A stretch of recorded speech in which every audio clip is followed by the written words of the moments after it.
Hi, I'm Jake Eagle, and this is my twin sister Jennifer. Together, we're the Eagle Eye Detective Agency. With your help, we'll be solving all kinds of mysteries in our hometown, Richview. But before we get started, let's show you around a little.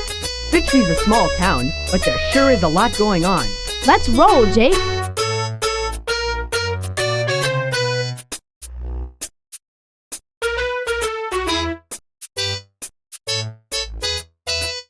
Here's Taylor Park. We caught a pickpocket here at the last spring fair. Tons of stuff goes on here, from dog shows to skateboard tournaments. It's a great place to interview witnesses.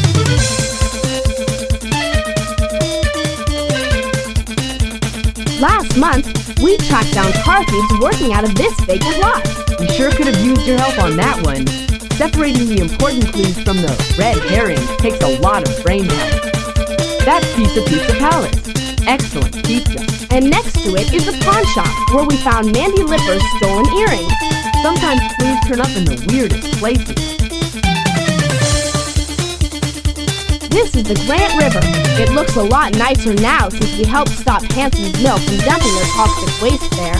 Once Professor Crank helped us to prove where the gunk was coming from, they had to clean up their act. Science facts can help us solve cases too.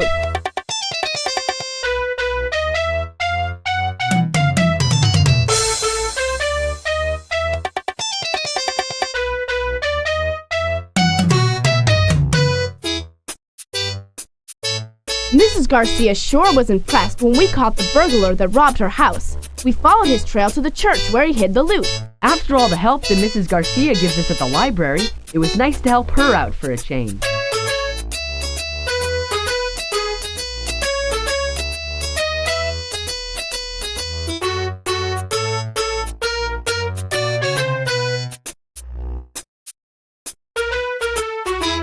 And here's our treehouse, the Eagle's Nest.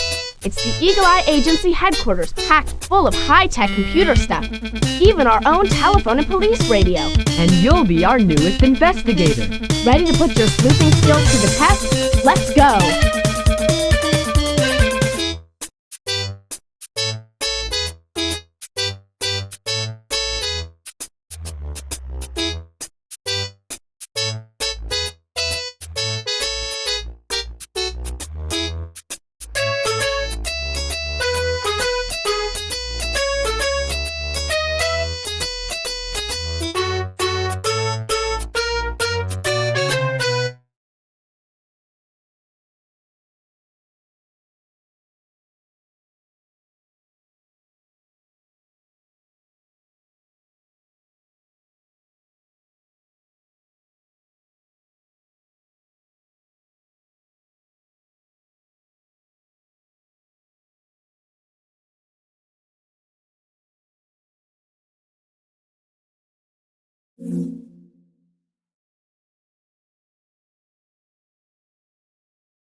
Excellent!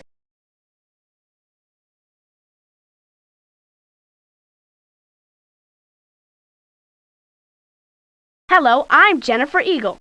Welcome to the Eagle Eye Detective Agency. We're glad to have you here. Just click the mouse button when you finish reading what I'm saying. Be sure to read the instructions we'll give you in a few moments. We'll tell you how to use the computer to get around in Richview. Glad to meet you. I'm Jake Eagle. Richview is only a small town, but there are plenty of mysteries to solve. We can sure use your help. That's right. Sometimes you'll see clues that we might miss if we didn't have you around. With your help, we can make Eagle Eye the best detective agency in the whole state. This is our headquarters, where we start all our investigations. We call this treehouse the Eagle's Nest. You two had better get going. Nancy Marks, who helps us here at Eagle Eye, just called in with a problem. It'll make a perfect first case for you. Great idea, Jennifer. Come on, let's go meet Nancy. She's over at the Quarter Time Arcade right now. When you see the map on your screen, look for the flashing red diamond. That marks the spot in each mystery that we'll want to visit first. When you click your mouse on the town map, you'll see a close-up of that part of town. The sites that we can visit in each mystery are marked with name boxes. The site that we want to go to first will always be marked with a red box. Right now, that'll be quarter time, up by the mall.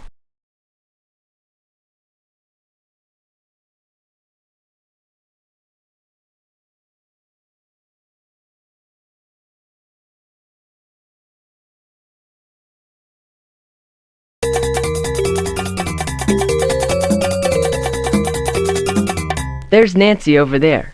Let's see what's up. Use the mouse to point at the glowing box around Nancy. Then click the button. Hi, Jake. I think somebody's playing a trick on us. Check out this note I found in my locker. It says, "Bet you can't guess who I am. I left clues at quarter time, Kennedy School, and Richview Community Bank. I dare you to figure it out." The note is signed, The Mystery Guy. That is mysterious. Have you looked here for a clue? Yes, there was a piece of paper with the word clue written on it in felt pen on the side of the Marked Man video game. That sounds like a clue, all right. Let's ask these guys about it.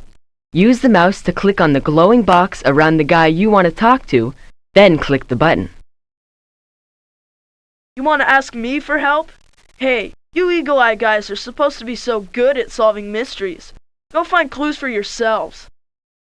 Don't pay any attention to the way Mark talks. Deep down, I think he'd like to be part of the Eagle Eye Detective Agency, like you and me. But we won't let him in, because he makes so much trouble around town. Excuse me, I'd love to talk, but I'm about to enter level 9 on this Goblin Droids machine. I don't know anything about any mysteries or clues or anything. Now we have some clues and 2 suspects, Mark and Alex.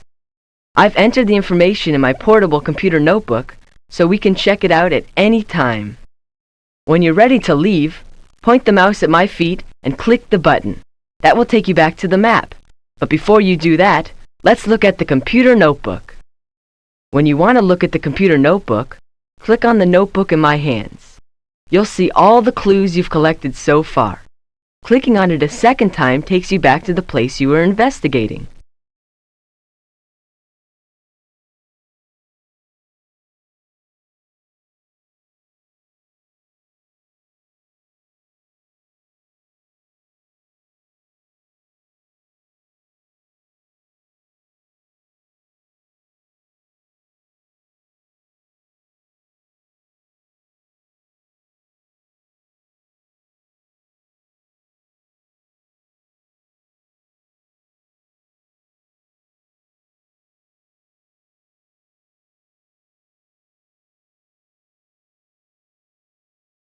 I have a hunch about who the mystery guy really is, but we need more proof to be sure. Let's go look at the other places mentioned in the note. Click on my feet to go to a different location in town.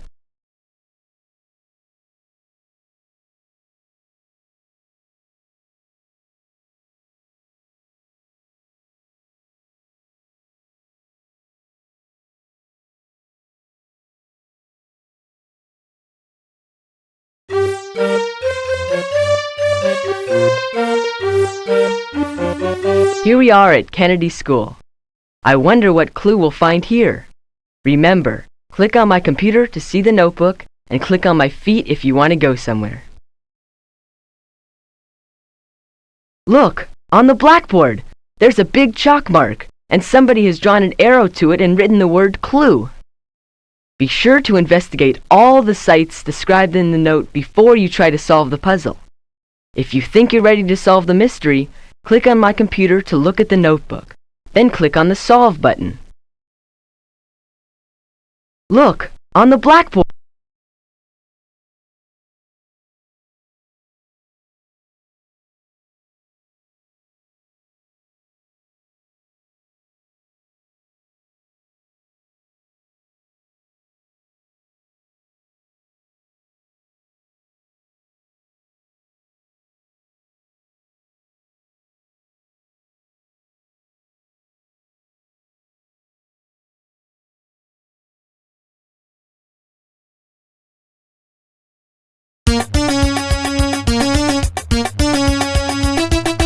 The note said there was a clue here at the bank.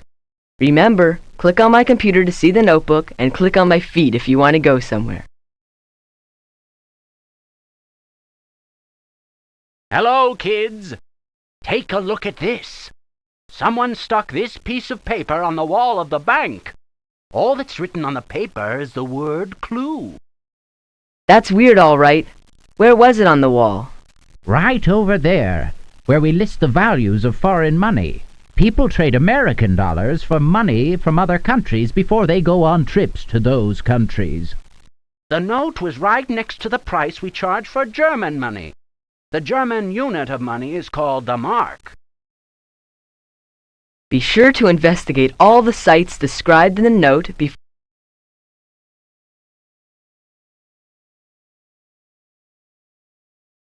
We're ready to name the mystery guy.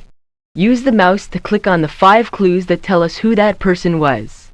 Clicking on the up and down arrows will show more clues on the screen.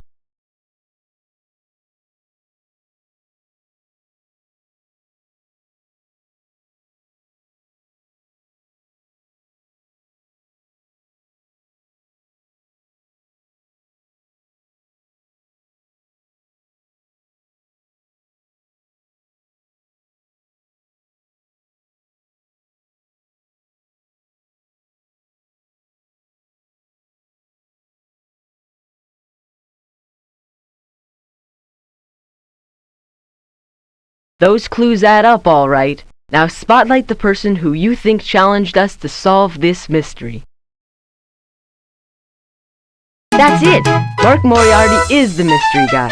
He left the strange challenge in Nancy's locker at school, and you can show how and why. Someone left a note in Nancy's locker at school, challenging the eagle-eyed detectives to figure out who wrote it. The note was signed, The Mystery Guy. We saw Mark and Alex at quarter time. The word clue was stuck to the side of the Marked Man video game. At Kennedy's school, we found a big mark on the blackboard, with the word clue next to it. At the bank, the word clue was left next to the sign listing the value of the German mark. Marked Man, the mark on the blackboard, the German mark, what do they all have in common? They were all marks, because they were all left by Mark Moriarty. Before you start your first case, I should tell you about our scrapbook. Whenever you solve a mystery here in Richview, we paste something about it in our book. Newspaper articles, letters, whatever. It's fun to read all about your cases. Let's look at the article on this one.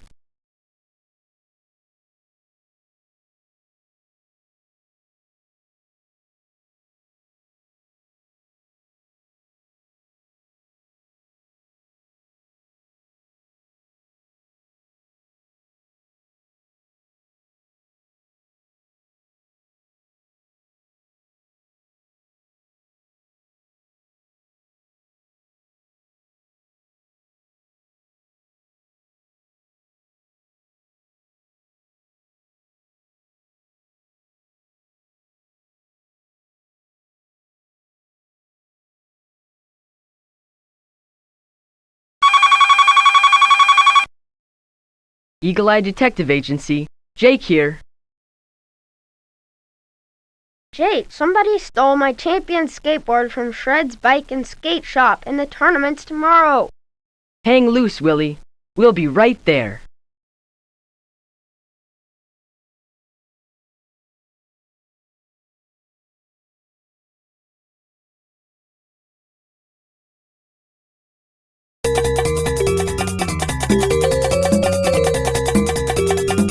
Steve Shred runs the bike and skate shop. They sell everything from inline skates to windsurfing boards. Steve's really cool. Before he opened the store, he was a champion skateboarder.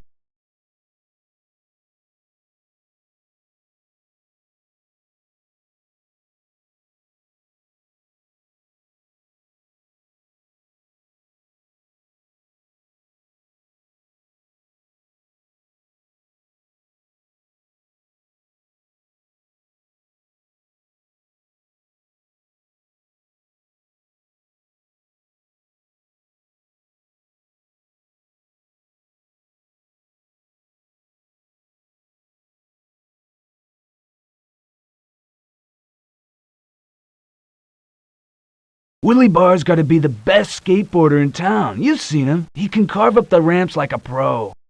I was tuning his board this morning for the competition. I even fitted slick new orange wheels on for him. The board was in the back room when I took off for lunch. When I came back, it was gone. History, dude. I'm wiped out now, for sure.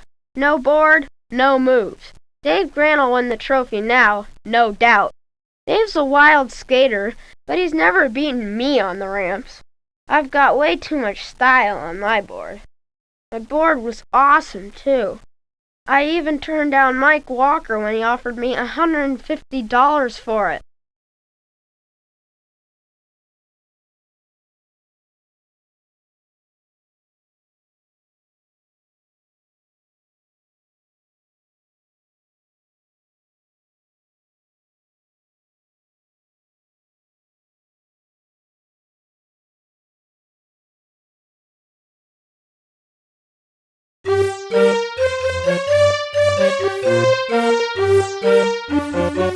Sweet Treats sells ice cream, candy, and sodas.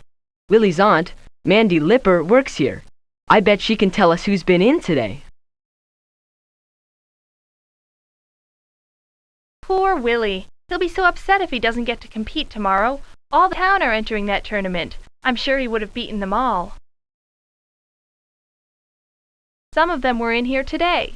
Dave Grant and Mike Walker were both here before lunch, and Steve Shred dropped in for a cone on his way back to work. Mike ordered raspberry ice cream, and Dave got a pistachio cone and a can of orange soda. Their mothers probably hate me for serving treats right before a meal.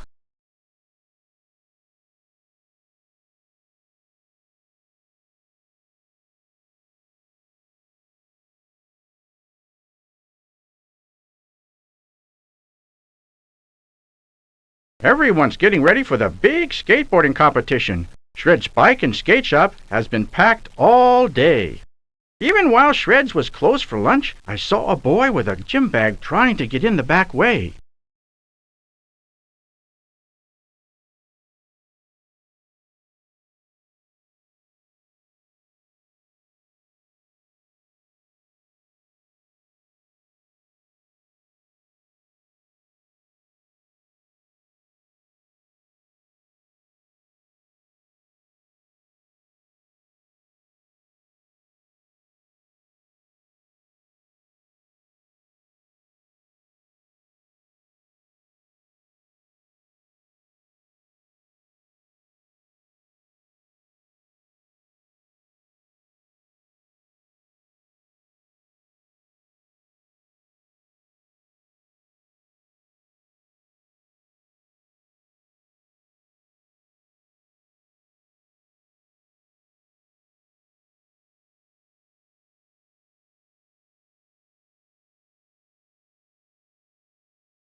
The ramps for tomorrow's skateboard tournament are being set up right over there. I've been setting up the ramps for the tournament all day today. Mike came by around noon and has been practicing ever since. I'm glad to see he's got his helmet and pads to protect himself. The champions I saw at the state finals last year all had them.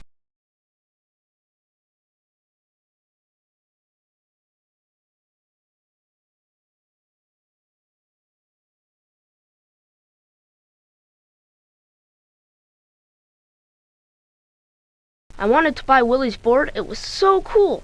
He wouldn't sell it, so I bought a new one at Shred's last week. I've been practicing on it all afternoon here at the park. I'm going to be in excellent form for the tournament.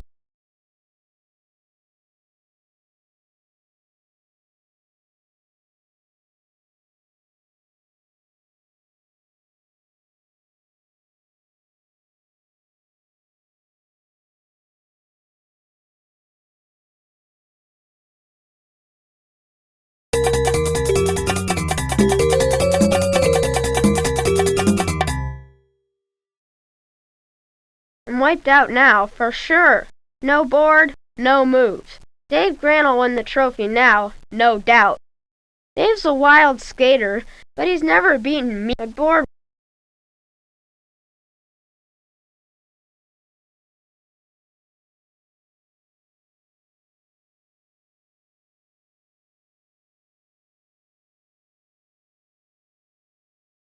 We've collected some pretty strong evidence in this case. Pick the 5 clues that lead you to the best suspect.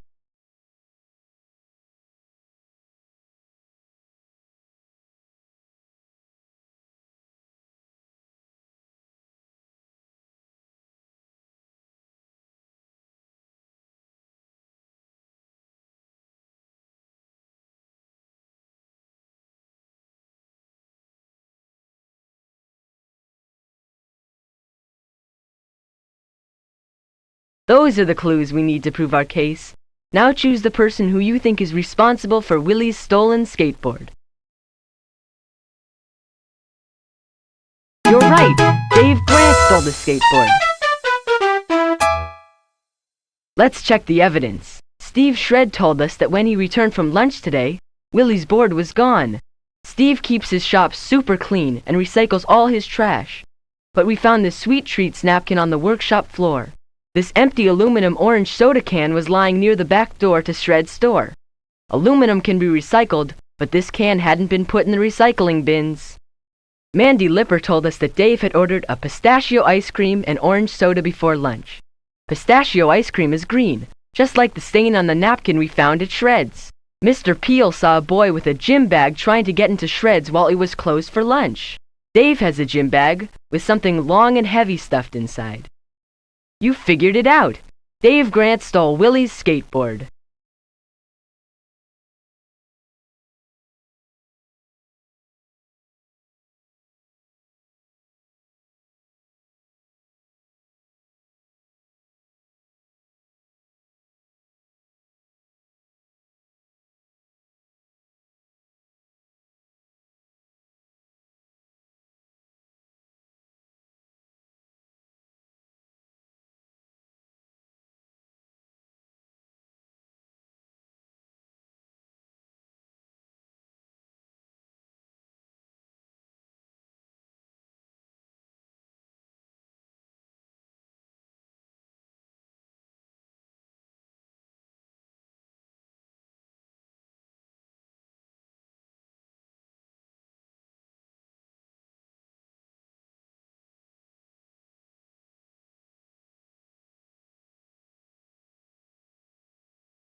Hey guys, have you heard?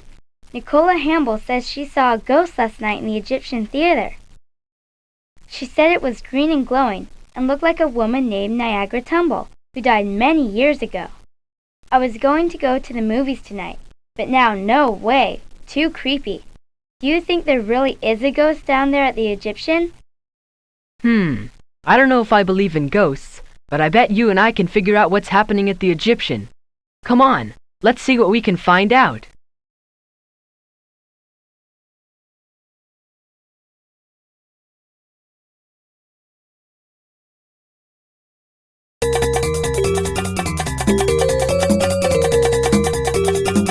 There's Mr. Starr.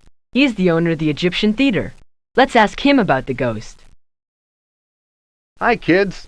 Do either of you want to help me out by working at our ticket booth this afternoon? Today? Isn't Nicola Hamble here? I thought she worked afternoons at the theater. She was supposed to, but last night she thought she saw a ghost in the theater. Now she's too scared to come to work. Can we see where she saw the ghost? Maybe we can solve this spooky mystery. Sure. Go on into the theater and have a look for yourselves. I looked around in there, but haven't touched anything since she left. I couldn't find anything. Come on, let's search the theater completely for any clues.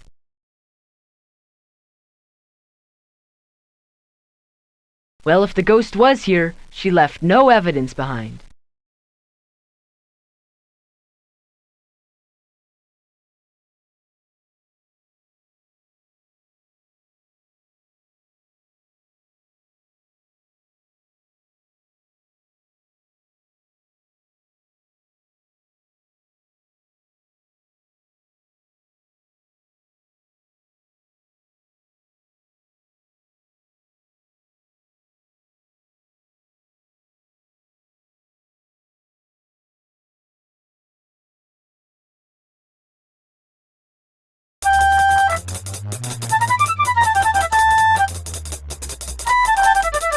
Hey, Chuck the bell captain here at Swanks likes movies a lot. Maybe he was at the theater recently and can give us a clue about this mysterious ghost. Hey guys, what brings you around here? We were wondering if you were at the Egyptian theater last night. Nicola Hamble saw a ghost there. A ghost? Darn, I missed it. I was hanging out at Professor Crank's. No, I didn't go to the theater last night. I don't have enough money to go every night, even though I'd like to. Why do you like the movies so much, Chuck? Actually, I don't like the movies nearly as much as I like Nicola Hamble. I'd do almost anything to get her to notice me.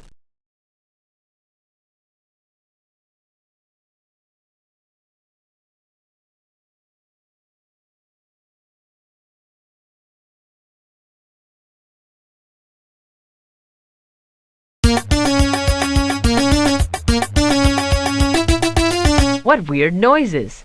I wonder what goofy thing Professor Crank is working on today. Hello, kids. Did you see any cats as you came in? No, Professor. Not one. Why? Well, that means my supersonic cat attractor doesn't work. Yet. Maybe with a few more modifications. Maybe you should sell it as a cat repeller, Professor. Not a bad idea, Jake. Actually, it seems to repel just about everything. Now, Nicola Hamble says she saw a ghost in the Egyptian theater last night. We heard she said it was green and glowing and looked like Niagara Tumble. It's a mystery we would like to solve. I don't believe in ghosts. I think either somebody is trying to fool Nicola Hamble or she is trying to fool someone else. Chuck's the sort of guy who might try to play a prank on Nicola. He was here last night, helping me with the cat attractor.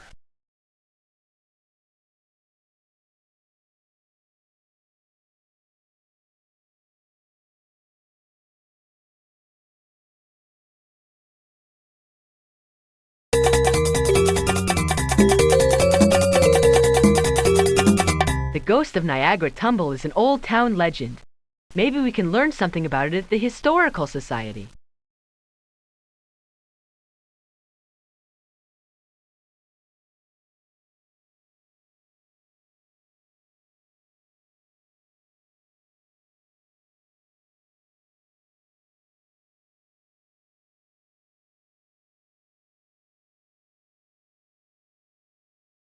Mrs. Arnold, we were wondering if you could tell us anything about the ghost of Niagara Tumble.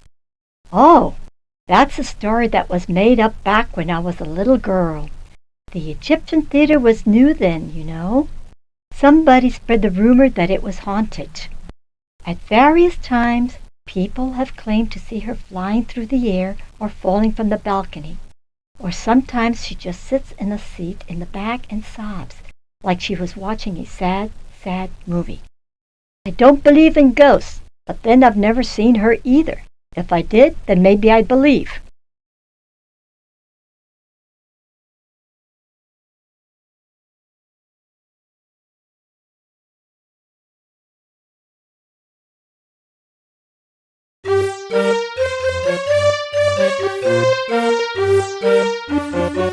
Hey, isn't that Nicola Hamble over there by the sporting goods store?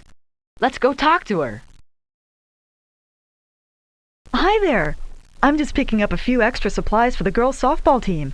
We have an exhibition game today at Mount Vernon High. What are you two doing? Oh, just hanging out. We heard you saw a ghost at the Egyptian theater. Yes, I did. It was that lady who died in there, Niagara Tumble. She was glowing green and floating on the air.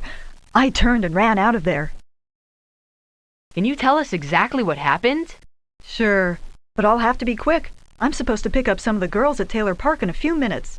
Last night, I had just started to clean the theater with the broom and dustpan when I heard this moan. I looked up, and I got scared, dropped the broom, and ran home. In the morning, I called Mr. Starr and told him that I couldn't come in today. Now, if you'll excuse me, I need to finish getting these supplies.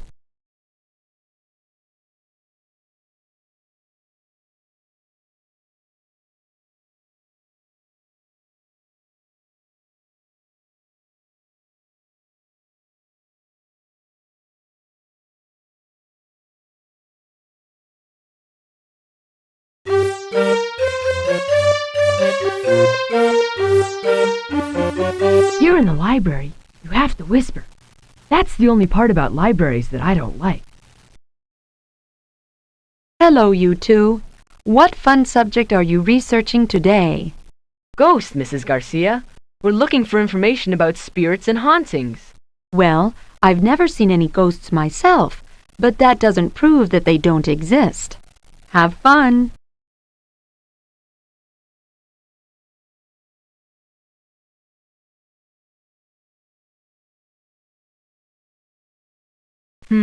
This one book says that some people call things magic when they don't understand them. I wonder if that's true.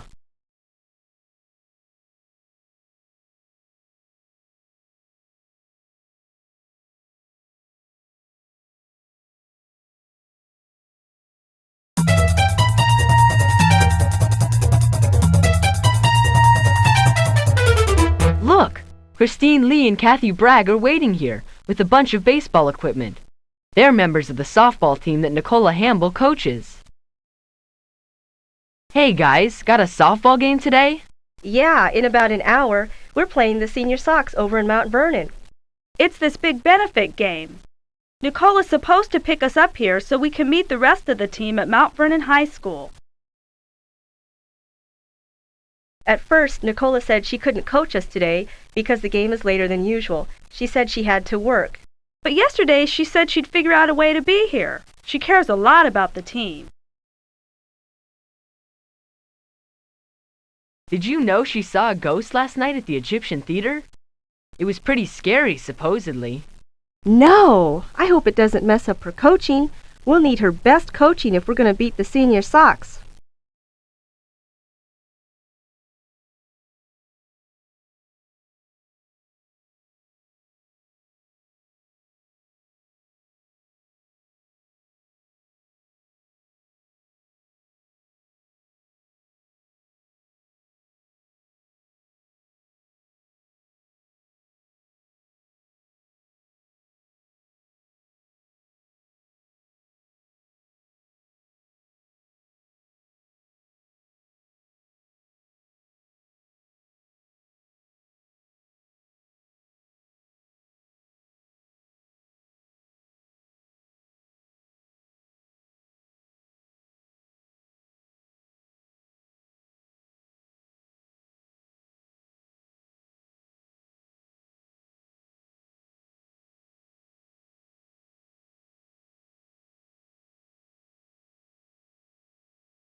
I think we're ready to solve this mystery. Select the 5 clues you think best prove our case.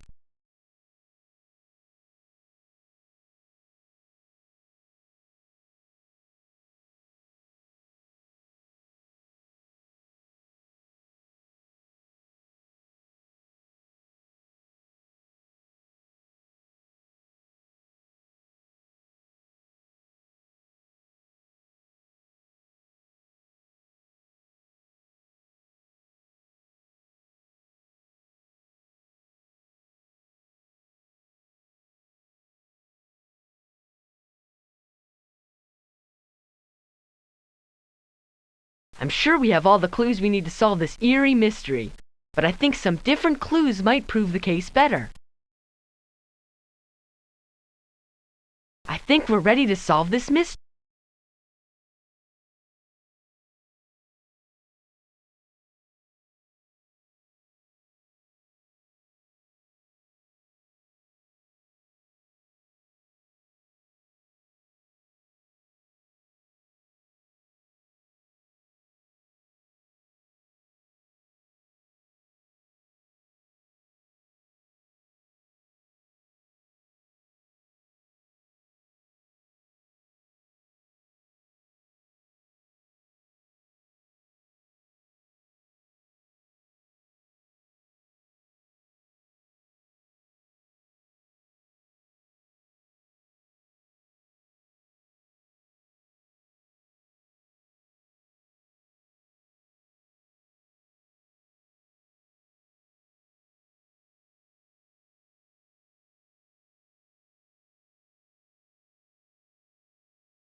Those clues are hauntingly clear. If you think the ghost is real, point her out. If you think the ghost is a hoax, point out the person that you think made up the creepy cinema story. You're right! Nicola Hamble made up the story about the creepy ghost, and you can explain why. Let's check the evidence. Nicola Hamble was the only one to see the spooky ghost. Was she telling the truth? Let's examine her story. She said that she had just begun cleaning the theater with a broom and dustpan when the ghost appeared. She told us she dropped everything and ran straight home. But when we examined the theater, we found it clean and neat. The broom and dustpan had been put away in the closet, and Mr. Starr said no one had touched anything since Nicola left. Why would Nicola make up such a story? Because she wanted to coach the girls' softball game that afternoon. So she told a fib to get out of work.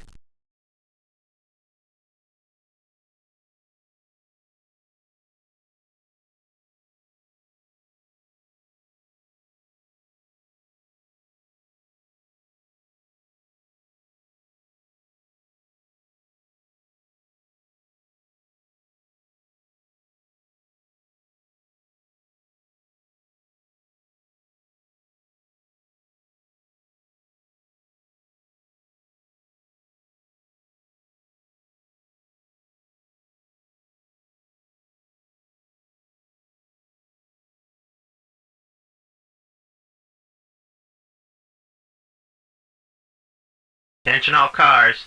The Richview Community Bank's been robbed of $100,000. Investigation team proceed at once to 2nd and Main. Wow, did you hear that? A bank robbery?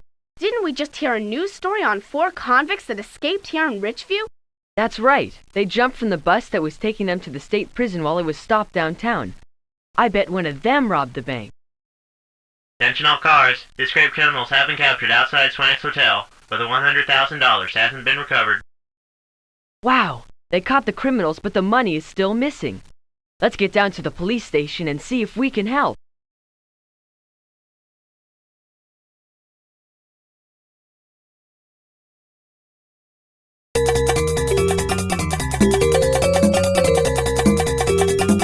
Police Chief Barnes said we could see the police files on the 4 criminals. Let's see what we can dig up. Thanks for your help, kids. I'm sure it was one of the 4 escaped criminals who robbed the bank. We have all 4 downstairs in the city jail. Once we identify the criminal, he'll tell us where he hid the money. He knows that the judge will give him a shorter jail sentence if he gives back the stolen cash.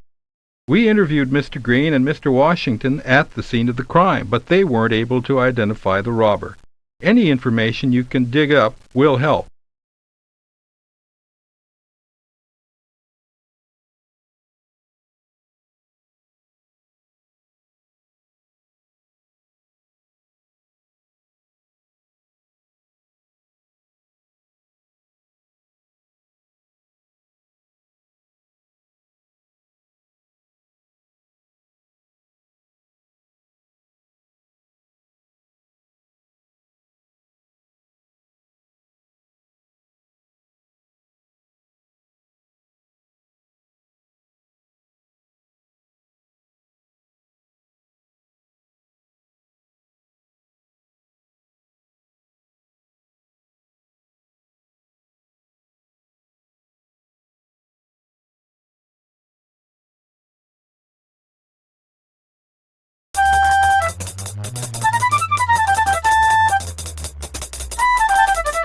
Swank's Hotel is really fancy. The radio report said they caught the escaped criminals just outside. Criminals at Swank's? The nerve! Some of them were caught just outside, but the police actually caught one of them here, inside the restaurant. We'd served him a complete luncheon. A criminal here in Swank's for over an hour. Oh, I can't bear it. At least he was a very polite fellow.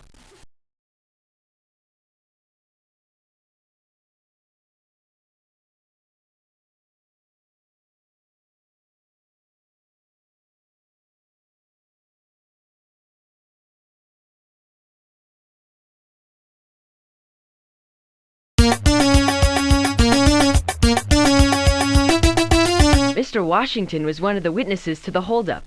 Let's see if he can tell us anything about the bank robber. I was filling out a deposit slip at the counter with my back turned to the tellers when I heard a gunshot. I looked up and caught a glimpse of the back of the robber's head in the bank mirror. His mask covered his face, but didn't go all the way around his head, so I could see that his hair was brown. Then he shouted for everyone to get down, so I dove under the countertop. He had a gun and shot a hole in the wall when Mr. Green didn't hurry with the money. I have to admit I was afraid someone was going to get hurt.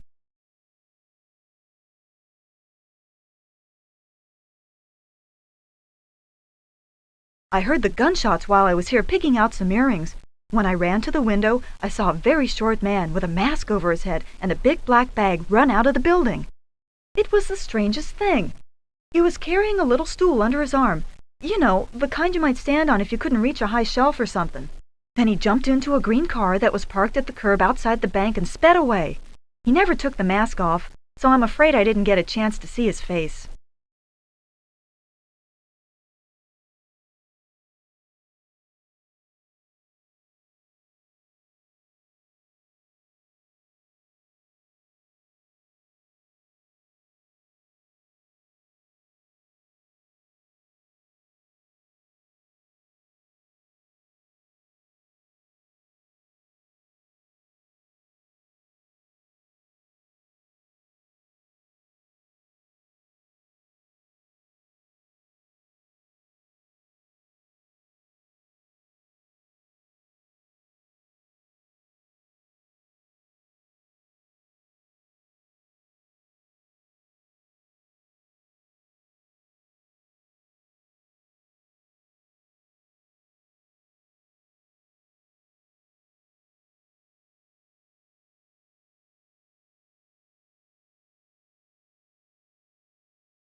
Let's show Chief Barnes that we really know the score.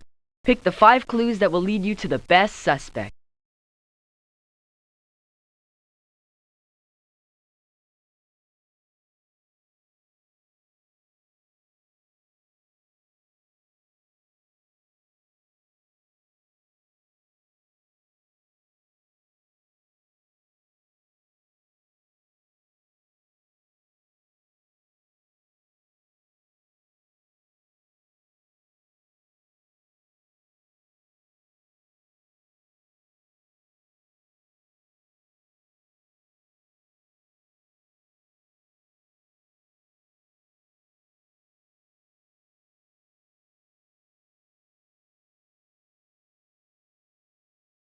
We have all the information we need to point out the gunman, but let's make sure we show the police the most important evidence to accuse someone of the crime.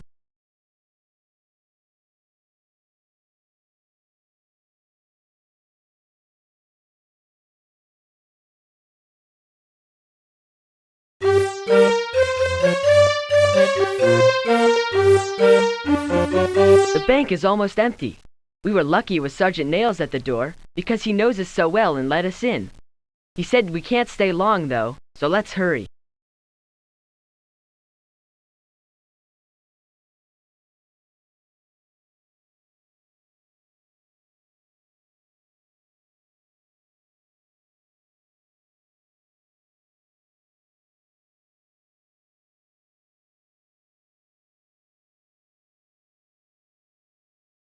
The holdup took place just after 1 p.m., when most of my tellers were out at lunch after the noontime rush. I was just reviewing the bad checks when I heard a shot. The next thing I knew, a man in a mask was telling me to fill his bag with money. I could see his eyes through the mask, though. They were dark brown. I could only see him from the waist up because I was behind the teller window. But he must have been a fairly tall fellow. His eyes were level with mine.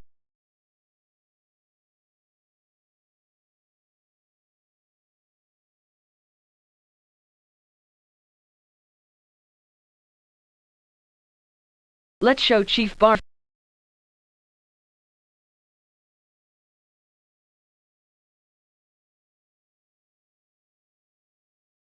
We have all the... Let's show Chief...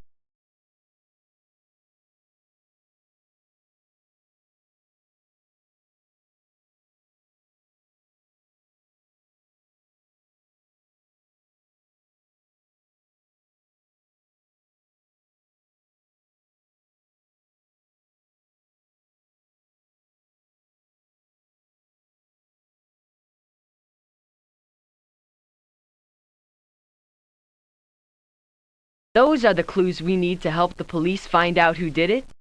Now choose the convict that you think robbed the bank. Right! Shorty Briggs was the gunman at the bank. Let's check the evidence. Mr. Green told us that the bank robber had brown eyes. He also said that he could only see the robber from the waist up, but that he must have been tall because his eyes were level with Mr. Green's. Mr. Washington told us the robber had dark hair. Nicola Hamble told us that the bank robber was a short man, but that he carried a stepping stool with him from the bank. Shorty Briggs has brown eyes and brown hair. He is only 5 foot 1 inches tall, which is why his nickname is Shorty. He stood on a stool while robbing the bank so that Mr. Green would report that the gunman was tall. But you saw through his trick.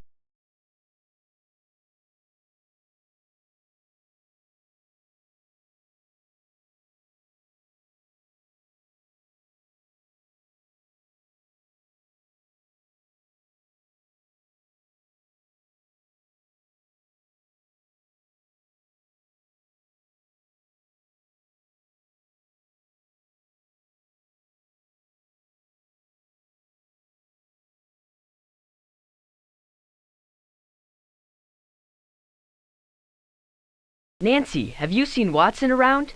He's not in his cage, and I don't see him anywhere in the eagle's nest. You won't believe this, Jake, but Watson was all the way over at the library. Mrs. Minisky found him. It scared her to death. I stopped in to get a book on space for my science class, and Mrs. Garcia asked me to bring him back to you. She was kind of mad. The library? How could he have gotten there? He must have escaped sometime last night, or maybe he was lizard-napped. I'll bring him right up.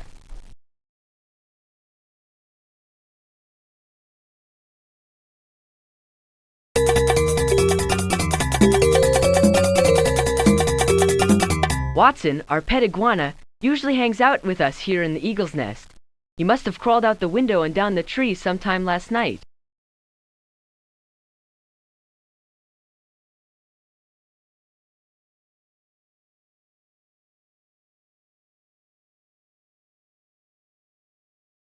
Hey, look at that! Wow! It's a long way down to Mrs. Miniski's yard from the window. If someone came up this way to steal Watson, they'd have to be a really good tree climber.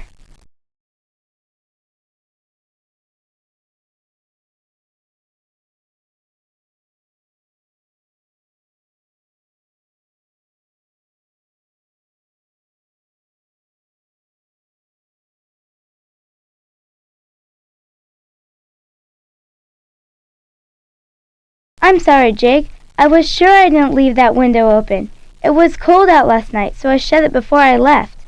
Come to think of it, if it was cold out, Watson would never have left on his own accord. Reptiles hate the cold.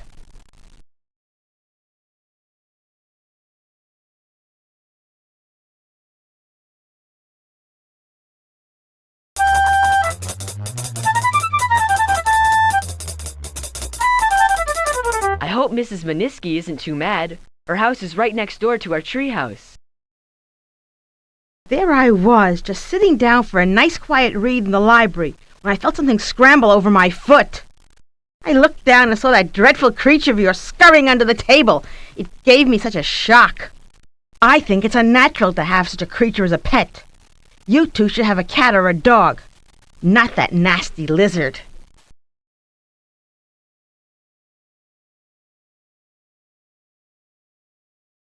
Now just stay out of there, you two. Those are toys that I found in my yard. As I was explaining to Eric Vicker earlier, I don't appreciate you children playing on my property. If I find your toys here, I will simply take them away. That baseball there on top is Eric's. He wasn't very happy when I refused to return it, but that will teach him not to play in my garden.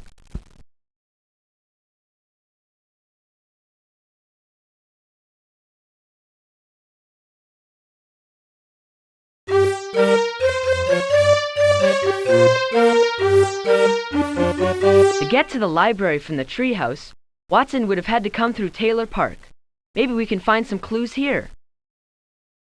You guys missed it. Miss Miniski completely freaked out at the library. Your iguana somehow got loose, I guess, and nobody noticed that it got into the library until it ran over her feet.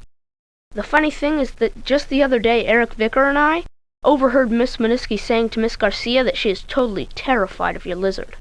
She said just living next to you, knowing that Watson is in the treehouse, gives her the creeps. But I think Watson's a cool pet. He looks like a little dinosaur. Hey, your iguana really stirred things up in the library. Mrs. Miniski saw him and she about had a cow. That was a great prank, you guys. Prank? We didn't have anything to do with it. Well, someone sure got a kick out of it. Eric Vickor and Mike Walker were totally cracking up. You should have seen the look on Mrs. Miniski's face. I thought she was gonna croak. Mrs. Garcia caught me laughing, but she knew I couldn't have done it. She saw me come in and I was only carrying my book on cave diving, not some big old lizard.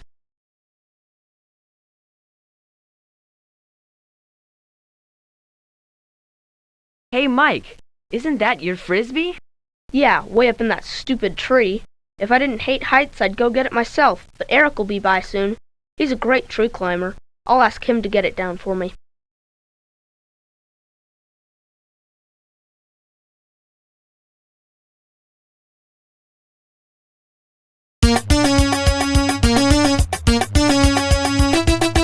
How did Watson get all the way over here? It's way too far for him to get to from the treehouse by himself. Let's see if doing research on iguanas will help us out.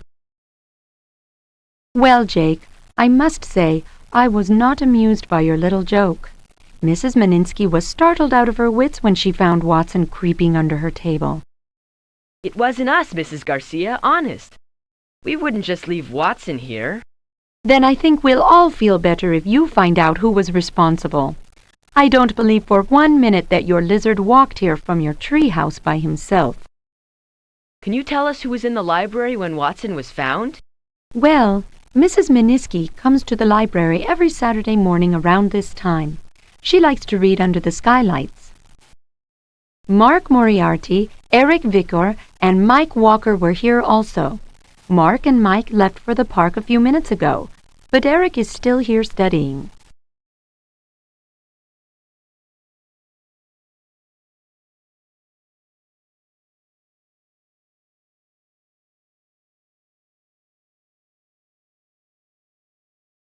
Hi, Jake.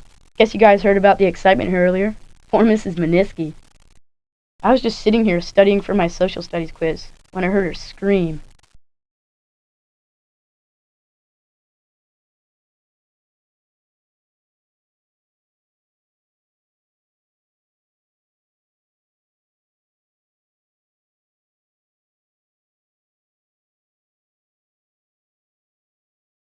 I think we've rounded up all the clues we need.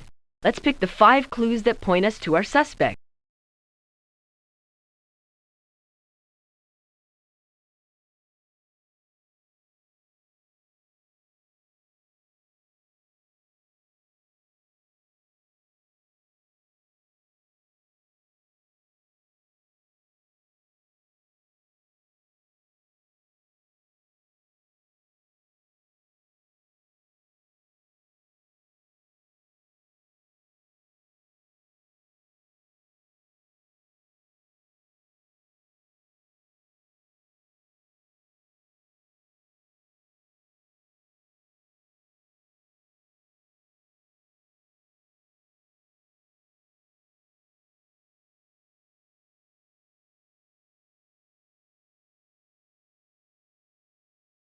Now let's see if we can point out who's responsible for Watson's mysterious appearance at the library.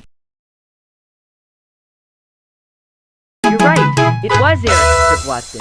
He wanted to get back at Mrs. Meniski for confiscating his ball. Let's check the evidence. Nancy told us that she was sure she shut the treehouse window before she left yesterday. The window to the treehouse was open this morning, and a piece of blue yarn was caught on a nail outside. Nancy pointed out that our treehouse is really high up above Mrs. Meniski's yard. Whoever climbed up the tree and into the window must be a great tree climber. Watson was found in the library, clear across town. He couldn't have gotten there by himself. Mrs. Garcia told us that Mrs. Meniski was really frightened by Watson crawling over her feet. She said that Mark Moriarty, Eric Vicker, and Mike Walker were at the library when it happened. Mrs. Meniski said that she had recently confiscated one of Eric Vicker's baseballs that she found in her yard. Mark Moriarty told us that he saw Mike Walker and Eric Vicker laughing at Mrs. Meniski's fright. We ran into Mike Walker in Taylor Park. His frisbee was stuck up a tree. Mike says that he hates heights, but that Eric Vicker is really good at climbing trees. Eric was wearing a blue sweater today that looked as though it had been snagged on something. You figured it out. Eric Vicker snuck into the treehouse and borrowed Watson to play a nasty trick on Mrs. Meniski.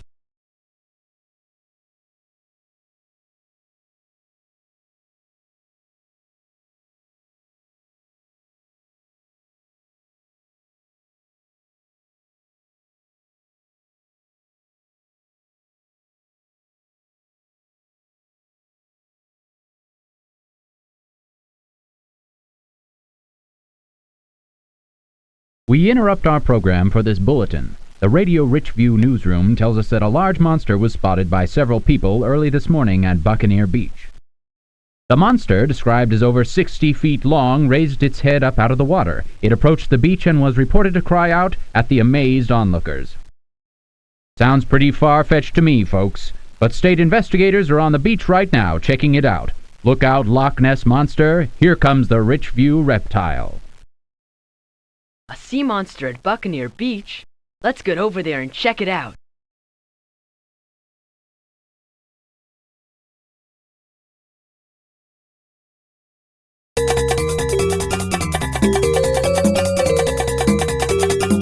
Wow, look at all the people here at the beach. Uh-oh, it's Mark Moriarty and he's being interviewed by TV reporters.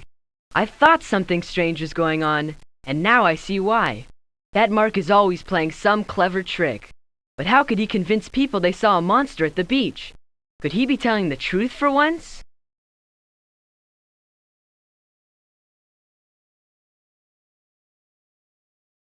Yeah, I saw it first, even before Mark. At least I thought I did. When I told him about it and pointed, he saw it too. He said he could see it as clear as day. It was huge, bigger than the tallest building in town. It was right out that way, about 50 feet offshore. It had a big, long neck we could see even through the fog. Hi, Jake. You hear about the monster we saw? Willie Barr was with me. He even saw it first, plain as day. Steve Shred was here windsurfing when it happened. He saw it too.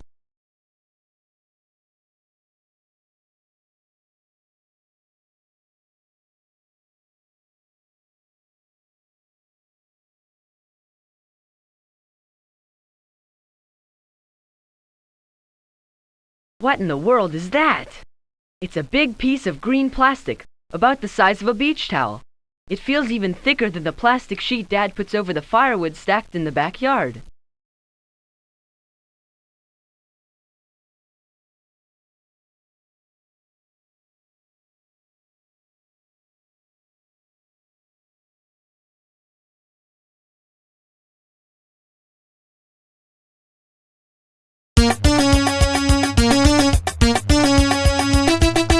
Look at that! The floor of Professor Crank's lab is covered with sand. He must have been at the beach.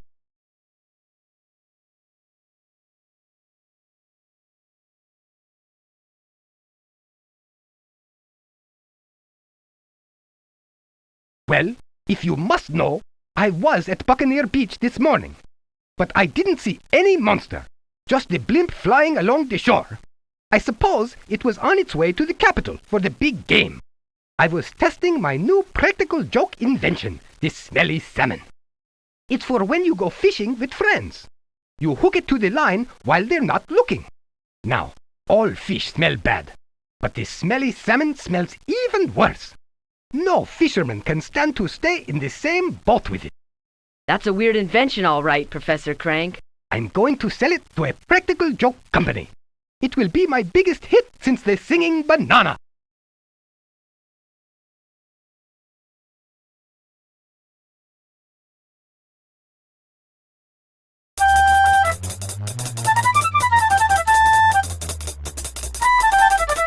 Maybe there'll be something at the library that will help us solve the case of the mysterious monster.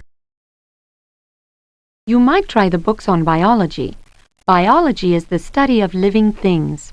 Those books list all the largest creatures ever discovered in our oceans and lakes.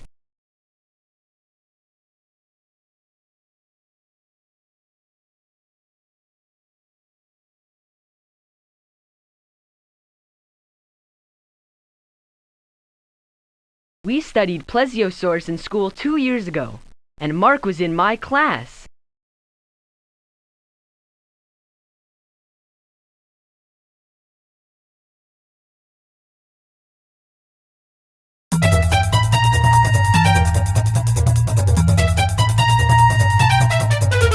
Looks like someone left the TV going. Good thing we came back. It's a real waste of energy to leave it on. Looks like the news. But no one was injured at the big season opening parade when freak winds tore a giant balloon from the hands of the 20 people guiding it down Main Street here in the capital. The balloon was shaped like the long-necked cartoon character Danny the Dinosaur. Although it was as tall as a 3-story building, no one has seen it since it blew away.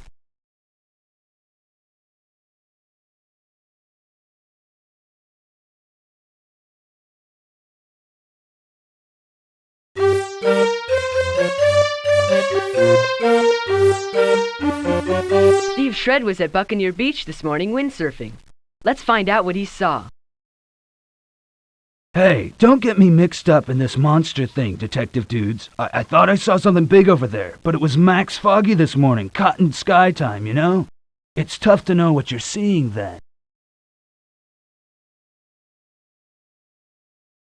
I was waiting for it to clear up so I could go windsurfing. That's when I saw it. Whatever it was making this real high-pitched whining sound, like a tea kettle whistling when it's ready.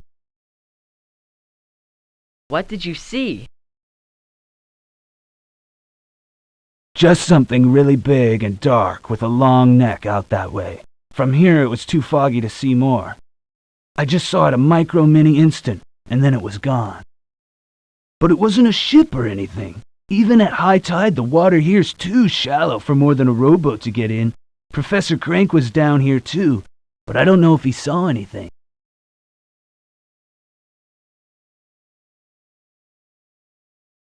Don't tell anyone I said I saw a sea monster, though. Too many people in Richview already say my head's been sandbar skimming too long.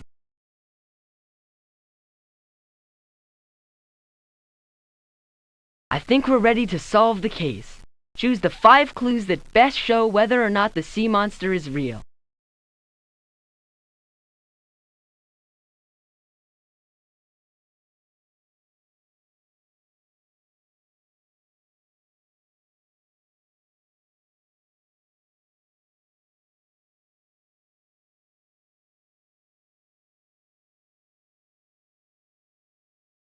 Great!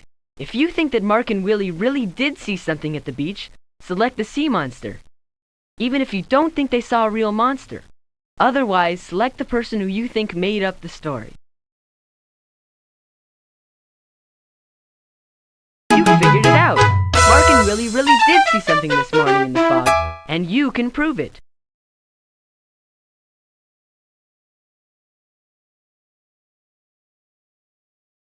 Let's check the evidence.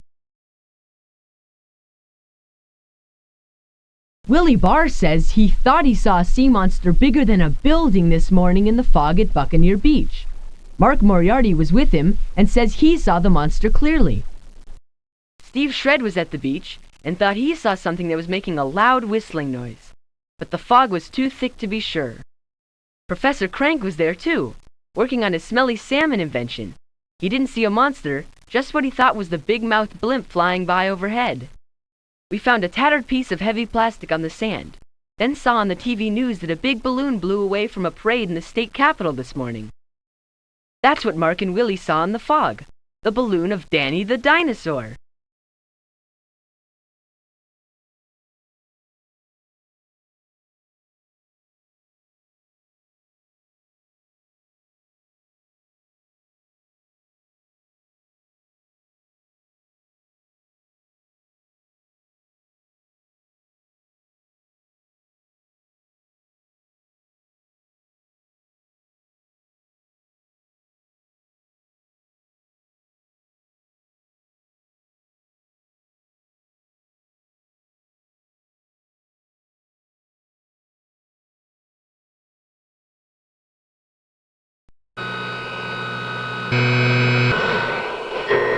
Calling to report the job is done.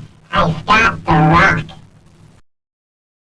What's this? Our police scanner seems to be picking up something weird. I put the fake one on display, and no one's the wiser for it. It's the perfect crime. I better go now. Bring it to you later tonight. Hey, our scanner picked up a telephone call. It sometimes accidentally intercepts calls made on a cordless phone.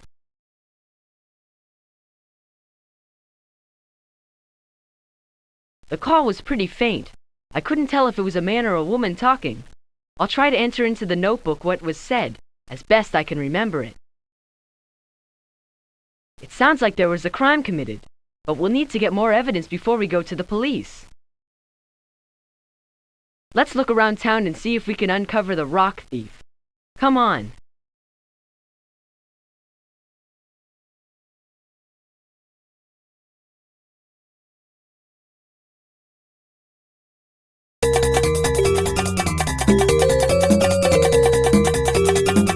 Here's a display of stuff from space. The sign says the exhibit is going all over the country to help teach Americans about science, and it's only in Richview for 2 weeks. I wonder if there are any rocks in it.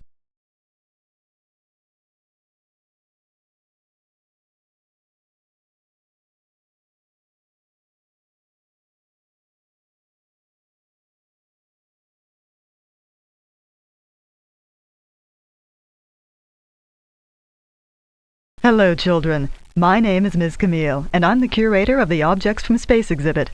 All these things have come from outer space. We are interested in rocks, or things that might be called rocks. Are there any in this exhibit? Why, yes, we are fortunate enough to have an actual rock brought back from the moon by an Apollo astronaut. Very rare and special indeed. Yes, very special. What kind of rock is it? It is called anorthosite. It is light in color because it is rich in the mineral calcium. This is the rock that covers most of the moon's surface and makes the moon shine so brightly when it's full. It looks pretty plain. Is it valuable? Oh yes, quite. You cannot just go to the moon and get another one. Many collectors would pay a lot of money to own an actual rock from the moon.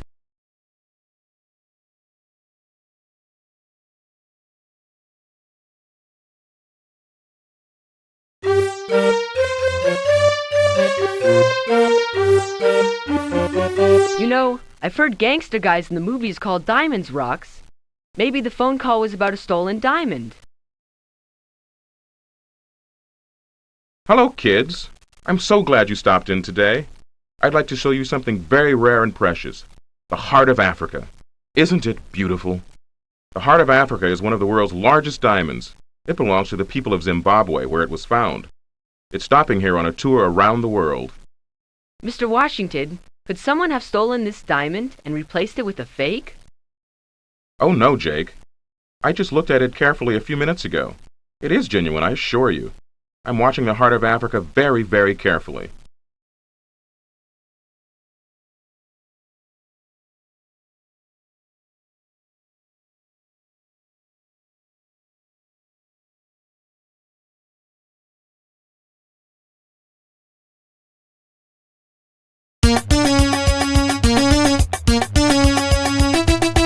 There are plenty of rocks here at the Mineral and Gem Show.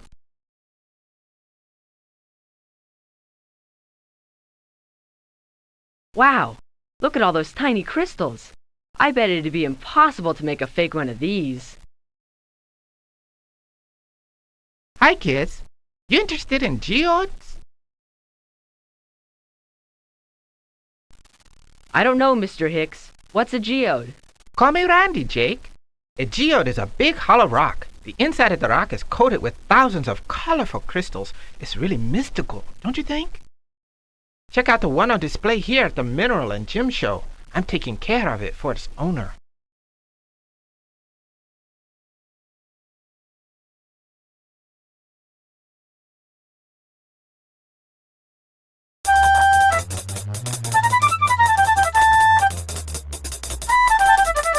Maybe we can get a line on the secret stolen rock by reading about rocks in the library.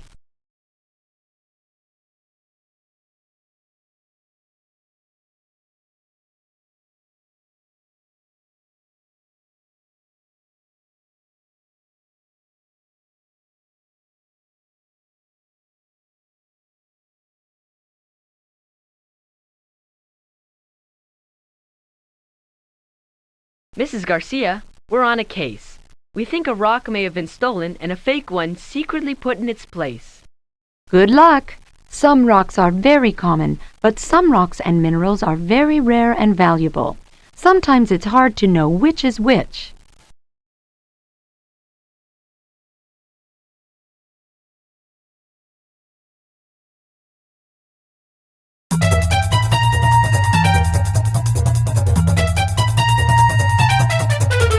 Look, someone set up a little exhibit of sculptures.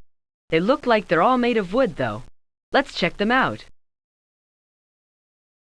Hi, kids. Do you like these carvings of mythical creatures? Each one takes a long time to do. They're carved by a woman in Iceland. They're very imaginative, Mr. Griffin. They're carved of wood, not rock. Isn't that right? Yes, they're of wood. This one here's my favorite. It's very expensive. It's the huge bird that Sinbad rode to freedom in the famous book The Arabian Nights. It's called a roc, spelled R-O-C. A rock. Mr. Griffin, is this the real carving? Could someone have secretly put another one here in its place? Oh no, I know the style of the artist very well. If anyone switched this statue with a fake, I'd know it. Besides, like many artists, she puts her signature on her work to prove it's hers. These sculptures are all of mythical creatures. Look, there's a dragon and a unicorn. And that one is a horse with wings. That's called a Pegasus.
We're ready to solve the rock ripoff.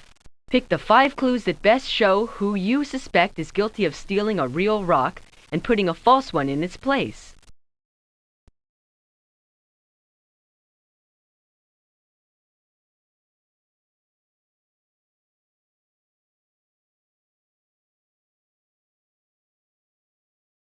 Now point out who you suspect of being the rock robber.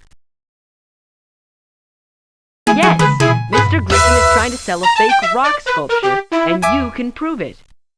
Let's check the evidence. Our scanner picked up someone's phone call.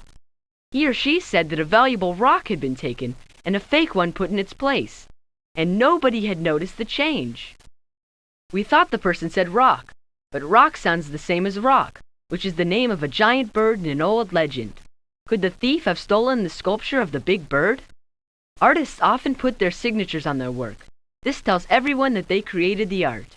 On the other sculptures, the signatures were all smooth and said Juti Eriksdottir, the name of a woman who lives in Iceland. But on the sculpture of the rock, the signature was not smooth, but scratchy. Also, it was spelled differently. Julie Eriksdottir. It had been done by another person. This rock was a fake. Mr. Griffin was responsible for the sculptures. He told us he would know if anyone had replaced the real rock with the fake one. He knew all right, because he was the one who did it.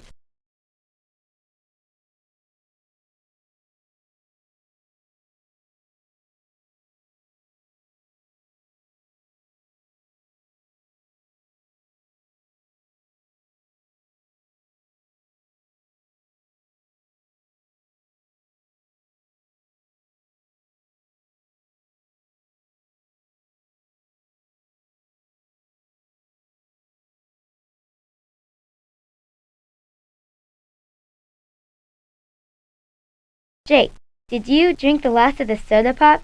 I checked our hidden cooler and there are no bottles left. No, I didn't. How could they all be gone? Mom said she put 2 new 6-packs of cola in for us yesterday. I haven't even had one yet. That's what I was afraid of. Someone snatched our sodas.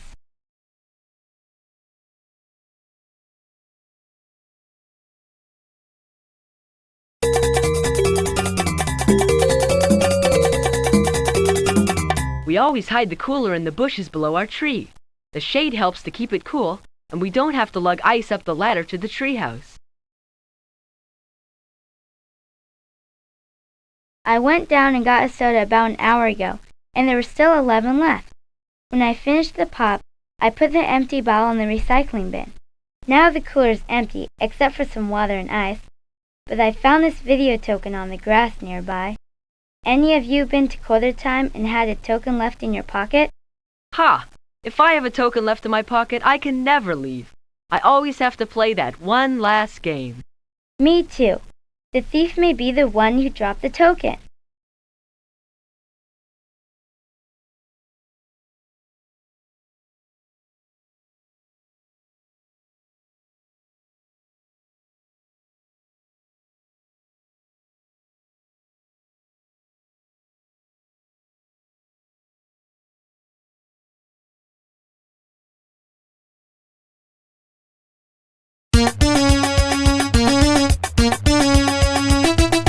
Dave Grant and Alex Hain are hanging out here.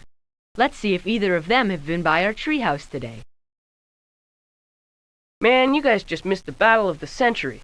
Alex and I fried those mad dash circuits. I thought we were done for the day, but my boy Alex here comes up with the dough. Just when we had run out of quarters, Alex comes back with $5 out of nowhere. And look, we wiped out every other score on the board. We are so smooth.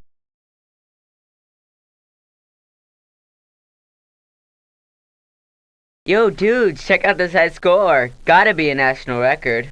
Hey, Alex, good going. That's the highest Mad Dash score I've ever seen. I'm surprised you're not at the softball barbecue, though. Isn't your sister a team captain? Yeah, well, she asked me to deliver all her flyers for her, so now that's taken care of, I'm off the hook.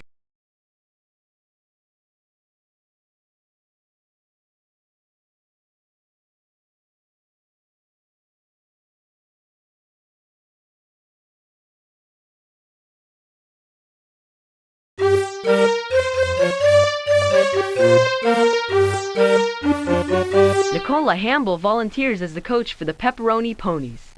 It was her idea to have a barbecue to raise money for the team uniforms. Hey guys, how's it going? I guess you got one of our flyers. I asked Alex to hand them out for me. I can't believe that he didn't just blow it off. Not to be mean about my own brother, but he's not the most responsible guy in the world. He's been great today, though. I gave him $5 to get us a couple more six-packs of soda a little while ago, and he came back with them in a flash. Kids, glad you could come. Dig in and get yourself a burger and a pop. I was worried we wouldn't have enough refreshments, but just look at all of this. Cheryl Hain, the team captain, and I put in a lot of time setting up today, but it looks like our hard work has paid off. We've raised more money than we hoped we would.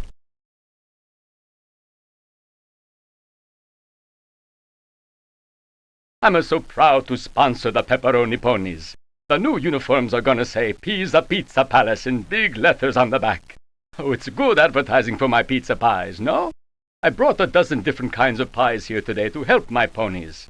Make sure you get a piece of my peanut butter and jelly pizza. It's my special of the week. We have soda too. Alex Hain just brought some more cola back from the store. Have one.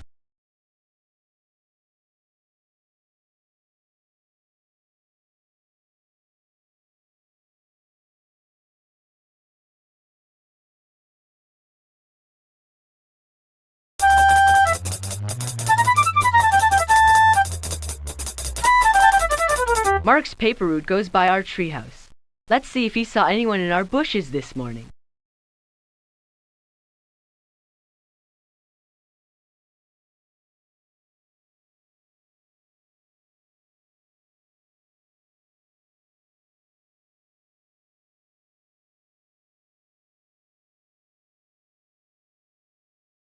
Hi guys. Want to go to the barbecue with me? They're starting up a softball game in a half hour. Maybe later, Mark. Right now we've got a mystery on our hands. Someone stole the pop we keep hidden near our treehouse. Did you see anyone around our yard when you did your paper route today? Actually, I did notice someone on a skateboard going up your street. I didn't get a good look at who it was, though. Do you think they could have snagged your soda?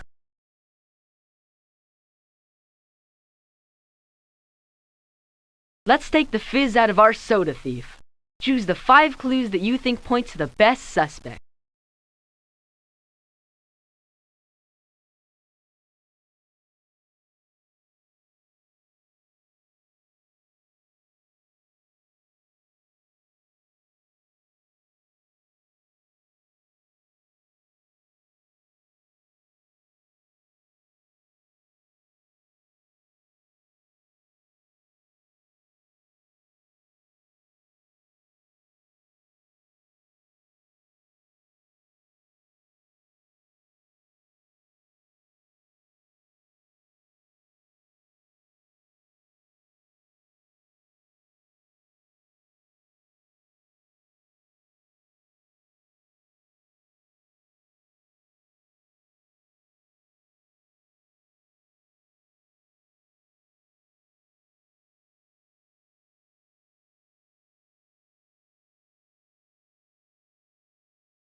Those are the clues that point to the pop pilferer.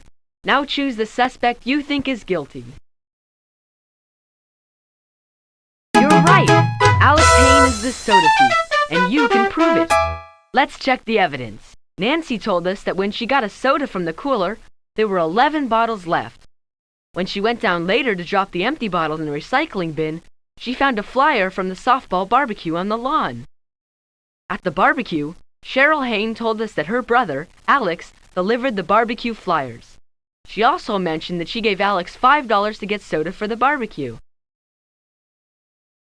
At quarter time, Dave told us that he and Alex had run out of quarters when Alex went to help his sister by delivering the flyers. When he came back, he had $5 more to play with. Mr. Carici showed us the cola that Alex brought to the softball barbecue. It was exactly the same kind as the bottle stolen from our cooler. Mark Moriarty said that while he was on his paper route, he noticed a boy on a skateboard near our treehouse. Alex had his skateboard, helmet, and pads with him at quarter time. He stole our soda so he could keep the $5 for himself.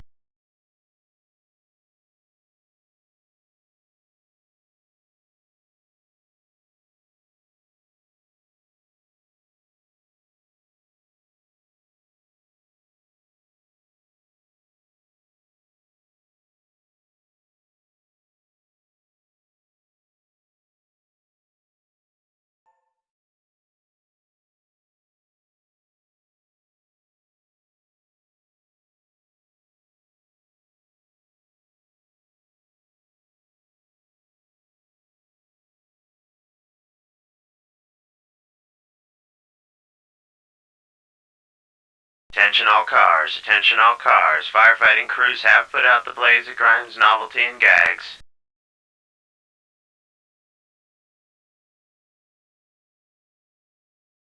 Arson investigation team report to fire scene immediately. Fire Chief Wu is on scene. A fire at Grimes Novelties? Sounds like the police think someone deliberately tried to burn down the store. Let's get over there and see if we can help out.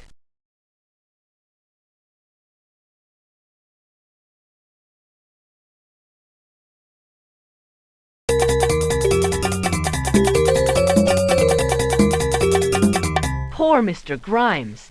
The firemen have done a good job putting out the fire, but look at this mess. Let's see what clues we can find. The fire started around 10 o'clock last night when the shop was empty, so luckily there were no injuries.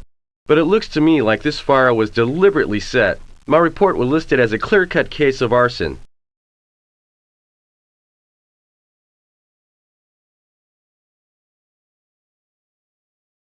Good find. The gasoline in this can was probably used to start the fire.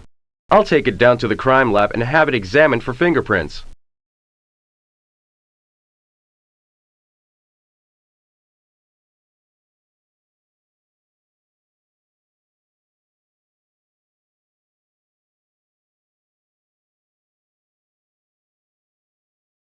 This is a nightmare. My entire stock of whoopee cushions is melted. And just look at my electric hand buzzers. They're fused solid. The place is ruined. I'll have to find a whole new location and start over. Their owner, Mr. Edwards, made me another offer over dinner at Swank's Cafe just last week. I can't believe I turned him down. That kook crank could have broken the window to get in and done this for revenge. I fired him last week, and he was furious about it.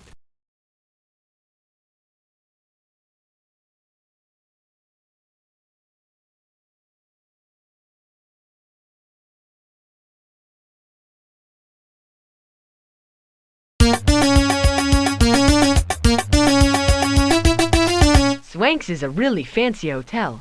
They have the best restaurant in town. It's also the most expensive place to eat in Richview. Ms. Case is the manager. I heard the fire engine last night towards the end of my shift. Thank goodness the flames didn't spread to our building. Mr. Grimes must be very upset. Ironically, he was having a late dinner here, right next door to the fire. He left here right around 9:30. If he had stayed just a little bit later, he would have seen the flames himself.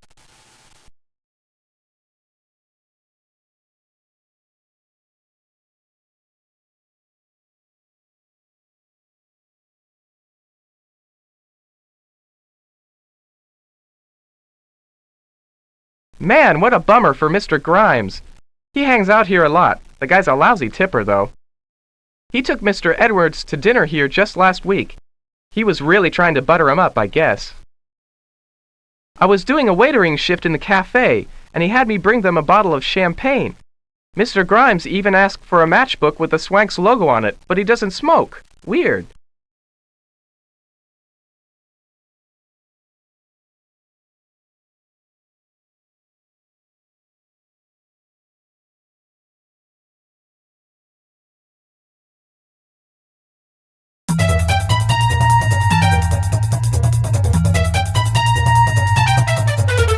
The police may be able to tell us more about the fire.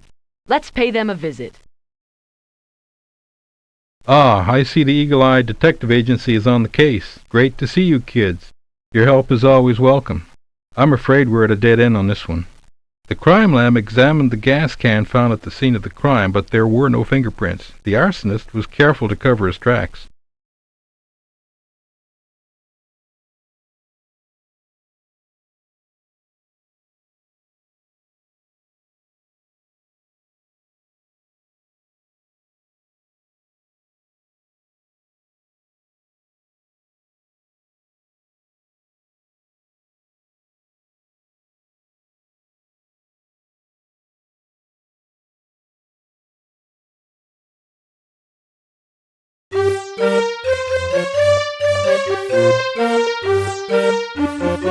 Mr. Edwards owns the Brass Monkey Antique Store.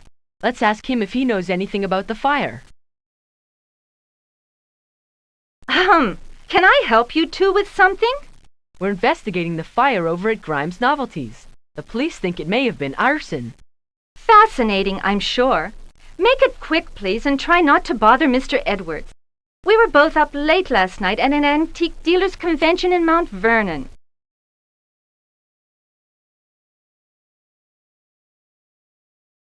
Look at that ashtray.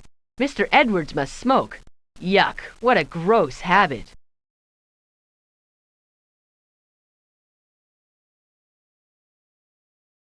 Grimes was so pushy about selling me his shop that he mailed me these blueprints. The building is okay, but the location is terrible for a novelty shop. It was part of the old downtown. The other buildings there have been renovated and made much more upscale, you know. Swanks, the Egyptian Theater. He must have had a rough time finding customers for dribble glasses in that neighborhood. I couldn't help overhearing Jake. Poor Mr. Grimes, this'll ruin him. He'll never be able to afford the payments on his new store now. Which new store? I thought that the novelty shop was his only business. Well, as you know, I teach part-time at Teddy Bear's Picnic Preschool. The pay is low, so to help make ends meet, I also sell real estate. Mr. Grimes was one of my clients. He recently bought a new storefront at the mall through me. He planned to open his new shop next month.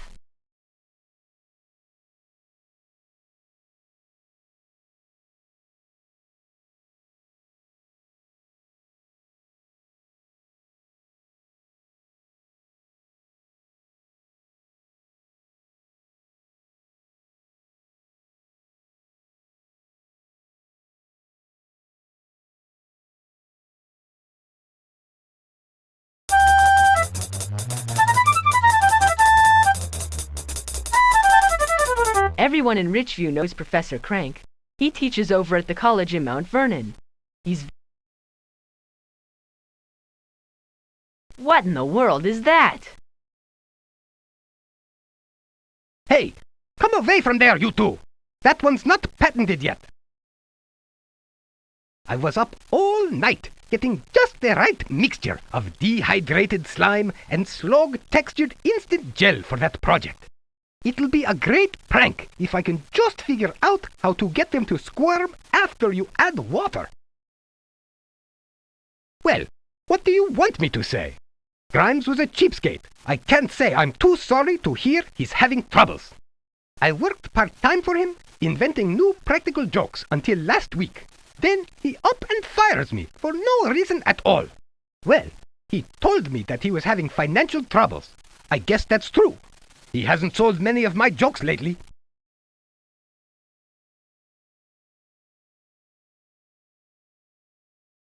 It looks like we've collected enough evidence to go to the police. Pick the 5 clues you think will help them prove who set fire to the novelty store.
Those are the clues we need.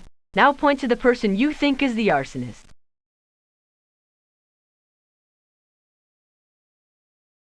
You're right. Mr. Grimes burned down his own shop for the insurance money. Let's check the evidence. Mr. Grimes told us that he had turned down Mr. Edwards' offer to buy his novelty store. But Mr. Edwards told us that Grimes had been pressuring him to buy the shop. He also mentioned that the store was in a bad location for a novelty shop. The window by the door at Grimes was broken, but the glass was outside. Whoever broke that window was already inside the shop.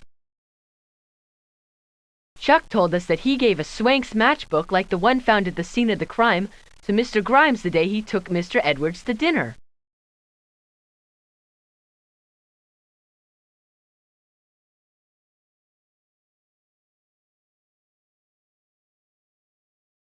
Miss Case mentioned that Mr. Grimes was at Swanks having dinner just before the fire. Swanks is right next door to the novelty shop. When we ran into Sylvia Torres, she told us that Mr. Grimes had bought a new storefront at the mall from her. This was before his old shop burned down.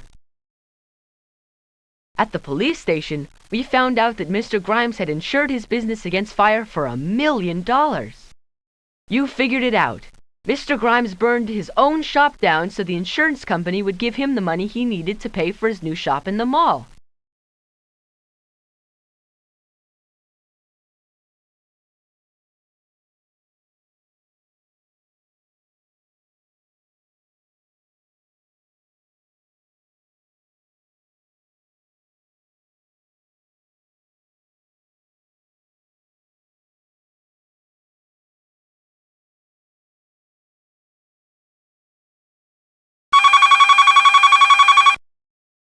Eagle Eye Detective Agency, Jake here. Jake, Buck Morrow here. We need your help. Mark Moriarty, one of our Explorer pack, has gone missing. Can you meet us in Taylor Park to look for him? 10-4, Sergeant Morrow. We'll be right down.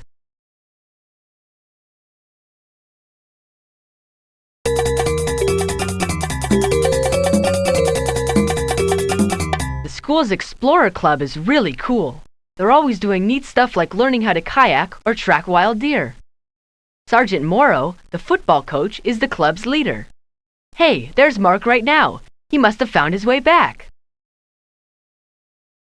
Let me brief you, kids. We have this survival trek once a year. Each explorer is given a map of compass directions and a set of tags with which to identify the landmarks that the map leads them to. The trick is to prove that you can follow compass directions by tagging each of the landmarks in order. Everyone was to complete the course and return here before 1600 hours, 4 o'clock I mean. They all straggled back here an hour ago except Moriarty. If Mark just blew it, he'll have to wait till next semester to try again. But if he has a good reason for getting lost, I'll let him make it up next Saturday. Without his trail patch, he won't go up in rank like the rest of the team this year.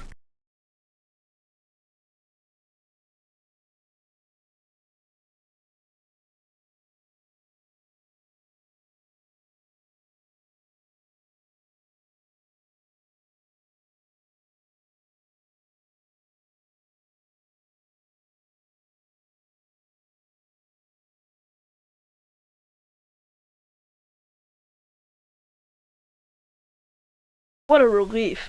I thought I'd never make it back here. There I was, lost in the heart of the woods. I could have been eaten by bears or something. I doubt it, son. Not a lot of bears in Richview these days. What in blazes happened to you? Well, sir, I followed the directions on the map exactly, but I didn't find any of the landmarks that we were supposed to flag. Once it got later, I realized that the compass wasn't pointing north, like it should. The sun sets in the west, but my compass said it was heading south. That's odd. All the compasses were A-OK when I handed them out. I checked them all out myself just this morning.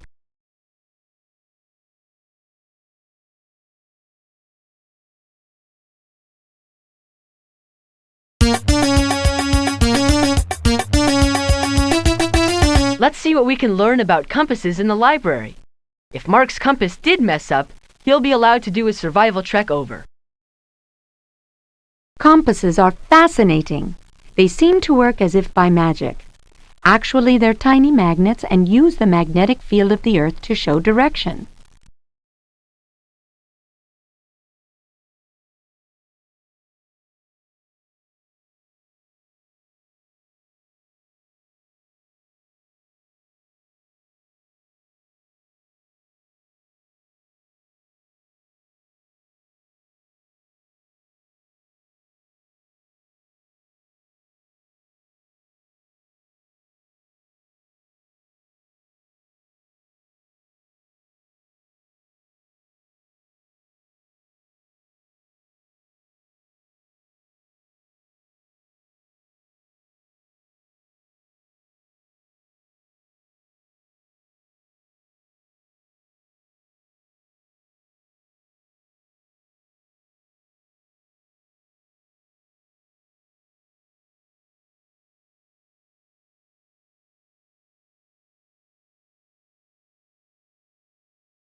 Let's talk to some of the other Explorer Club members and see if any of them can help us with our investigation. I don't see how Mark could have gotten so confused.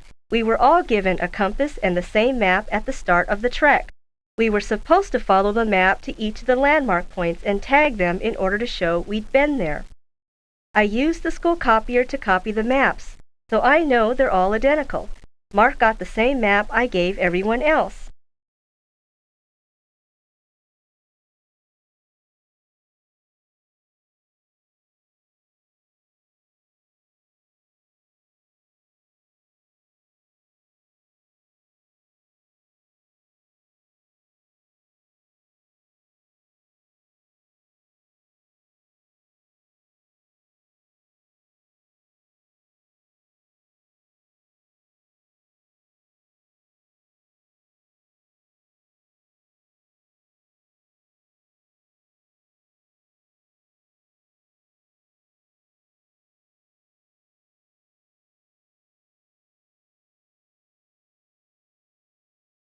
Hey, Jake. I heard you guys had to go out looking for Mark Moriarty. I can't believe he got lost. I bet Sergeant Morrow's really gonna lay into him. He's my football coach, and man, is he tough. He pitched a real fit when Mark asked him if he could put off his survival trek till next week. Mark just couldn't stand the idea of missing the Pizza Fest today, but Sergeant Morrow told him it was now or never for his trail patch.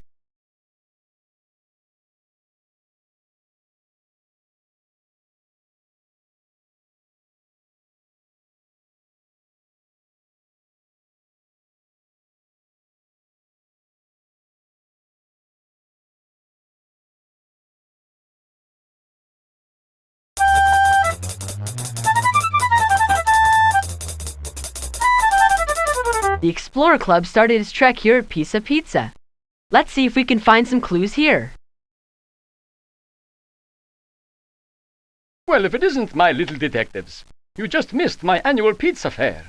We give away samples of every kind of pizza we make, all you can eat.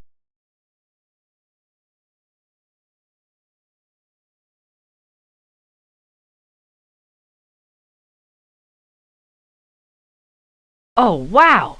Sorry we missed that, Mr. Karichi. Did a lot of people show up? We were packed. Wall-to-wall customers, you know. Too bad the whole Explorer Club had to go off on its trek before we started the fest. Some of them would have loved to stay, I'll bet. You didn't see any of them here later? I'm sorry, Jake. We were so busy I didn't really notice.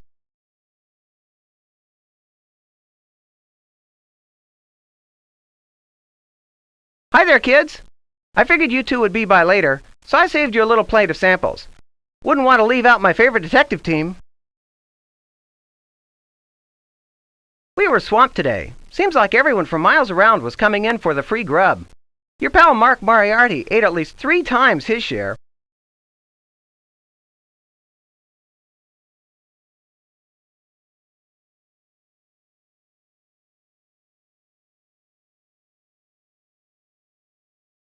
This case may have the explorers puzzled, but I bet we've got it cracked.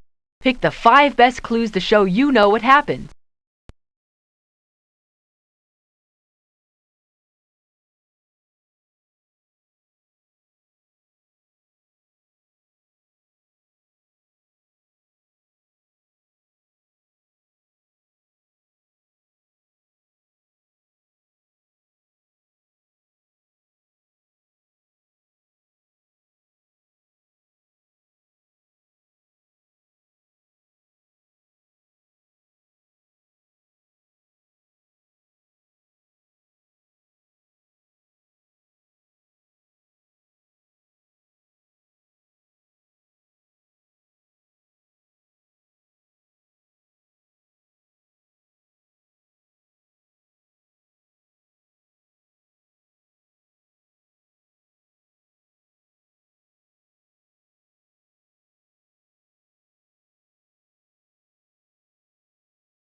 Now that we've found our way to the right clues, point out who you think got Mark lost in the woods.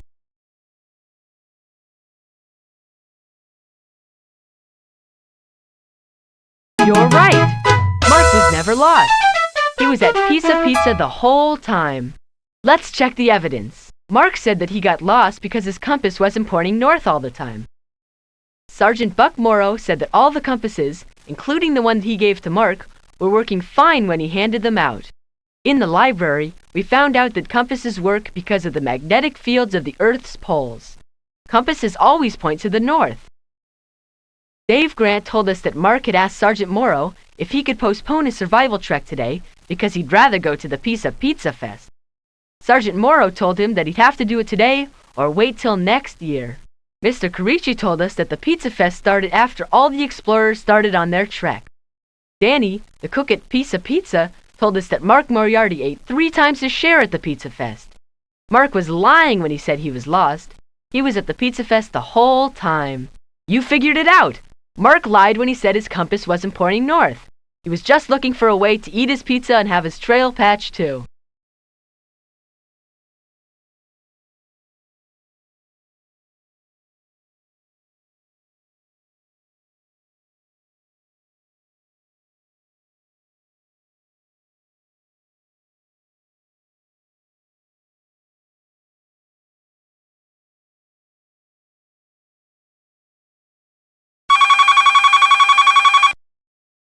Eagle Eyes, Jake here.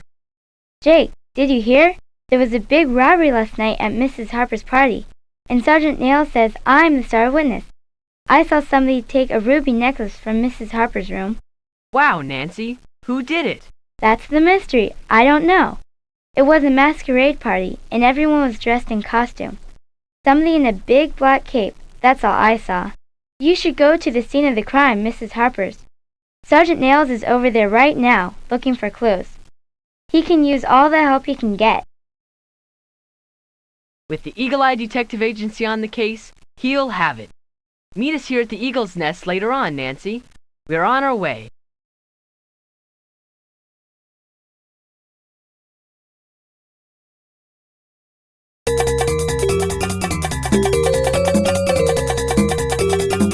Mrs. Harper always has big parties. She's a real high society type. Here's Sergeant Nails talking to her now.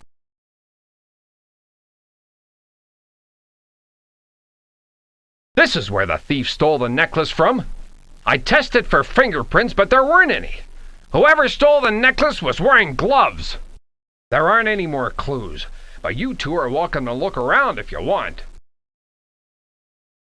Look, Sergeant Nails. There's something here outside the door to Mrs. Harper's room. It's a white chess piece. But I don't own a chess set. It must have been dropped by the thief. Oh, children, please help me. Somebody took my precious ruby necklace. It was a gift to me from my father. We'll try, Mrs. Harper. Can you tell us what happened? The party was downstairs. I had many guests. I was watching the stair, and I'm sure no one went up to my room on the 2nd floor. At first, but then the magician wanted to do some card tricks, so he asked me for a deck of playing cards. I went into the kitchen for just a moment. When I came back, Nancy ran up and told me what she had seen. A magician? Who was wearing the magician disguise? Not a disguise. This was a real live magician. He came to the party with Nina Hernandez.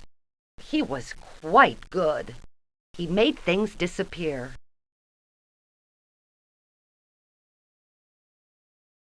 Hello, detectives. Boy, am I glad to see you. Since Chief Barnes is out of town, I need all the help I can get. I'm trying to draw up a list of suspects.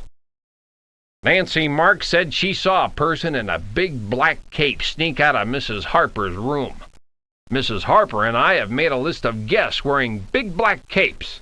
Mrs. Harper only remembers 3. 1, the vampire, Mr. Green.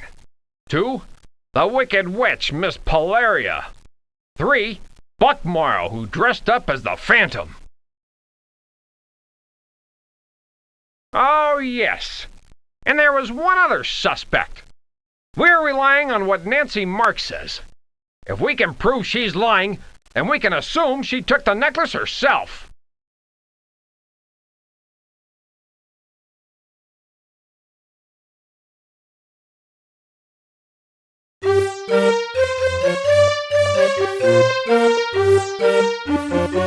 Great! Nancy's here waiting for us. Let's ask her more questions about Mrs. Harper's stolen necklace. Hey, gang, how's the investigation going? Have the police arrested anybody yet?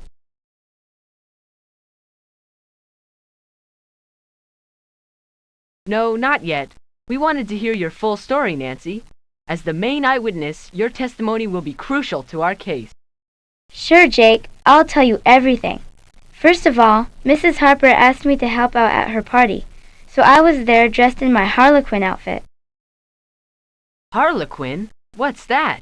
You know, like a court jester? A clown costume. Anyway, I served little food things all evening. There were a bunch of people there. Later, this magician came in and did some pretty amazing tricks. He asked Mrs. Harper for some cards. I decided to help find some, and so I went upstairs to look. I was up there when I heard a door close. Someone in a big black cape had come out of Mrs. Harper's room. I saw him or her from behind.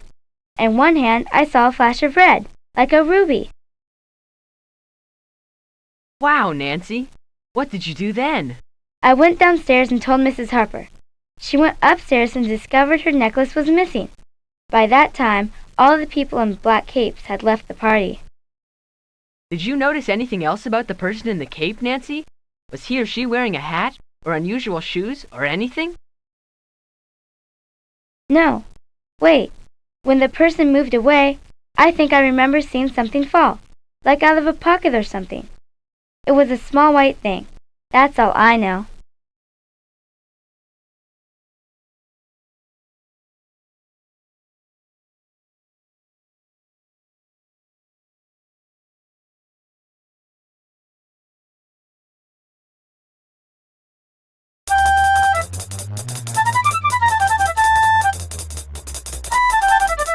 These 3 people were all at Mrs. Harper's party. Sounds like they're arguing about something.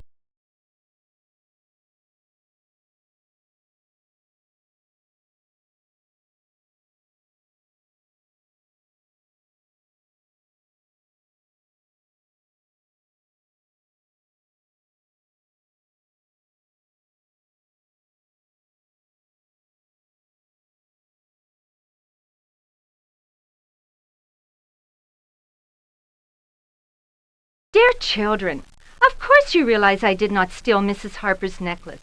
The very idea is absurd.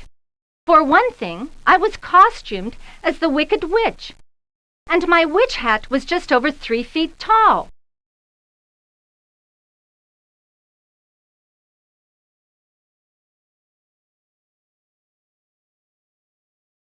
If Nancy had seen me from behind, she would have noticed my hat. Therefore, of course, I am innocent. At ease, detectives. I did wear a black cape, but you have to believe I'm not a thief, and that's an order. My Phantom costume was really detailed.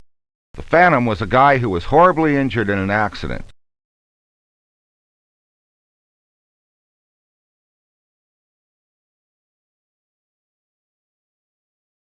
The costume boots made me walk with a limp. If I'd been the one upstairs, Nancy would have noticed that. I'm shocked that anyone would consider me a suspect. I was wearing a black cape, but I did not steal Mrs. Harper's necklace. You see, I was dressed as a vampire at the masquerade party, and my cape was unusual. My cape flaps like bat wings as I walk. If Nancy had seen me, she would have seen that.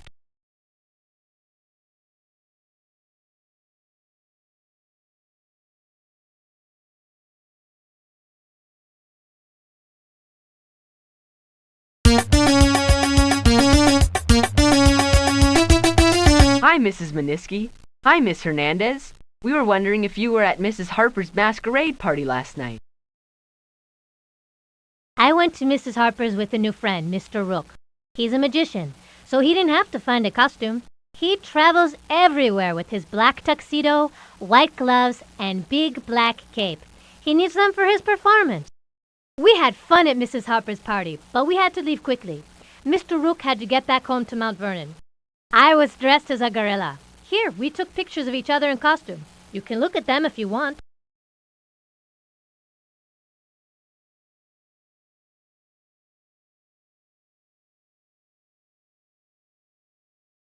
I was at the party dressed as the Queen of England. I had a grand time until Mrs. Harper's necklace was stolen, of course. I really enjoyed the magic show. The magician was quite remarkable. He took out a whole set of chess pieces and made them disappear one by one. I could never figure out where any of them went. Of course, I know he's really just hiding them in his hands or in his clothes. But he does it so cleverly it seems like magic.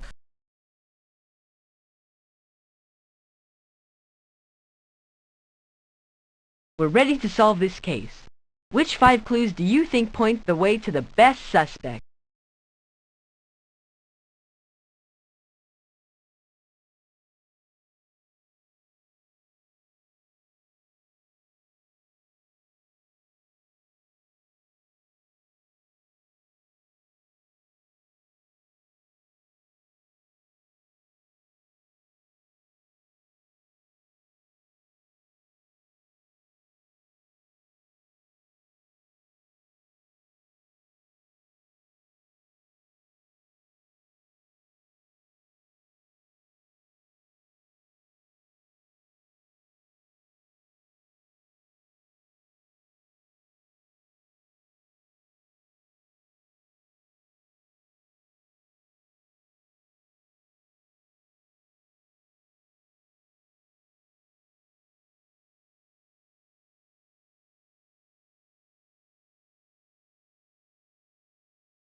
Now choose the person that you think stole Mrs. Harper's necklace. Yes, Mr. Rook is the jewel thief in the black cape, and you can prove it. Let's check the evidence. We had a lucky break on this case. A witness saw the thief. Nancy saw a person in a black cape take the ruby necklace. Unfortunately, since she saw the thief from behind, she could only see the cape, not who the thief was. Since Chief Barnes was out of town, Sergeant Nails was in charge, and he tried his best to do a good investigation. But he overlooked a few things. When looking for clues, he only searched Mrs. Harper's room. He didn't look out in the hall. We did, and found a chess piece. Nancy told us it was dropped by the thief. And when Sergeant Nails and Mrs. Harper put together a list of suspects, they only thought about guests. They forgot to include the magician who performed at the party. When we talked to Nina Hernandez, we learned some interesting things about her new friend the magician. Things that all matched up with what we knew about the jewel thief. He wore gloves. He made chess pieces disappear by hiding them in his clothing. And he had a big black cape.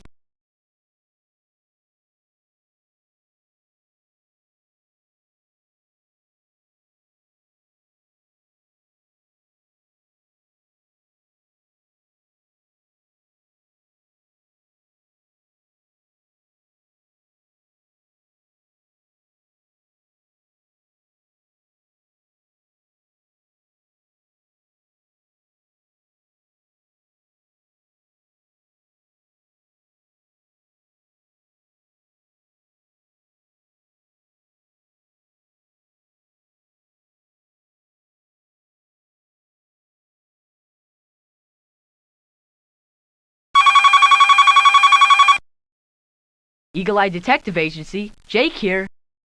Jake, it's Nancy. Can you come over to Mrs. Meniski's house? Her mink coat has been stolen. Mrs. Meniski's been robbed. We'll be right there.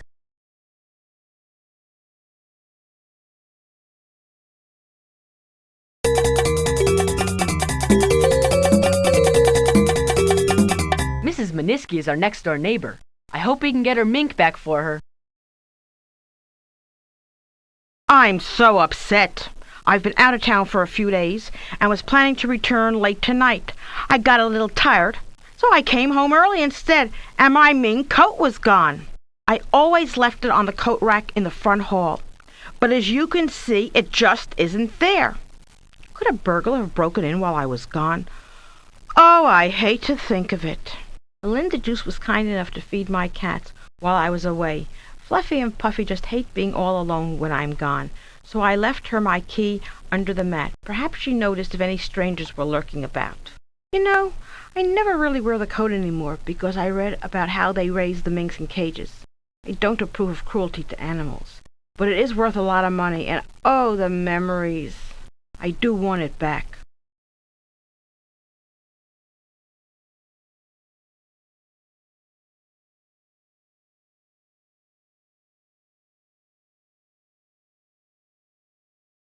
Whoever took the coat didn't search the rest of the house. This jewelry is valuable.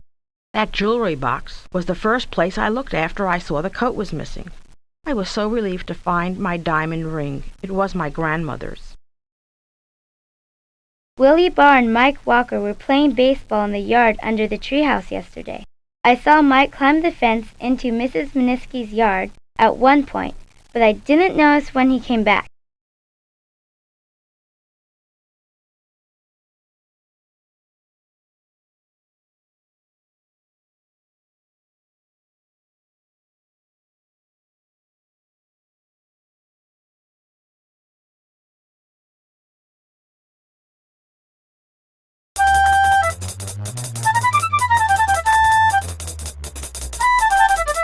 Mrs. Harper lives in a really big house. My grandpa says that their family made a lot of money in the oil business 100 years or so ago. Poor Mrs. Meniski. I'd just die if anything ever happened to my mink. It's full length and I'm very proud of it. Why, Melinda Juice positively drools every time she sees it. She's forever asking me to let her try it on. She just loves fur. But she's never owned a lovely fur coat like mine or Mrs. Meniski's. Of course I'd never let Melinda borrow it. She's a dear, but she's so clumsy. Every time she comes over for tea, she manages to spill something.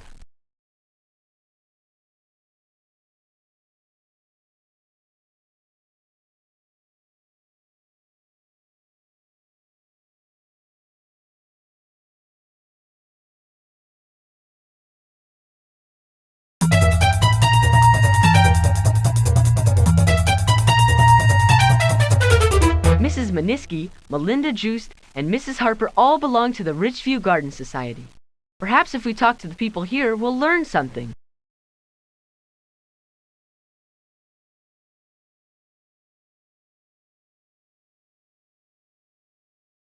Such a shame about Mrs. Meniski's mink being stolen. I won't wear any animal skins at all myself, so I really admired Mrs. Meniski for not wearing hers. People of her generation weren't as aware about animal rights as we are now, like Linda Harper. Why, she didn't even take off her mink coat when she helped me set up the flower display yesterday, and it took all day. On my way to pick up Mrs. Harper yesterday, I passed Mrs. Meniski's house. Melinda Juiced was there, getting the key from under the mat. She was carrying a big ice cream cone. I keep telling her that sugar-filled products like that are fattening, but she's got a real sweet tooth.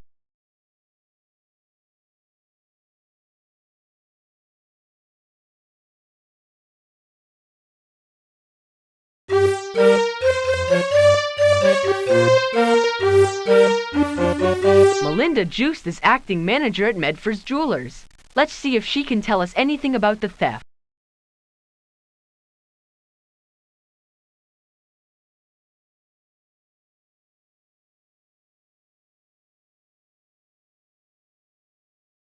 Mrs. Miniski is back in town already? I know the mink coat that you're talking about, but I didn't notice whether or not it was there this week.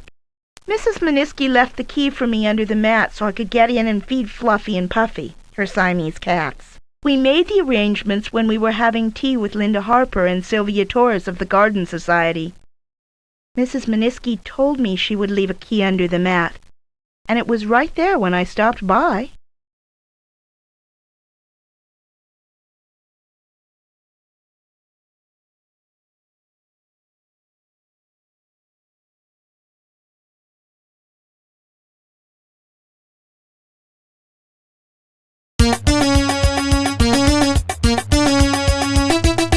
Mike Walker and Willie Barr are best friends. They hang out here a lot on weekends. I only climbed into Miss Miniski's yard to get my baseball. We were playing ball under the treehouse, and I accidentally hit one over the fence. Miss Miniski gets real mad if she finds us playing in her yard. She has those expensive flowers, I guess. So I got out of there fast. Almost got snagged, too. Melinda Joost was coming out of the house carrying a big package. I grabbed the ball and ducked behind the garage, but it was close. Sure, Mike went into Miss Miniski's yard yesterday, but only to get our ball back. If she found it there, she'd never let us have it back. I climbed a tree to check out where the ball went, so I could see him the whole time. He didn't go into her house. No way.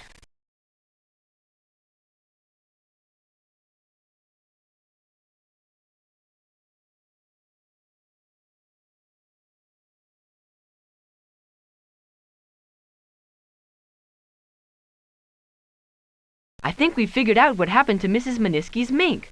Pick the 5 most important clues that show who you think has the missing mink.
Those are the clues we need. Now who do you think took Mrs. Miniski's mink? You're right. Melinda Joost is responsible for the missing mink. Let's check the evidence. Mrs. Miniski told us that she left the key under her mat for Melinda Joost, so she could come over and feed her cats while Mrs. Miniski was out of town. Sylvia Torres told us that when she drove by Mrs. Miniski's house yesterday, she saw Melinda Joost stopping in to feed the cats. She said Miss Joost was carrying an ice cream cone. Mrs. Harper told us that Melinda Joost was always envious of her mink coat, but that she wouldn't lend it to her because she was always spilling things. Mike Walker told us that when he went into Mrs. Miniski's yard to get his ball, he saw Melinda Joost leaving with a big package. We found a stain on the carpet under the coat rack that used to hold the mink. It looked like ice cream or some other sticky substance had been spilled there. When we stopped by Medford's, we found a phone message on Melinda Joost's desk. It was from Sampson's Fur Cleaners, and said she could pick up a coat tomorrow. But Miss Joost doesn't own a fur coat.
Eagle Eye Detective Agency. Jake here.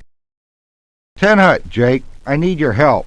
I had to give 3 kids detention, but I'm pretty sure that one of them is innocent. Detention? Who got detention? And what did they do, Sergeant Morrow? I have Mark Moriarty, Christine Lee, and Dave Grant in detention for borrowing a school basketball without permission. But Melinda Juice told me she only saw 2 kids sneak into the equipment room to take it.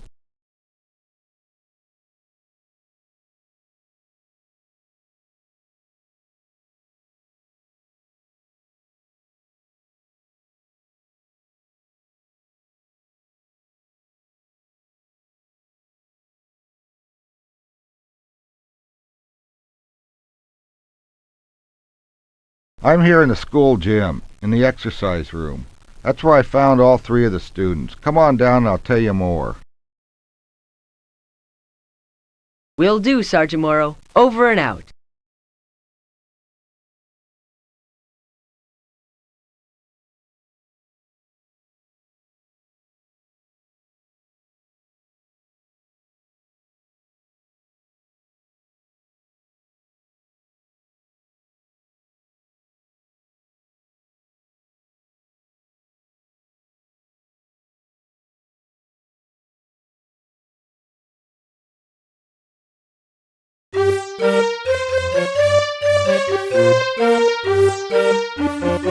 There's Sergeant Morrow.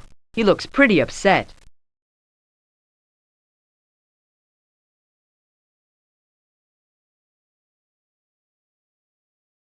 This machine has all sorts of different exercises to build up particular sets of muscles like your arms, legs, or chest. You can adjust each one by adding or subtracting weights. Let's try the bench press. Ugh, I can't move it at all. Now I'll try the arm pull. Ugh!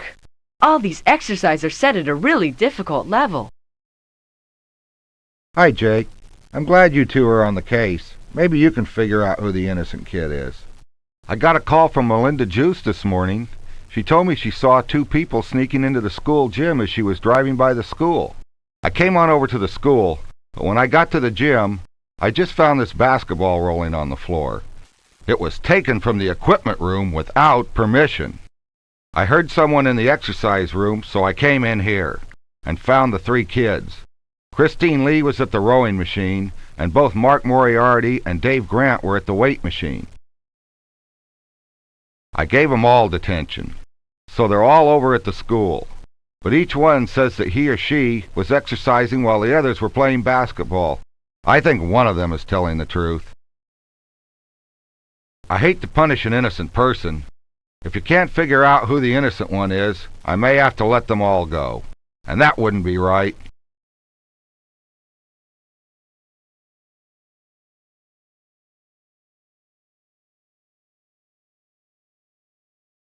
I gotta try this thing.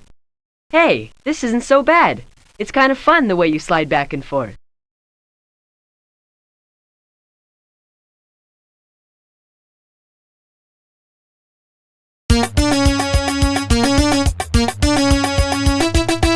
Maybe Mrs. Garcia can help us discover some more clues. Mrs. Garcia, we're doing some research on kids and exercise. Good subject. I think many kids these days don't exercise enough. I tried to get my son Bobby to exercise more often, but he doesn't seem to like it very much.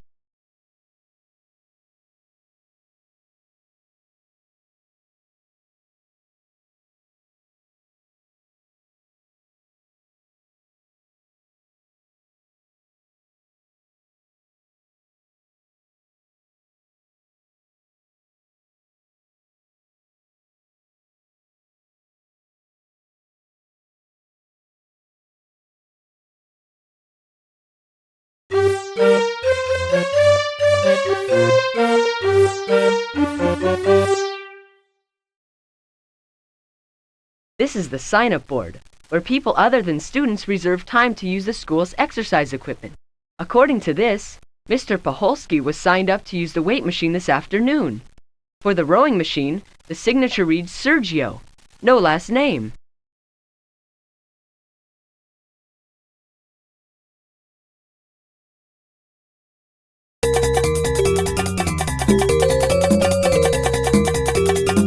Here are the 3 students Sergeant Morrow found in the exercise room. He thinks one of them is innocent. But which one? Boy, are these guys creeps. They all know I'm innocent, but they won't speak up. Now I'm going to get detention just like them. It's just not fair. I was the one working out on the weight machine, not Mark Moriarty. I did the bench press and all the arm exercises. I want to get in shape for ski season. I was all alone in the exercise room. Then Mark and Christine came running in, and before I know it, we're all in detention. Thanks a lot, guys. Look, Jake, you've got to believe me. I was in the exercise room the whole time. It was those 2 who were playing basketball outside in the gym. Woo! My arms are tired. I was using the rowing machine. It helps me paddle a canoe on Explorer Club trips, which I won't be allowed to go on if I get detention.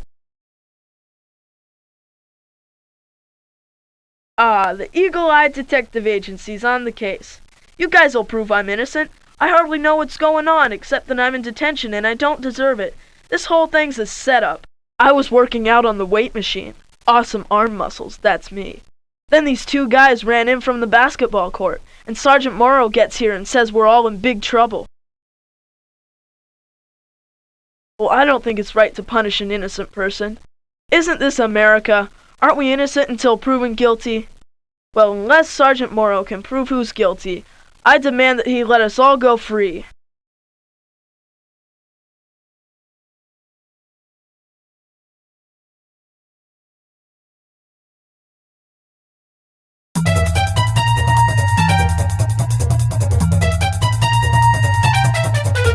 Sergeant Morrow said Melinda Juice saw 2 kids sneaking into the equipment room. Maybe she can tell us which 2 it was. Hello, kids. What can I do for you?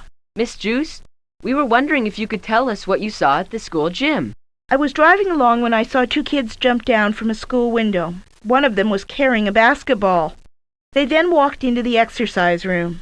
Could you describe any of them? Unfortunately, no. I was too far away. I couldn't even tell if they were girls or boys.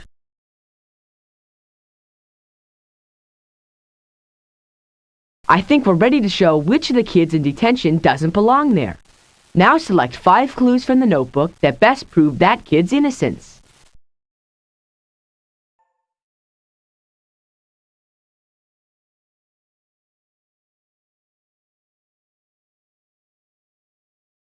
Now pick out the innocent exerciser. Yes, Christine Lee was not playing basketball. She is the innocent student. She was exercising on the rowing machine, and you can prove it.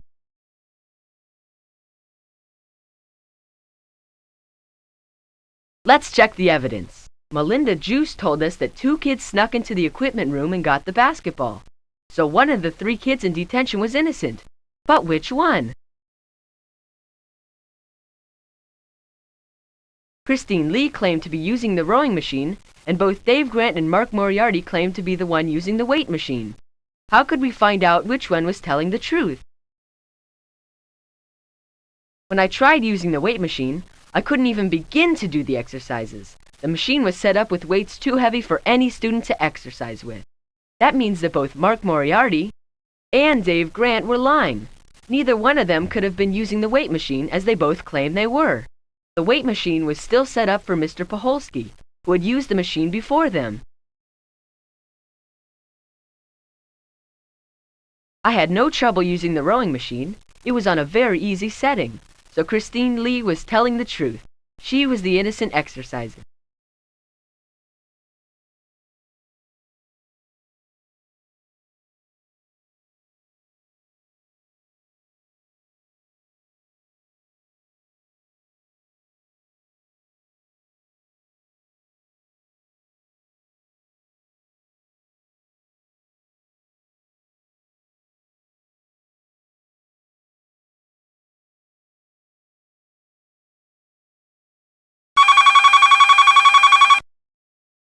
Eagle Eye Detective Agency, Jake here. Jake, you must help me. It is a disaster. I'm afraid that my secret recipe for pizza sauce is being leaked to my competitors. That's pretty serious, Mr. Carici. We'll be right there. No, wait! I don't want the thief to know I'm on to him. Meet me down at Sweet Treat's ice cream parlor, and please hurry. Okay, Mr. Creechy. We're on our way.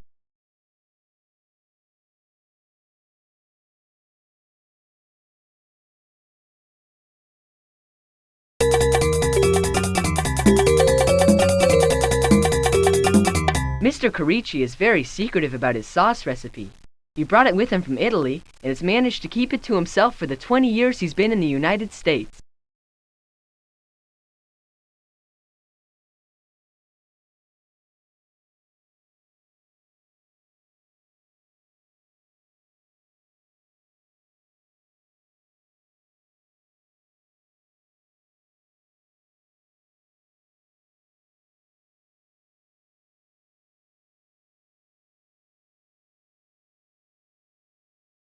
My pizza sauce is so secret that I lock the recipe in my safe. Only Danny, my cook, and my manager, Mr. French, know the combination. Oh, and of course, my boy Anthony. He's gonna inherit the business one day. I can't believe that any one of them would give my secret away. Today I went to check some accounting books in my safe, and I didn't see the recipe. If no one has taken it out to make the sauce, it should be in the safe. The recipe is written on an old piece of paper I brought over with me from the old country. It's yellow and crumbling, but it's my treasure.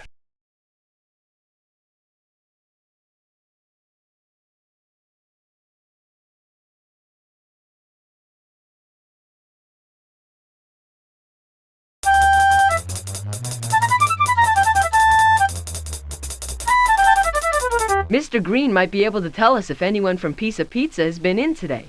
The thief might have received a lot of money by selling the stolen recipe.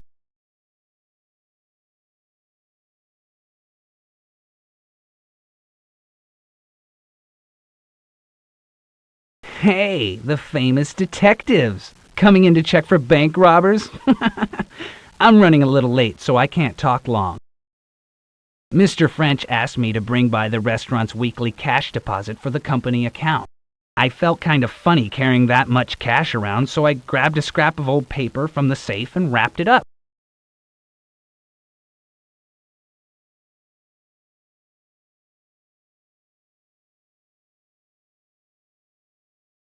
That way I could deliver the pizzas I had left before I came here without worrying too much that someone would see the cash.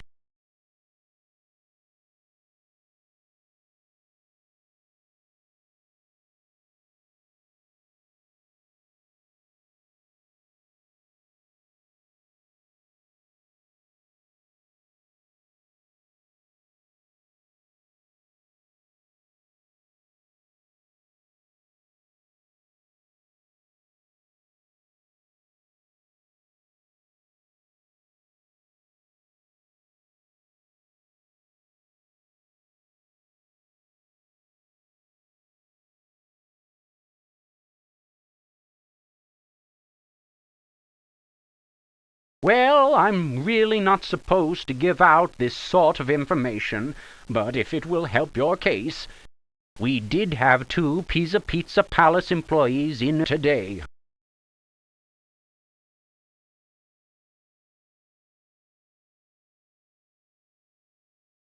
Danny, their cook, was in early this morning.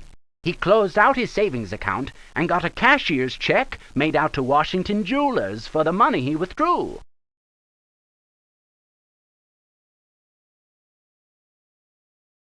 Mr. French usually puts the restaurant's weekly cash deposits into the Pizza Palace company account, but today he must have been busy.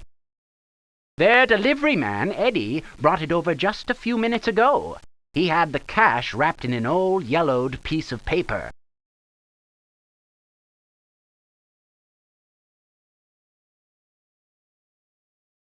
He stuffed the paper in his pocket with the receipt I gave him. He's just leaving. Why don't you see if you can speak with him? Hey, the famous Mr. I felt that way.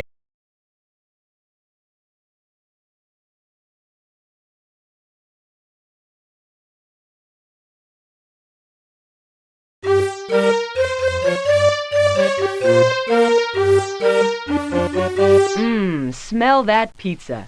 No wonder this is the most successful pizza parlor in the state.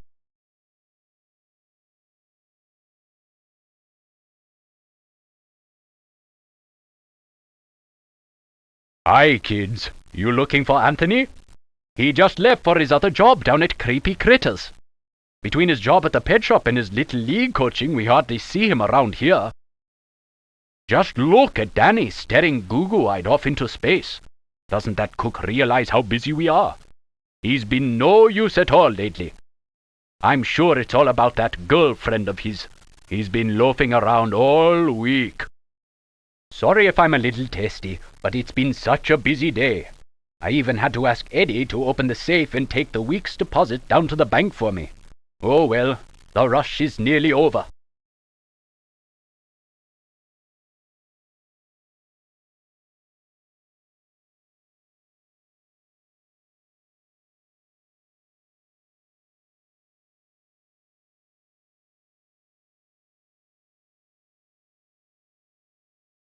Hey kids, have a free slice on me. I'm celebrating today. It's taken me all year, but I've finally saved enough to buy an engagement ring. Tonight I'm going to ask Mandy Lipper to marry me. Mr. Carici pays me very well, but it still took me a long time to save up enough for this beauty. It's right here if you want to have a look. But be careful of my pizza sauce vat, will you? I spent all morning making the stuff. I didn't get the recipe back in the safe until just before I went to get Mandy's ring.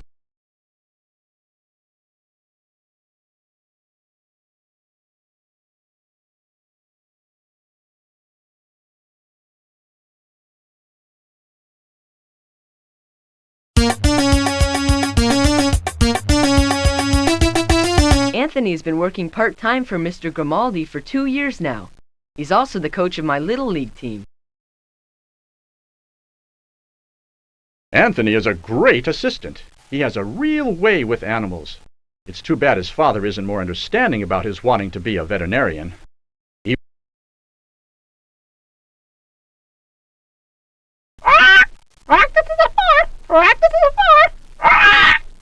Don't forget now, Jake. I'll see you on the baseball field on Saturday. Hi, kids. How do you like our new cockatoo? We got him last week, and I've already taught him some neat phrases. If I didn't have to work at the pizza parlor, I'd be here with the animals every day. I tell my pop that there's more to life than tomato sauce and mozzarella, but every time I talk to him about my wanting to be a vet, he just goes on about how I'm going to run his pizza parlor for him one day. Next year will be different, though. With all the scholarships I've gotten, I'll have no trouble getting into a top college, and then I'll be able to go to the best veterinary school in the state. I bet.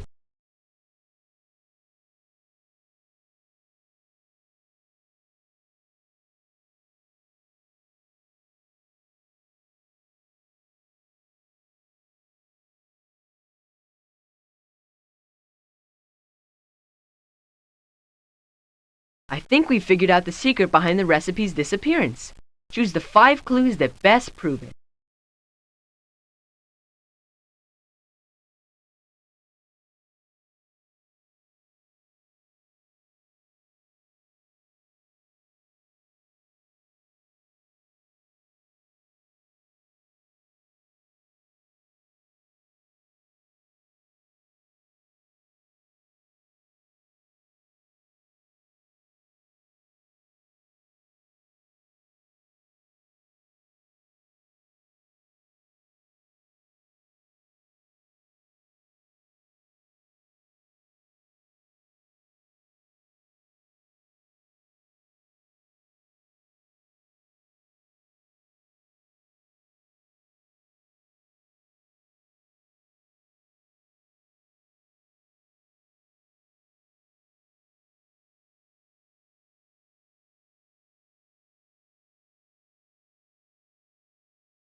Those clues point the way to the missing recipe.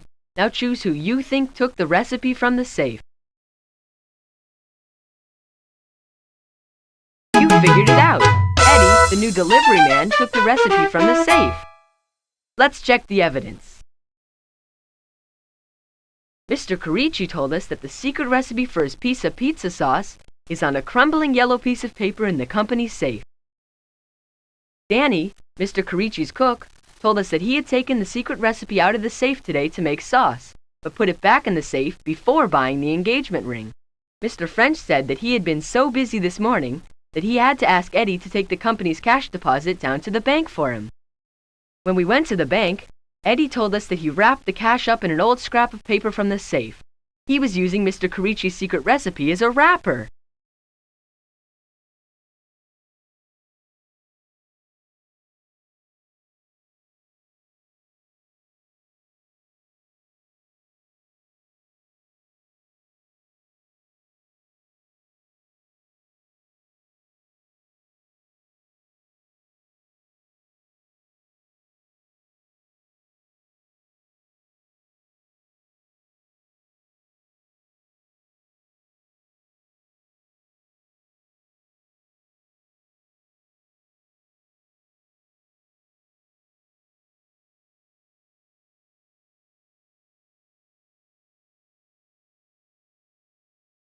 Jake, you'll never believe what I just heard. Mark Moriarty and Dave Grant claimed that they saw aliens from outer space at Duffy's barn last night. Aliens? Those two have been watching too many old movies. There's no such thing as aliens. Not at Duffy's barn, anyway. I ran into Dave Grant just as he was leaving football practice, and he told me that Sergeant Morrow, his coach, saw the aliens too. He said Sergeant Morrow called his astronomer friend, Dr. Kanara, just before practice. He asked her to come meet him at school so they could discuss extraterrestrials. Sergeant Morrow isn't the type to make up stories. Maybe we ought to go and investigate these UFO sightings.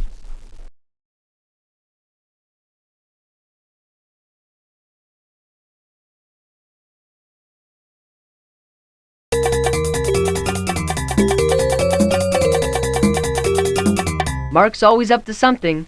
I wouldn't be surprised if this was just another one of his tricks.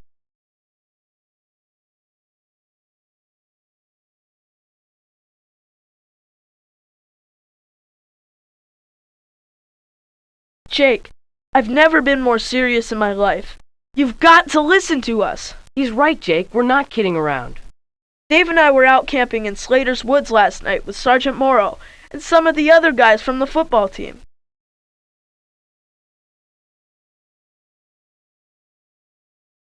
Around like 9 o'clock or so, we all see some weird lights over by Duffy's barn. So Dave and I, being the totally brave dudes that we are, figure we'll sneak over and check it out. So we start sneaking over to the barn, and Sergeant Morrow tells the rest of the team to hang out.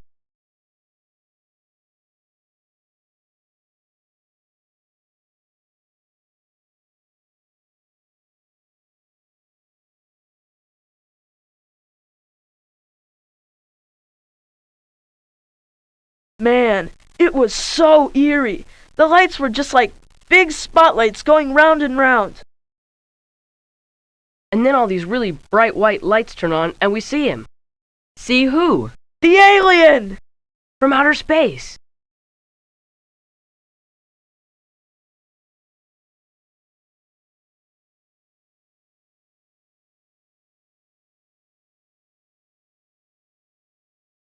Nobody's gonna believe some dumb drawing.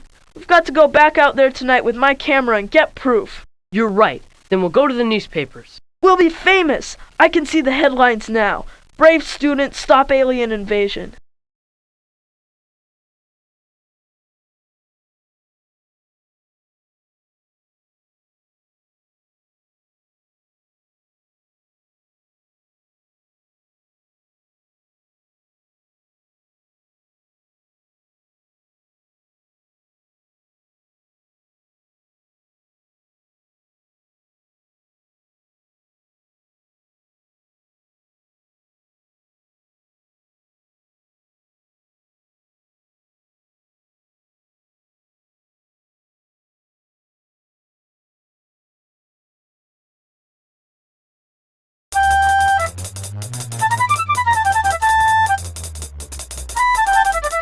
Hey, Jay Lightfoot must be substituting for Mrs. Garcia again. Jennifer and I love his books. Maybe he can help us find out more about UFOs.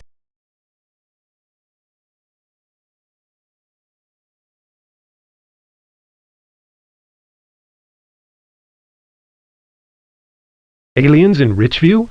Fantastic! I've done some research into UFOs lately, and there are really some very interesting stories.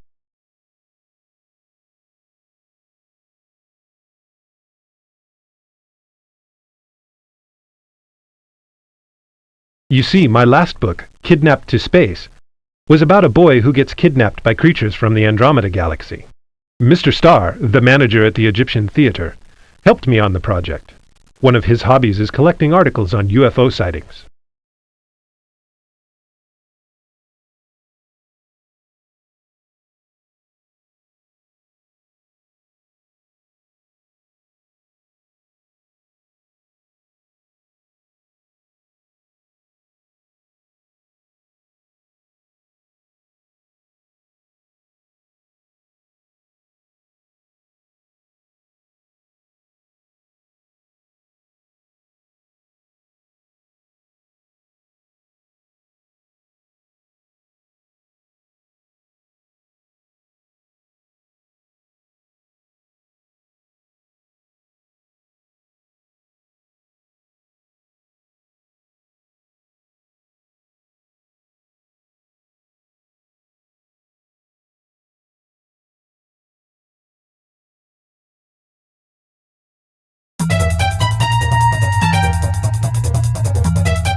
If Mr. Starr is a collector of UFO stories, he might have some information we can use.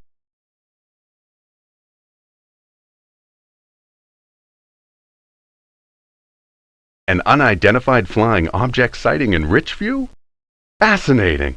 I'd love to interview the witnesses for the Richview Courier. I do a little freelance reporting for them sometimes, you know. You know, this would be great publicity for Jay Lightfoot's new book. I can just see my headline now, Space Invaders in Author's Hometown. This is just the kind of thing that helps sell new novels. People will read the story, and then they'll want to read his book. Who knows, maybe with all the press coverage, Jay will be able to persuade a big studio to make a movie of his book. There may even be a part for me.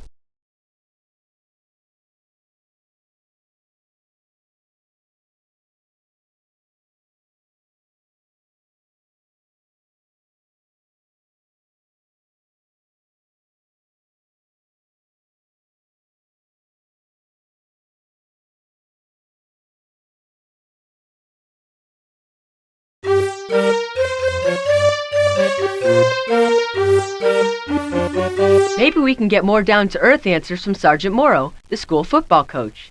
He should be just about finished with practice about now.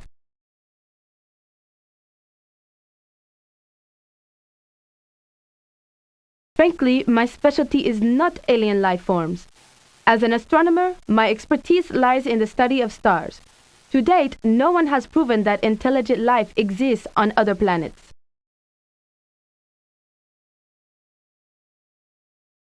But if you consider the billions of stars astronomers have discovered, it is possible that one of the planets orbiting those stars may be capable of supporting life. What kind of form that life would take is anyone's guess. Perhaps they might even look like the multi-armed green creature that Buck has drawn for us here. Jay Lightfoot would love to believe that. His newest book is all about UFOs and strange beings from outer space.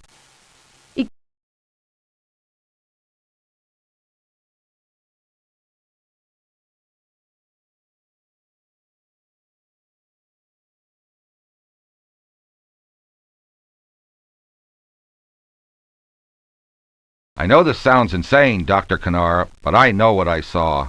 It's not that I'm saying it's impossible, Buck. It's just that as a scientist, I have to maintain a certain amount of skepticism. Oh, hi, kids. This is Dr. Kanara, the astronomy professor from Mount Vernon College. I was just telling her about the strange goings-on at Duffy's farm last night. Yeah, we heard that you, Mark, and Dave saw some pretty weird stuff. What can you tell us about it?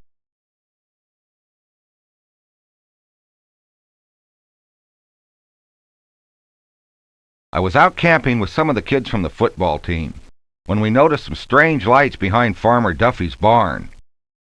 Mark, Dave, and I went over to check it out. The lights near the barn were some bright spotlights, like the kind used on a search helicopter.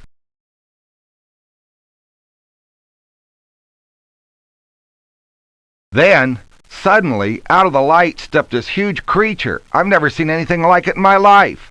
We started backing away, and it raised its arms, I guess, and came at us. Well, my first thought was to get the boys to safety. They ran like scared chickens, but I rounded them up with the rest of the team and took them back to the school. Then I called their parents to come pick them up.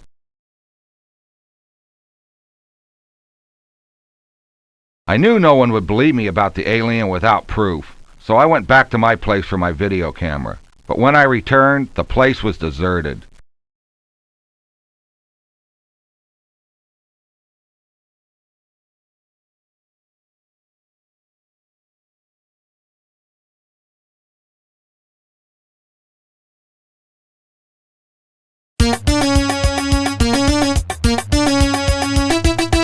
This talk of space creatures is giving me the creeps. I wonder what really happened at Duffy's barn last night.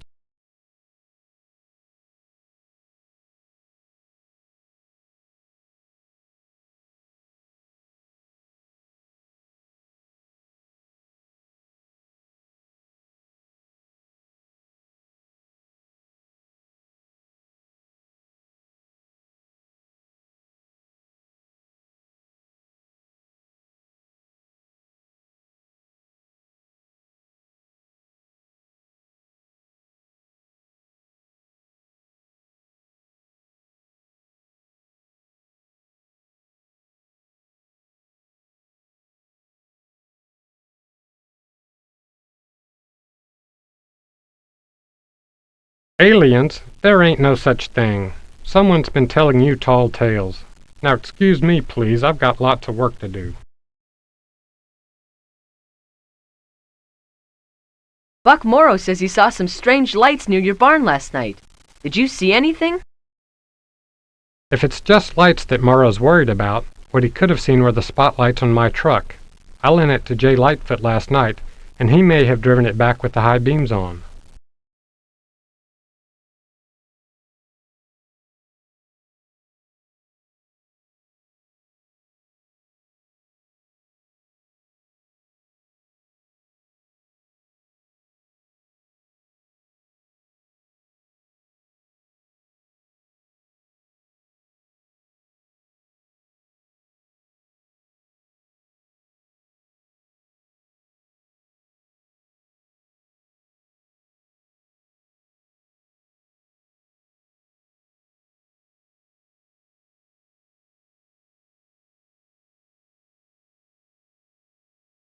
This UFO mystery is pretty far out, but I think we've got the evidence we need to crack it. Pick the clues that you think show who's behind this alien invasion.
Those are the clues we needed.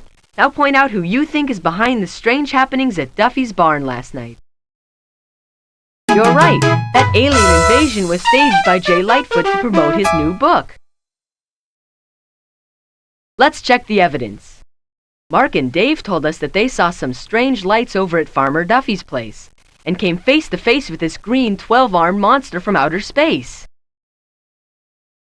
Sergeant Morrow said that he went to investigate the lights that Mark and Dave saw, and he saw the alien too.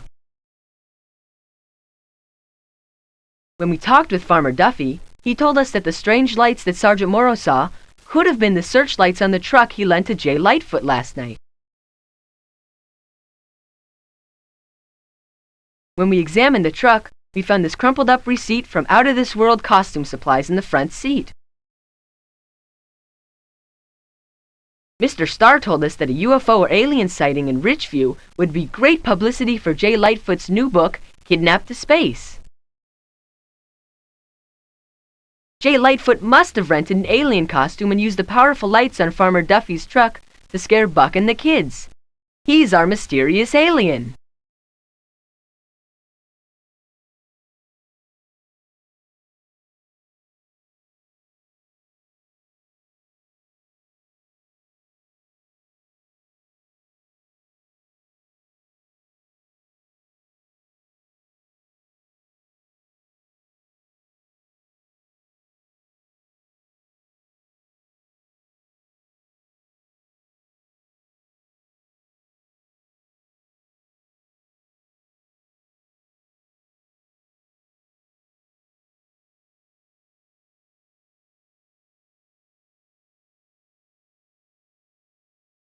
Did you hear?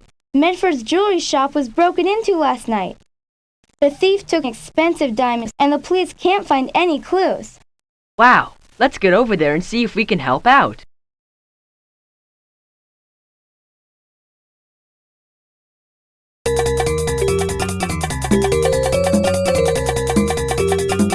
Medford's jewelry shop is in a fancy building downtown. Everything here looks expensive. The young detectives are here. Oh, I hope you can help me. They took a diamond necklace worth $75,000. It was hidden in a secret safe, but they knew right where it was. $75,000? Wow, that's a lot of money. It must have been a really beautiful necklace. Any idea who could have taken it? I think Washington had this done. I've been taking all his best clients, and he's desperate to stop me. I had a customer coming in to buy the necklace today.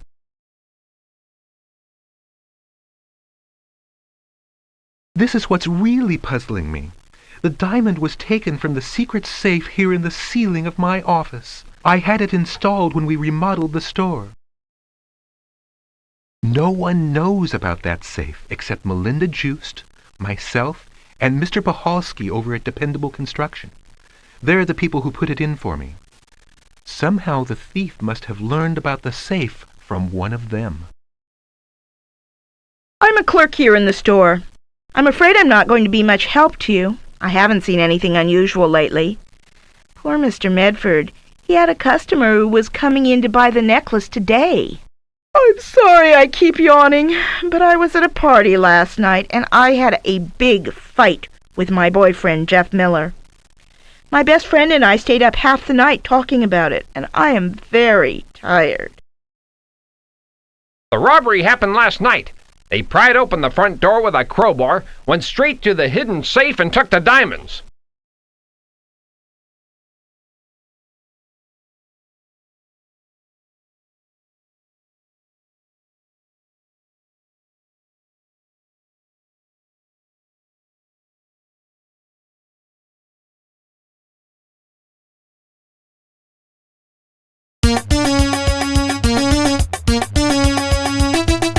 Washington's Jewelers is in a brick building downtown.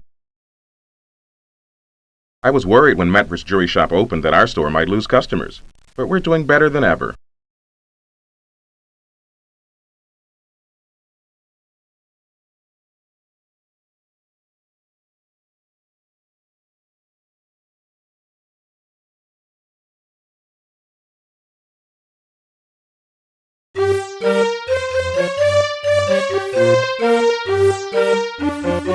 Mr. Medford has a nice house in a quiet neighborhood.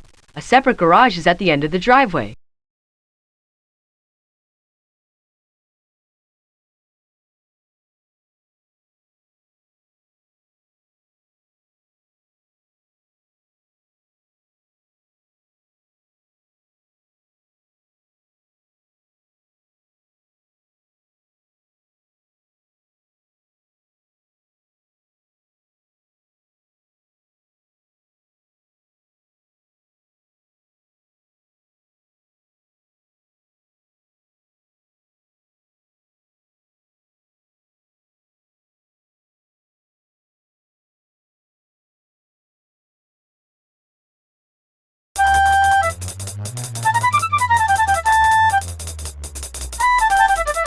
Dependable Construction has an office and yard on the edge of town.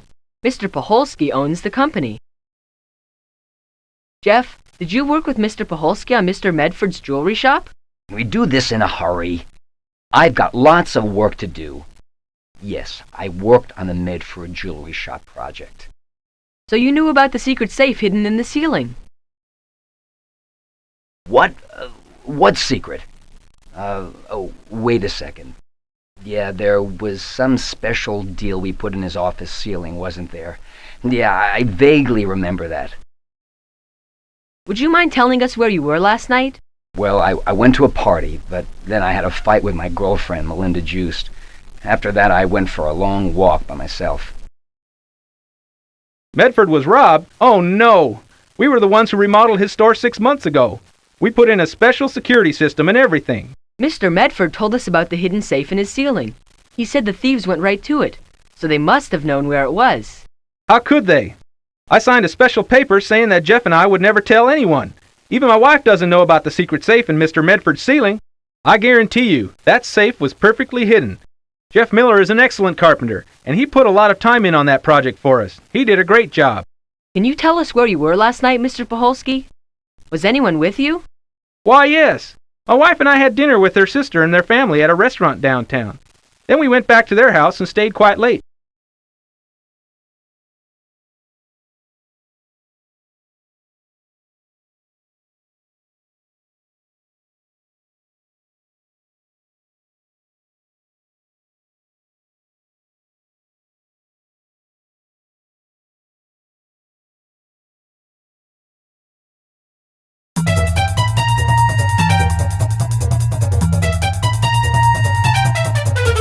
Mrs. Garcia, the librarian, can help us find old newspaper clippings. Here's a clipping. Medford's jewelry shop grand opening 6 months ago. It says Dependable Construction did the work. Here's another clipping. No, this is about Washington Jewelers. It says they just completed their best year ever.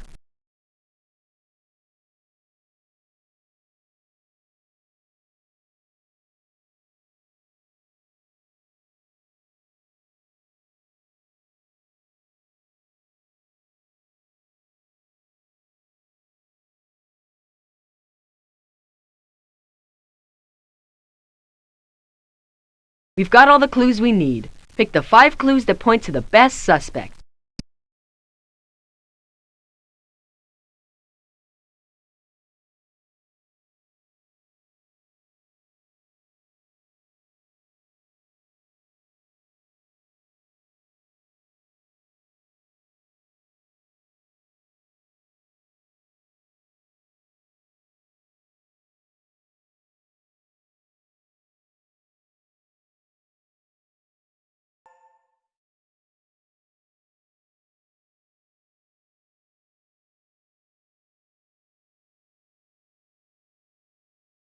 Now choose the person who you think stole the hidden diamonds. You figured it out. Jeff Miller stole the diamonds. Let's check the evidence. A $75,000 diamond necklace was stolen from Medford's jewelry shop. The robber pried open the door with a crowbar and went straight to the secret safe where the diamond was hidden. Mr. Medford said that only he, Melinda Joost, and Mr. Puholski knew about the secret safe he'd installed in his office. Melinda Joost was talking with her friend late last night. She couldn't have stolen the diamond. Mr. Puholski was at his wife's sister's house late last night, so he's cleared from the list of suspects as well. But it turns out that Jeff Miller works for Mr. Puholski. He actually installed that secret safe in Mr. Medford's shop. And, until last night, he was Melinda Joost's boyfriend. Jeff Miller has no alibi for last night. He said he went for a long walk by himself after he had a fight with Melinda.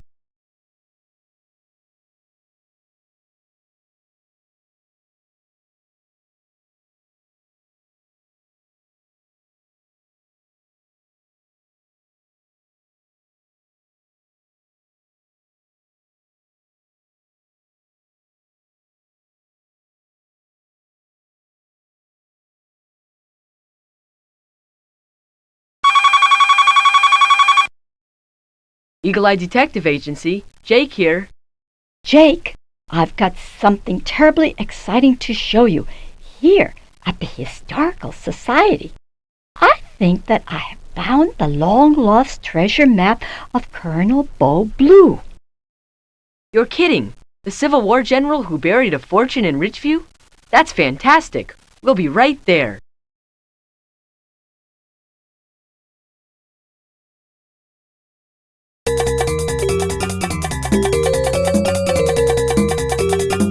Mrs. Arnold has run the Richview Historical Society for years.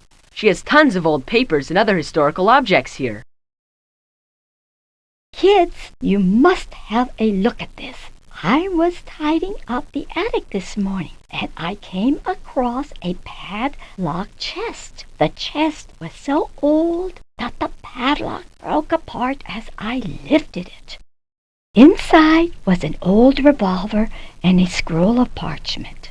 The parchment is cracked with age, but it certainly looks like a map of some sort.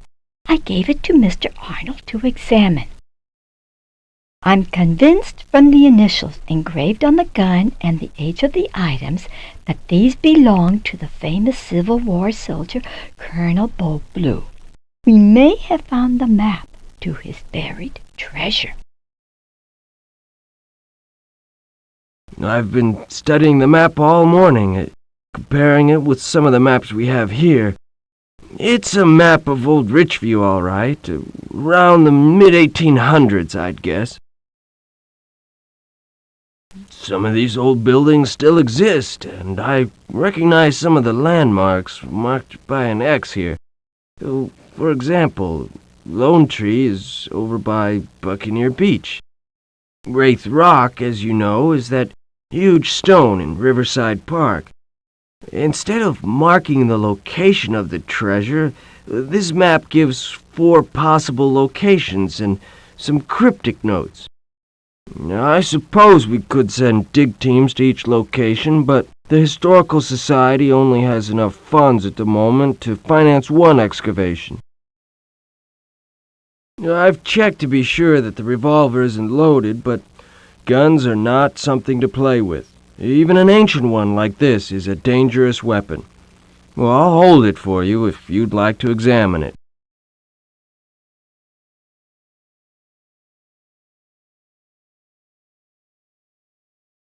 Well, I'm convinced that this revolver is authentic. It's exactly the kind of Smith & Wesson that was used in the Civil War when Colonel Blue commanded his regiment.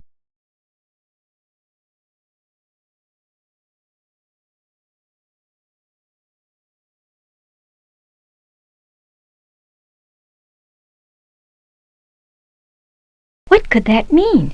President Jackson's namesake. Could he be referring to the statue of President Jackson in Riverside Park? Wraith Rock is in Riverside Park, too.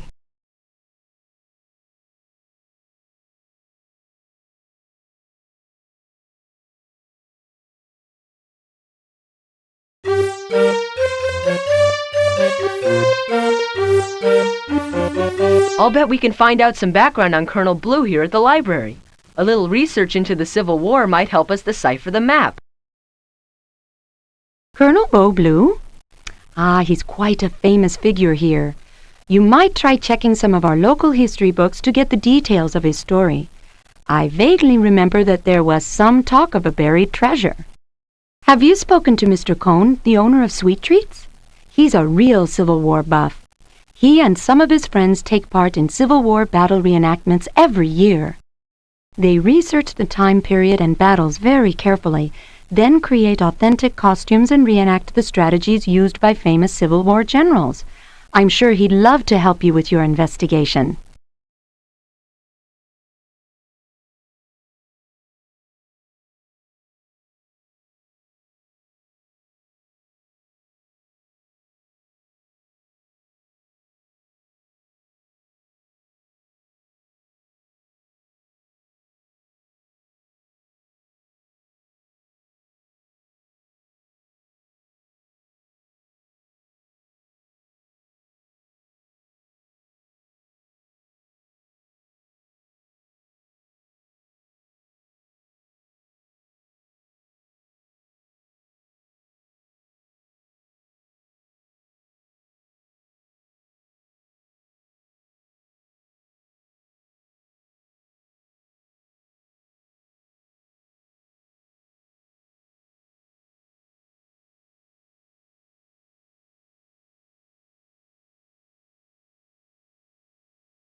Mr. Cohn is the owner of Sweet Treats. We're lucky to catch him while he's in the shop.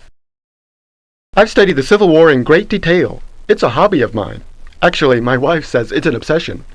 Anyway, each year I join up with a group that reenacts some of the famous battles like Gettysburg and Shiloh.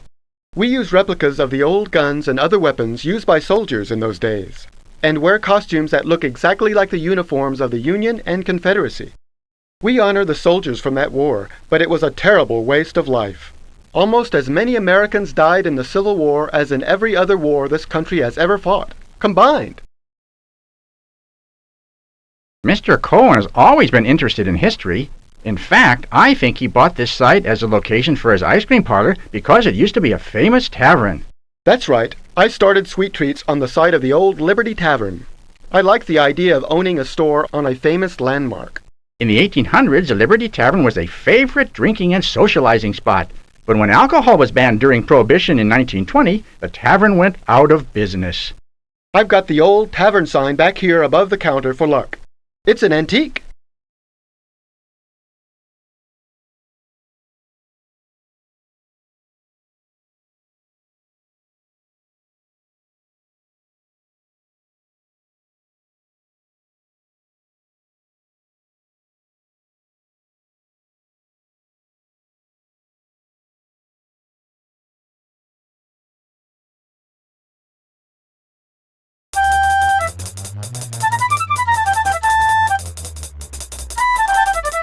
Wraith Rock is right here on the edge of the path, and there's the statue of Andrew Jackson.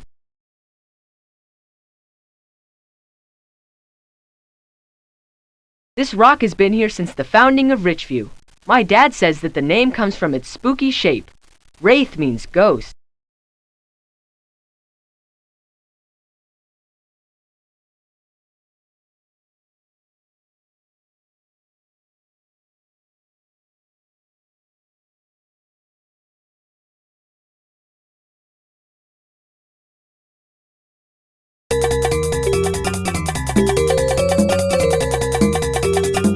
Mr. Duffy's had bad luck with his crops the last few years. If the treasure is buried here, maybe he'll be able to use some of the money to help fix up his farm.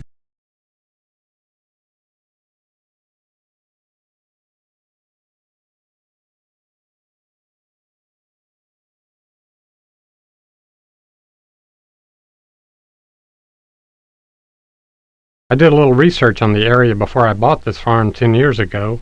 There was a mining company here back in the 1800s. They dug shafts deep into the earth looking for silver. Mining was a really big industry in this part of the country in those days. When the silver ran out, they sealed up the caverns so that people wouldn't mess around in them and get hurt.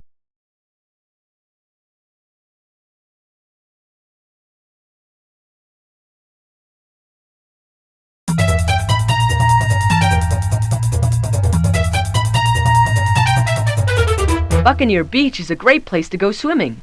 I bet these people had no idea that a treasure might be buried nearby. Yo, Sherlock Holmes types. What's happening? Out here to catch some waves? Not today, Steve. We're on a case. Do you know anything about that tree up there? Lone tree? Yeah, that's like a totally ancient landmark. That old hickory tree has been there for centuries. My grandfather proposed to my grandma there. I go up there to read sometimes, you know. It's got an excellent view. I heard a legend that this was the first tree planted by the settlers who founded Richview in the early 1800s.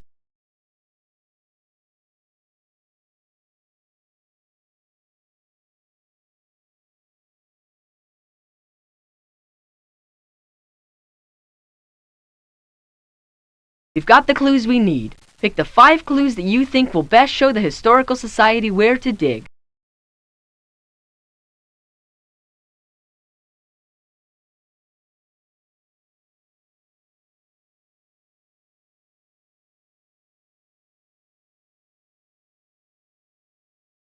Those are the clues we needed.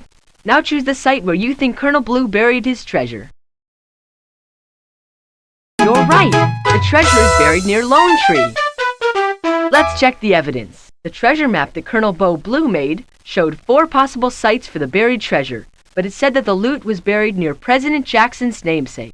Wraith Rock in Riverside Park was one of the landmarks on the map, and it's near a statue of President Andrew Jackson. Andrew Jackson was president before the Civil War, but the statue of him in Riverside Park wasn't put there until 1967. Colonel Blue couldn't have known that it would be there. At the library, we learned that President Andrew Jackson was president before the Civil War, so Colonel Blue would have known about him. We also read that President Jackson's nickname was Old Hickory. Colonel Blue would have known that too. The tree called Lone Tree, up by Buccaneer Beach, is a hickory tree. The founders of Richview planted it as a landmark many years before Colonel Blue arrived. Colonel Blue buried his treasure underneath that old hickory tree.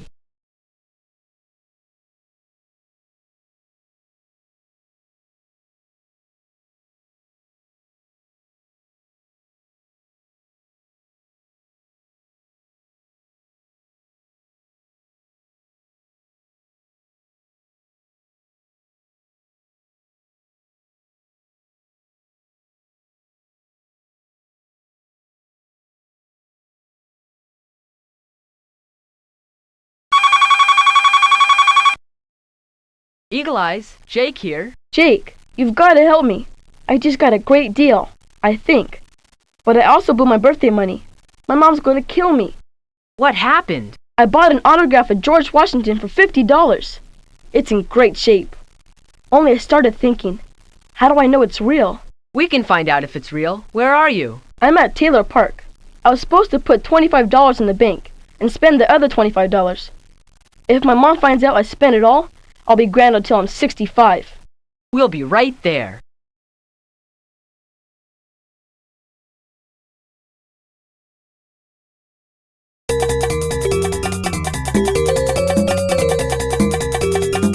Bobby's a great guy and a good friend of ours. We have to help him figure out if he was ripped off.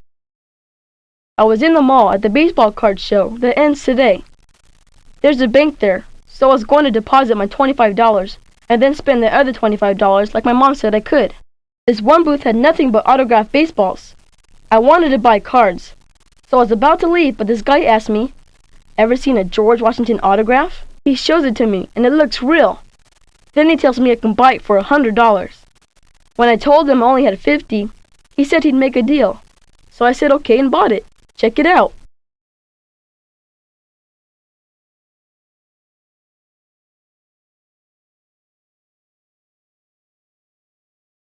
We have to get to the mall before that show closes. Otherwise, we may never see this Jackie King again, and Bobby may have lost his money.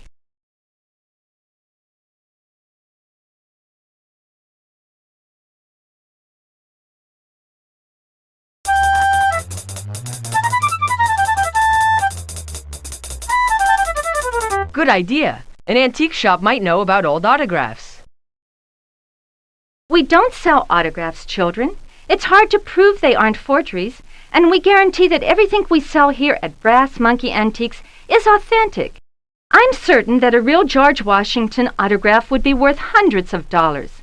The owner, Mr. Edwards, might know more, but I'm afraid.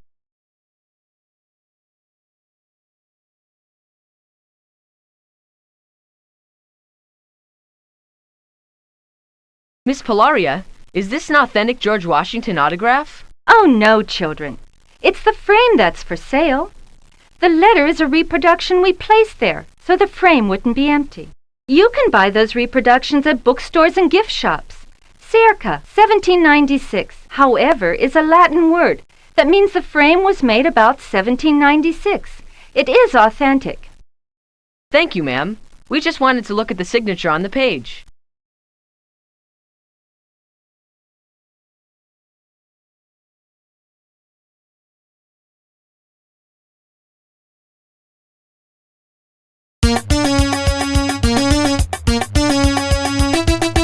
Andy Hill runs Hill's baseball card shop.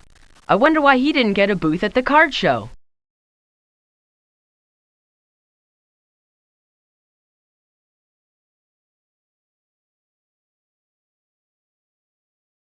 Sorry, but that's not for sale. It's about 60 years old. I just keep it here at the shop to show people. Lou Gehrig was a great slugger who played with Babe Ruth. How much would I have to pay to buy a ball like this, autographed by Babe Ruth or Lou Gehrig? I mean, it's all yellowed and everything. Any old ball turns yellow or brown. Many are covered with shellac, a coat of clear paint to protect the ink, but that makes them turn even more yellow. Even like this, you'd pay $4,000 and up for a ball autographed by Gehrig or Ruth. Hi, kids. Hi, Andy. Why aren't you at the card show in the mall? Too expensive. They wanted $80 a table, and I'm already paying for my shop here. It's slow today, but tomorrow the show's over, and my customers will come back. We're trying to figure out if this George Washington autograph is genuine. Can you give us any help? Let's have a look.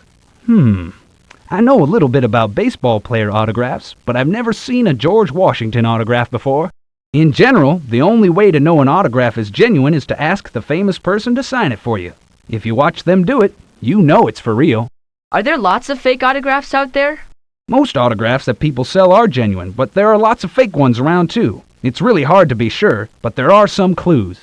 It looks like this paper was signed with an old fountain pen or quill, like they really used in those days. Ballpoint pens and felt tips weren't invented until much later.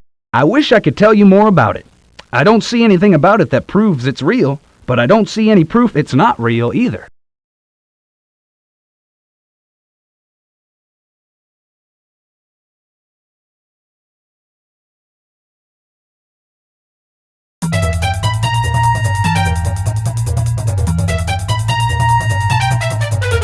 Bobby asked us not to get help on this case from his mother, Mrs. Garcia.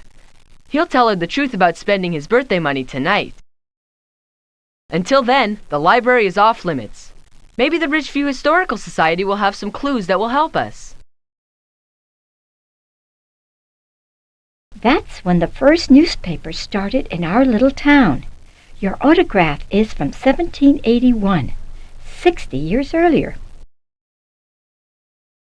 Well, George Washington never came to Richview because our town wasn't founded until after he died in 1799.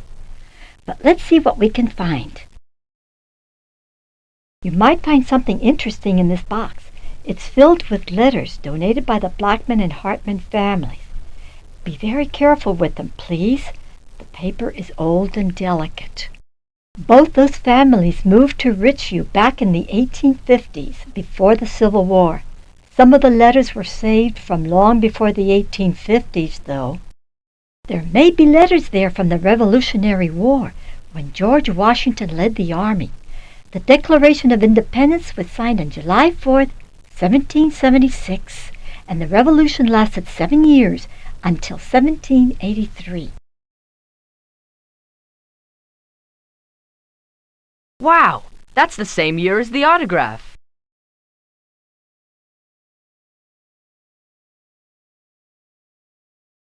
How fascinating! A letter from a soldier in the Continental Army. The Constitution that set up the U.S. wasn't even written until 7 years later, in 1788.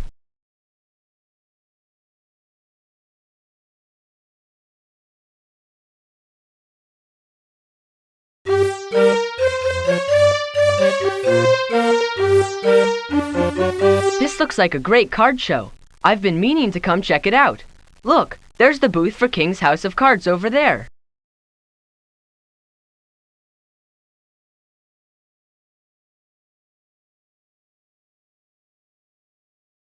See the smudge on the autograph? Lots of dealers wouldn't point it out, but I'm honest, so I will. If that smudge weren't there, the ball would be worth $500. Hi there, kids. Which one of these autographed baseballs you want? I've got all the stars. We wanted to ask you about a George Washington autograph you sold to one of our friends. Sorry, kids, but that was a one-of-a-kind item. I bought it from the grandmother of one of my shop's regular customers. I do have this Babe Ruth autographed baseball, though. This ball is over 50 years old, only $200. I think you've figured out whether the autograph is genuine or fake. Pick the 5 clues that you think solve the case.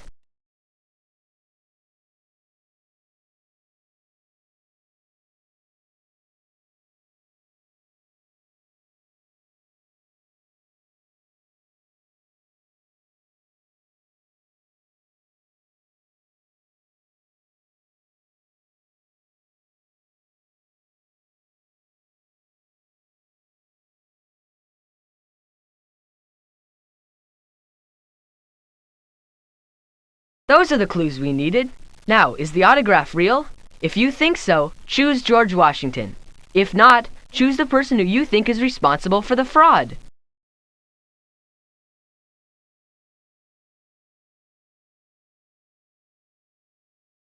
That's it. The autograph is a fake. The autograph says George Washington, U.S. Army, 1781. Bobby Garcia bought the autograph from Jackie King at the baseball card show for $50. Miss Polaria told us a real autograph would be worth hundreds of dollars.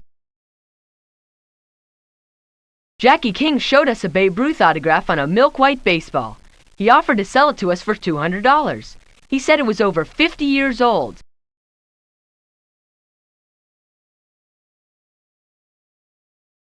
But Andy Hill showed us a ball signed by Lou Gehrig, who played with Babe Ruth. It had yellowed with age. He said a real ball autographed by Ruth would cost over $4,000 and wouldn't be clear white. The Ruth baseball was a fake. The letter Mrs. Arnold showed us was from a soldier in the Continental Army in 1781. It was called the Continental Army because it was set up by the Continental Congress in 1775, a year before the Declaration of Independence was signed on July 4th, 1776. The autograph says George Washington, U.S. Army, 1781. In 1781, he commanded the Continental Army. The United States and the U.S. Army weren't organized until 7 years later, in 1788.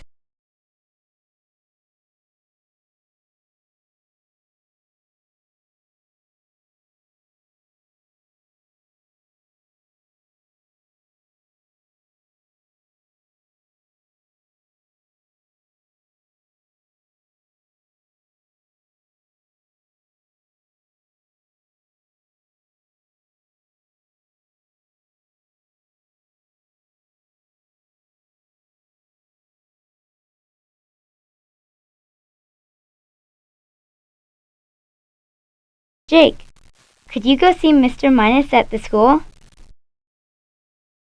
He thinks someone broke into the school computer and sneaked a peek at Monday's math quiz. Sure, Nancy. We'll go right over.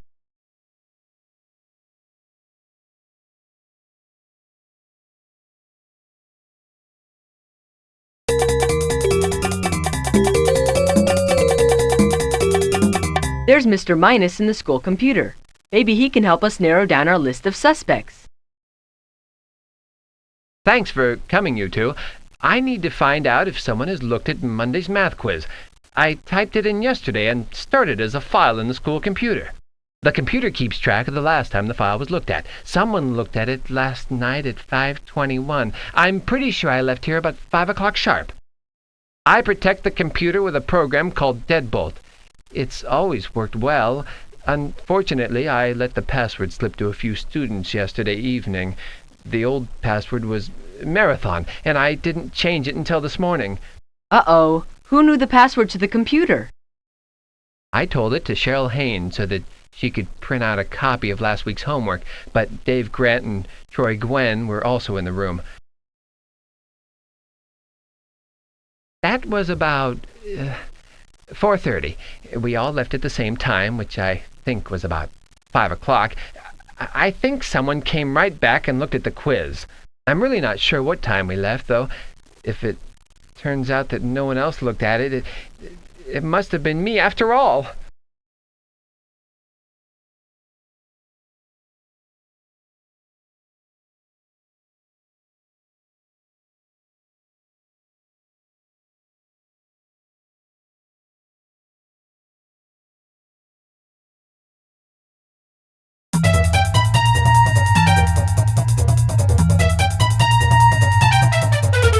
Mark is good friends with Dave Grant, so maybe he knows where Dave went after school yesterday. Hey, here's Dave himself. Dave, what do you know about Mr. Minus's computer and the password? Well, I guess you heard he just told Cheryl Hayne the password right out loud.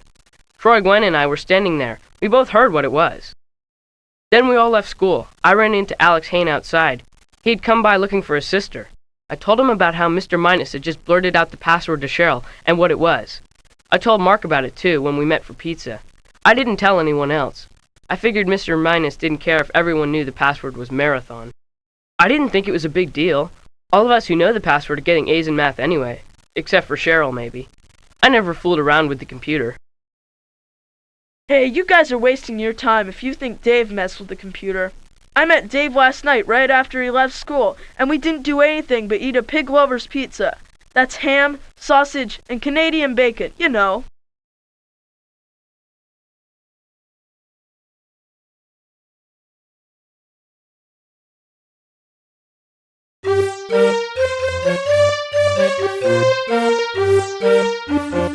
Hello, Nicola. Hello, Danny. Did either of you two see Troy Nguyen, Dave Grant, or Alex or Cheryl Hayne last evening? I saw Dave Grant last night at the Pizza Palace. He and Mark offered to split their pizza with me, but I had to hurry because I was late for the movie. So it was a pretty big relief to me when I got here and found the film had broken partway through the first reel. They had to cancel last night's showing.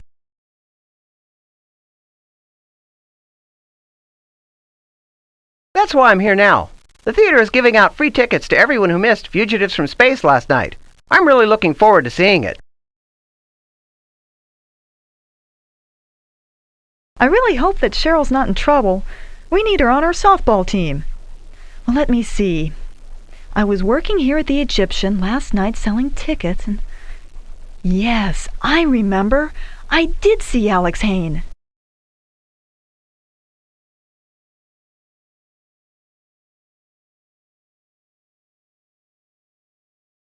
He came over from the school across the street.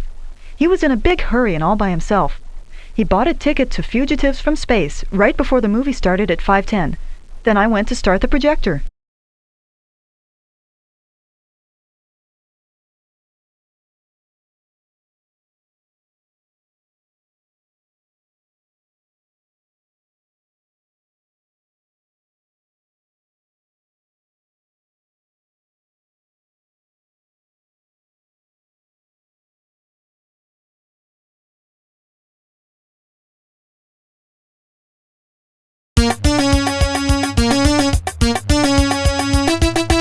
Hello, Ms. Lipper.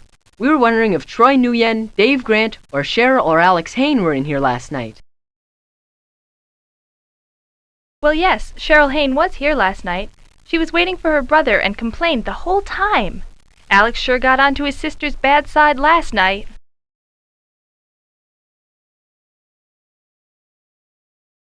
What time was Cheryl here? And why is Alex on his sister's bad side? She left right at 6 o'clock after waiting for a whole hour. She was upset that he stood her up. He told her he'd be here, and then he didn't come. Cheryl and Alex are so competitive anyway, trying to see who can do better at school. And from what I hear, Alex got all A's last semester.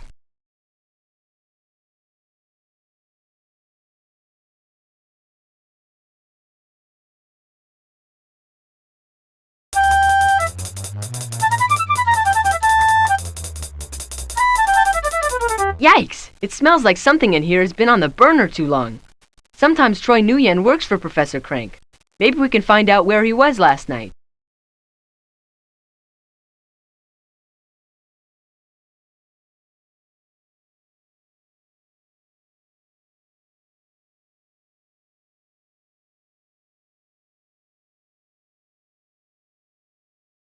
To turn a 24-hour clock into regular time, we subtract 12 from any number that's bigger than 12, and that's the time in the afternoon or evening.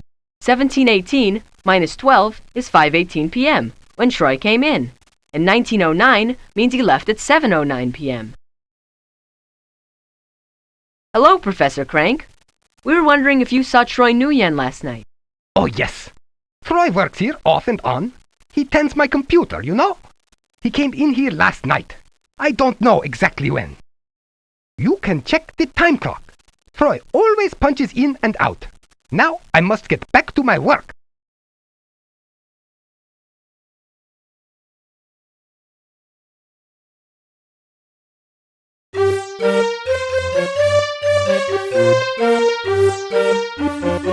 There's Cheryl Hain. She's one of our suspects. She's talking with Mr. French. Let's see where she went yesterday after she left school. Mr. French, did you see Troy Nguyen, Dave Grant, or Alex or Cheryl Hain last night? Dave Grant came in here on his way home from school. He says math makes him hungry. Let's see, he came in right about 5:15 because Danny, our daytime cook, was just on the way out. Mark Moriarty came in a few minutes later and the two of them demolished an extra-large Pig Lover's pizza. That's a lot of pizza to eat at one time. Thanks, Mr. French. Hi, Jake. Could we talk about this quietly? My brother Alex told me what happened and that Mr. Minus was going to put you on the case. I'm just really embarrassed to be, to be questioned by detectives. Sure, Cheryl. We're just trying to help Mr. Minus figure out what happened. I asked him for a list of the homework I missed last week, and he was in a hurry, so he just told me the computer password and asked me to print it out myself. I didn't tell anyone else about it, but Dave Grant and Troy Nguyen were both in the room and heard it. After we all left school, I went to Sweet Treats looking for Alex. He was supposed to meet me there, but he never showed up. Later I found out he went to see a movie. He's so irresponsible. I waited almost an hour. You can ask.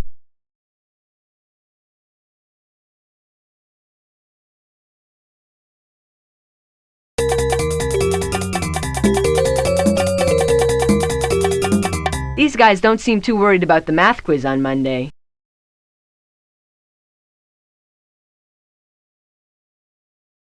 Hey, Alex. What do you know about the password to the school computer? Someone might have broken into it last night. Hey, it wasn't me. I went and saw Fugitives from Space across the street last night at the Egyptian. It started about 5:10. What a funny movie. I laughed the whole time. It ended about 7 o'clock. Did you know the password for the school computer? Well, yeah, but I just heard about it today from my sister. She said Mr. Minus told her what it was.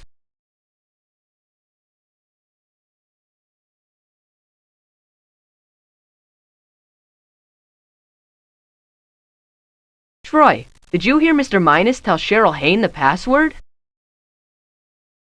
Yeah, he said it pretty loud, so I heard it very clearly. But after we all left the school, I didn't go back. I work evenings at Professor Crank's place, and I went there for a couple of hours. You guys should check out Alex's technique on Mad Dash. He made some notes on how to get past the first few levels. It really helps his score.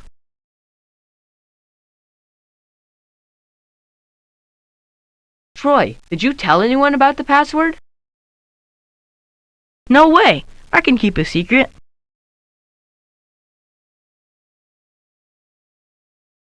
I think we know who last looked at the math quiz on the computer. Pick the 5 clues that you think best show who our computer spy is.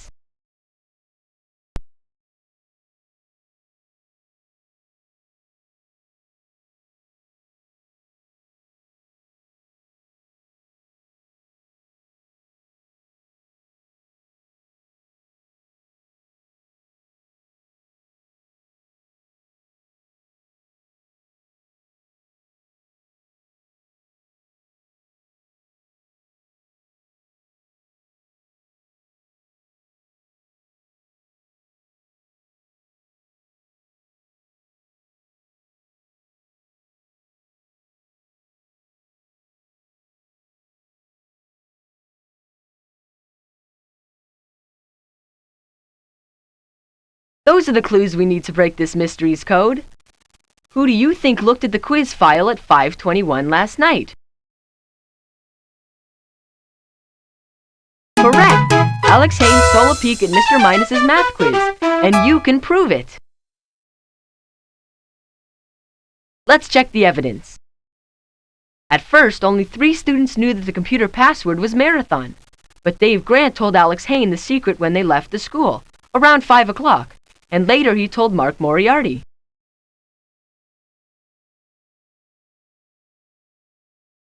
So we knew Alex Haynes had heard the password. We even saw it the next day, on the back of the paper he used to write down notes about his video game. Nicola Hamble says she saw Alex hurry over from the school across the street to buy a ticket to Fugitives from Space at 5:10. Then she left to start the projector. She never saw Alex enter the theater. By the time Danny arrived at the theater, at 5:30, the film had broken. Fugitives from Space never was shown that night. Alex said he laughed through the whole movie. He didn't know the movie wasn't shown because he wasn't in the theater. He was busy reviewing the math quiz over at the school.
Eagle Eye Detective Agency, Jake here. Jake, listen. Something mysterious is going on. Mr. Duffy found a strange warning in an old sealed-up cave on his farm.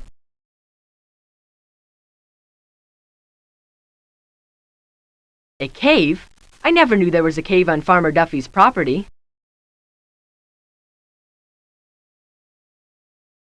Hardly anyone does. It's been locked up for years, but someone left a warning inside. Farmer Duffy wants you guys to help investigate. Thanks, Nancy. We'll head on over to the farm now.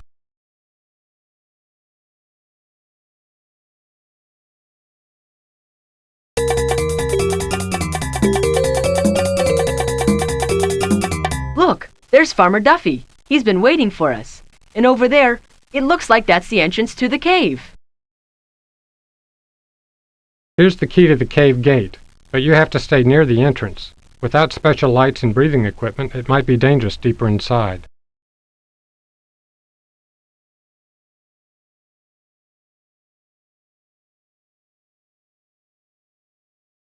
No problem, Mr. Duffy. We know that poisonous and explosive gases can collect underground.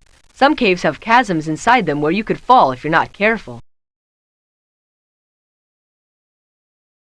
It's only safe to go exploring caves if you have the right equipment and if you're with an adult who knows the cave layout well. Someone outside needs to know where you are and when you'll be coming back.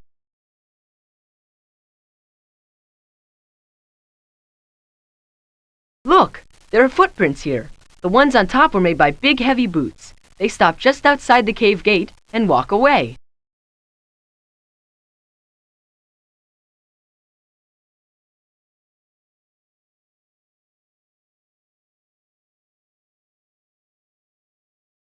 The gate is tightly locked.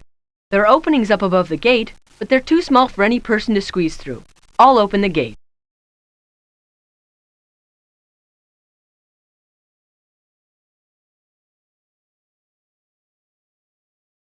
Look at that!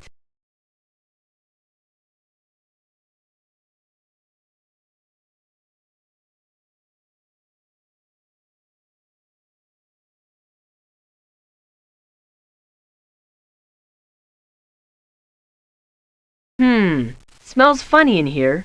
Look, there are tracks inside the gate.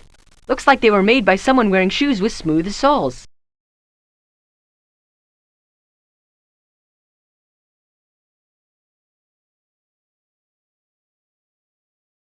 There are bats in this cave. They make that funny fertilizer smell. I guess they fly in and out through those openings above the gate.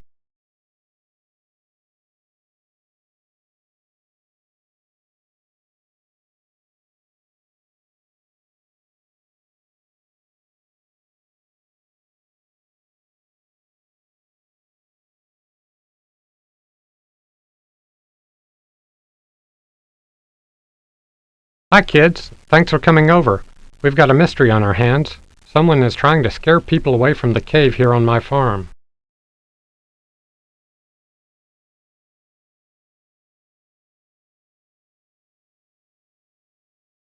I open the gate every once in a while just to make sure everything's okay. When I did today, I found a strange warning note. I left it alone. It's still in the cave. I can't imagine why anyone would make such a fuss over this cave. The locked gate has covered the entrance since they stopped mining here about 50 years ago.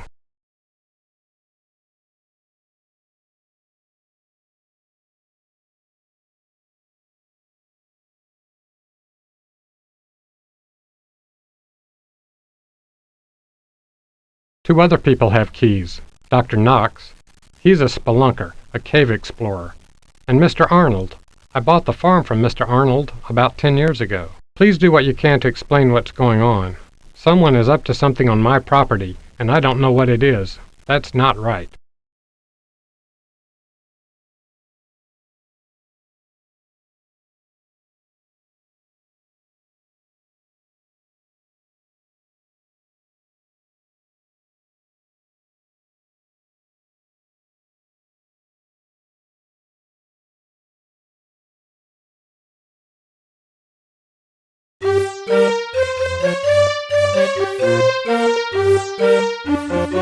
A bunch of people are using the theater for a meeting.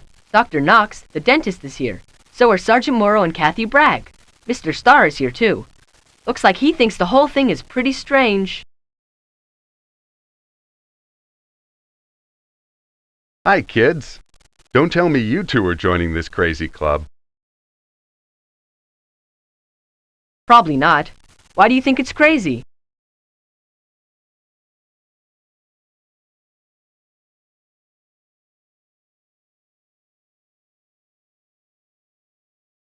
Crawling around in caves sounds crazy to me. It's cold and damp and dark in there.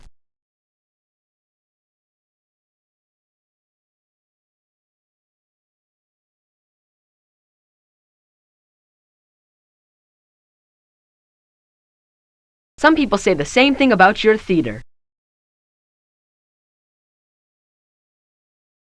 Very funny. At least the only scary things in my theater are up on the screen. I think spelunking is crazy, but I let the cave crawlers meet here anyway. It takes all kinds to make a world.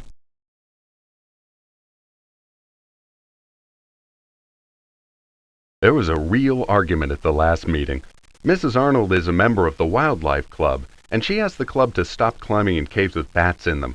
She said they would drive the bats away. She was very upset.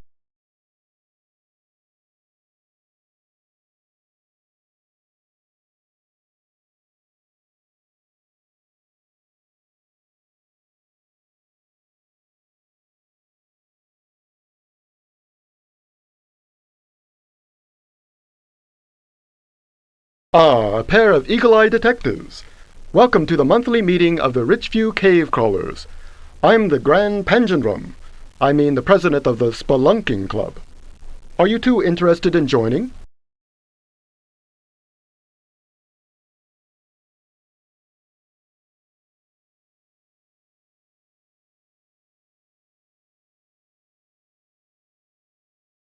Maybe, Dr. Knox. What's it all about?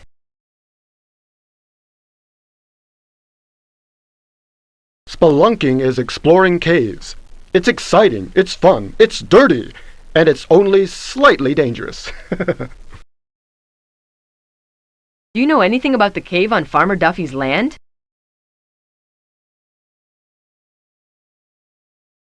Oh, yes. There's an old mine entrance on Duffy's farm. It's locked, but Farmer Duffy gave us a key to the gate. As club president, I keep the key.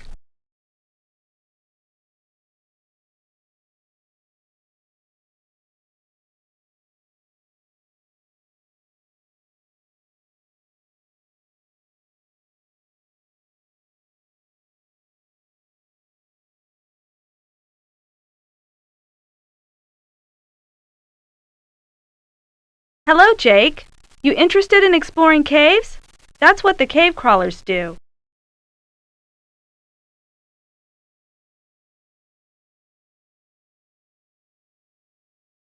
Maybe. Can kids join the cave crawlers? Sure, I'm a member. So was Mark Moriarty for a while, but he dropped out a month ago. He had a hard time following the rules. You guys ever explore the cave on Farmer Duffy's property? I never have. But the club was planning to go there this month, despite the bat. Why would the bats stop you? Did they attack? No, silly. You've been watching too many vampire movies. Some people think that bats should be left alone. Many of them are endangered species, you know. Healthy bats are harmless to people. The only time to stay away from a bat is if it looks sick or behaves strangely, since they can catch rabies, the same deadly disease that can affect dogs, cats, raccoons, squirrels, and skunks.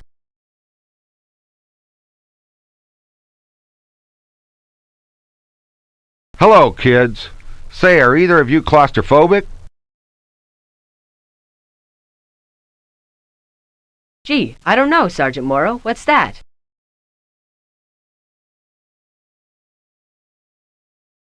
Claustrophobia is the fear of dark and closed spaces.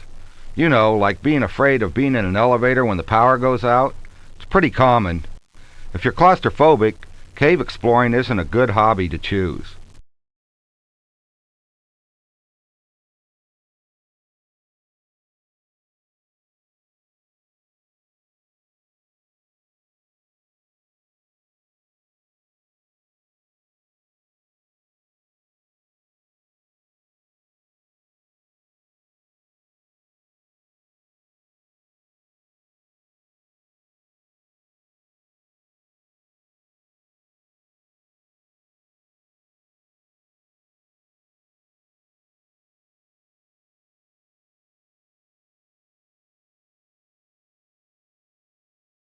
Do you know anything about the cave on Farmer Duffy's property?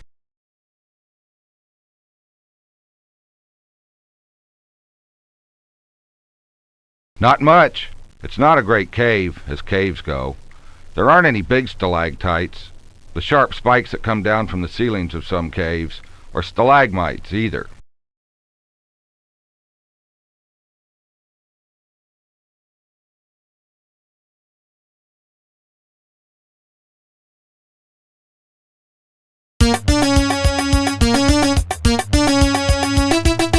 Maybe some information on caves can help us figure out who put the cryptic sign in Farmer Duffy's cave.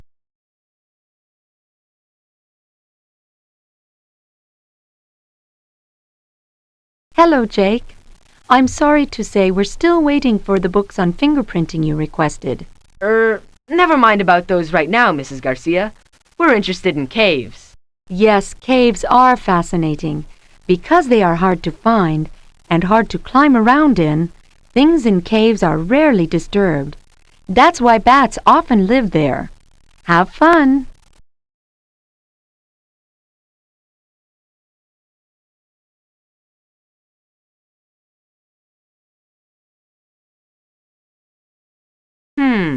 This book on caves shows some pretty spectacular scenes. And it says if ancient people lived in a cave, they often left paintings or other artifacts behind. People who explore caves are called spelunkers. They use headlamps, ropes, and other safety equipment when exploring underground caverns. There's a chapter on bats.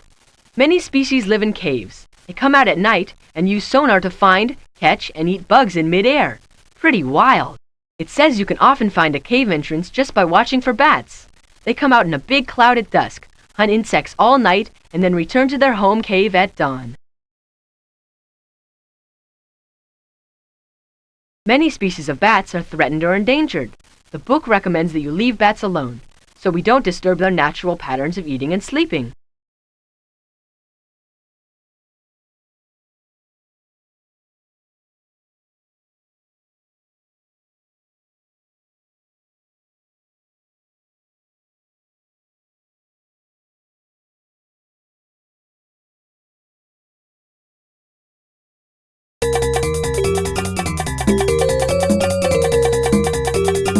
Maybe we can learn about the history of Duffy's farm from Mr. and Mrs. Arnold.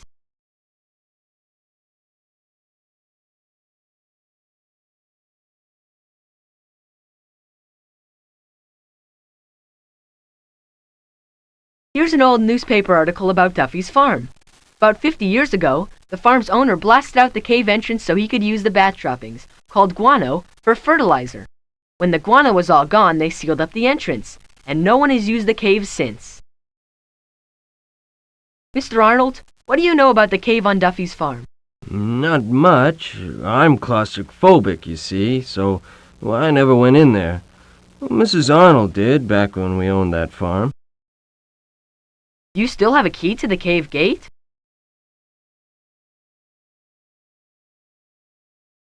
Yes, I do. Well, actually, Mrs. Arnold has it. I never gave the key to anyone else.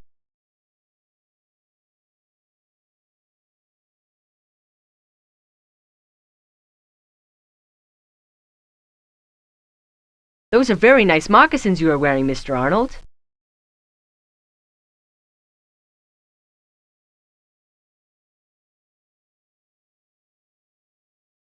Why, thank you. Well, Mrs. Arnold has a pair just like them. She wears them all the time.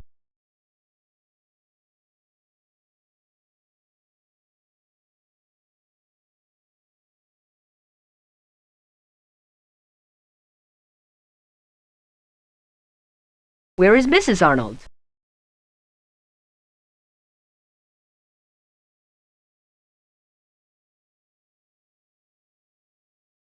Well, she's not here right now. She's off to a wildlife club meeting in Mount Vernon. And she's also going to buy me a new trowel. I seem to have misplaced my old one.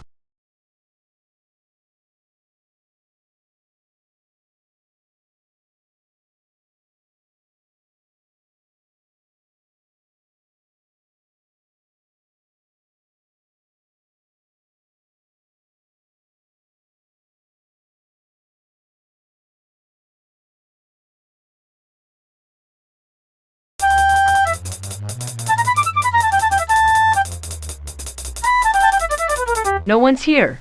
I wonder what Mark is trying to do with that planter box. Why would he want to grow flowers inside a fort? And there's nothing growing in here now.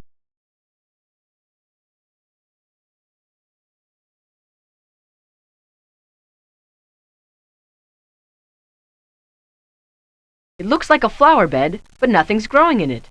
No wonder. It's much too dark in here to raise flowers.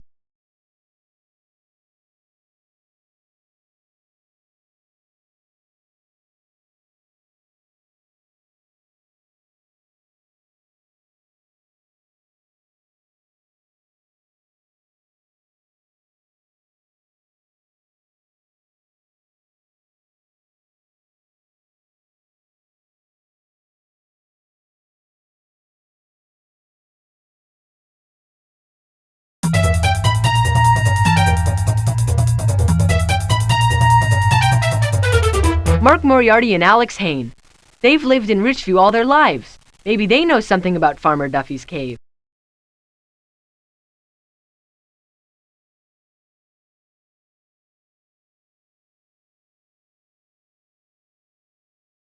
Hey, Alex, do you know anything about the cave on Farmer Duffy's farm?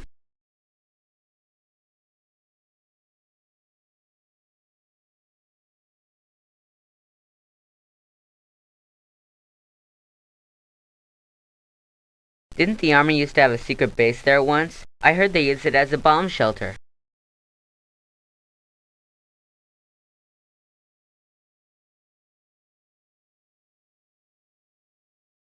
Farmer Duffy told us someone left a message in there recently, meaning keep out. Farmer Duffy probably put the message there himself to scare kids away. He chased Mark off his farm a bunch of times. Never seems to catch him, though.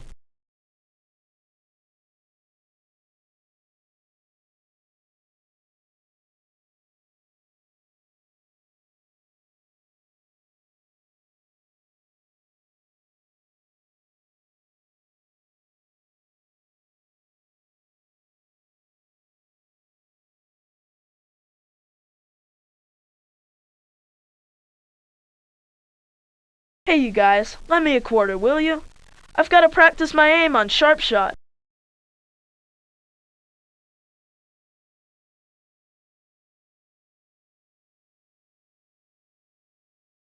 Not this time, Mark. Spend your own allowance.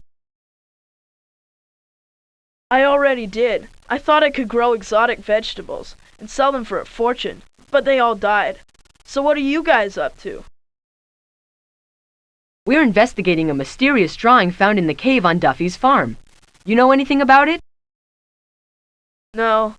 Sounds kinda weird. Sure you can't spare a quarter?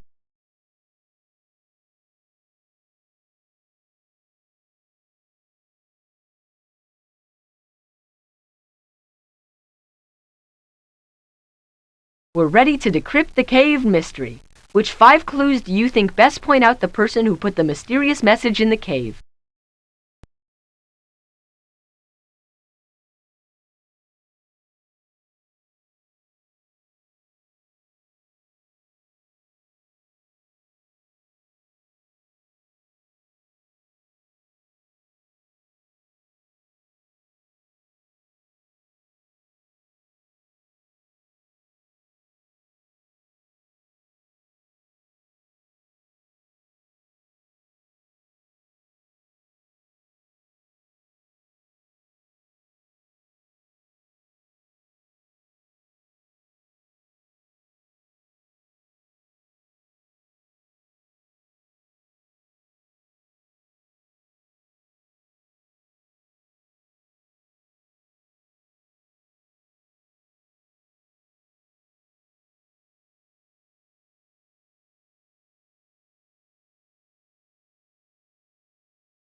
Those clues seem on track all right.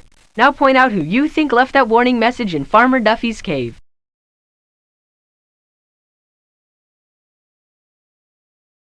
You're right! Mrs. Arnold left a strange warning in the cave, and you can show how and why. Let's check the evidence. Farmer Duffy was right. Someone was trying to scare people away from the cave on his farm. But what secret was the culprit trying to protect?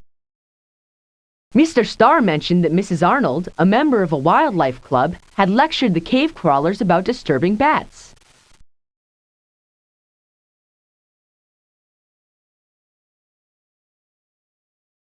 We saw bats in the cave, so we know Mrs. Arnold would not want to see the cave crawlers in there. Mr. Arnold told us that she had his key to the cave gate. He also mentioned that she wore smooth-soled moccasins and that the trowel in his tool shed was missing. You remember that we found both moccasin footprints and a trowel in the cave with a note. Mrs. Arnold had to be the one responsible for leaving the cryptic note in Duffy's cavern.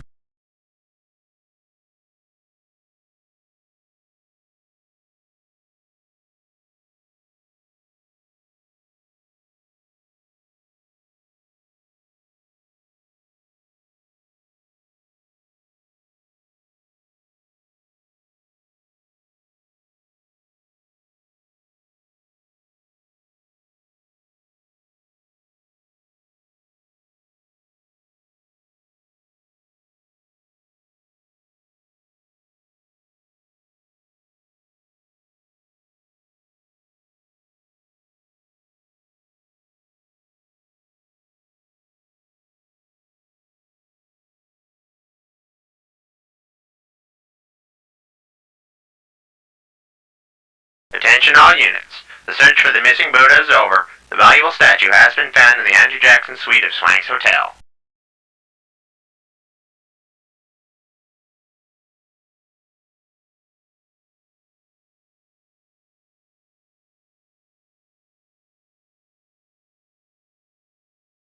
Yow! I heard about that stolen Buddha on the news. It was stolen from a monastery in Tibet 3 weeks ago. Top detectives from all over the world are on the case. All units, we have several suspects but have made no arrest. Repeat, have made no arrest. Further investigation needed. The detective is Mr. White Bond, visiting us from Hong Kong. Case headquarters is the Richview police station. That is all. I heard that Ms. Polaria was hosting an international art show at Swank's Hotel. I wonder what she knows about the stolen Buddha.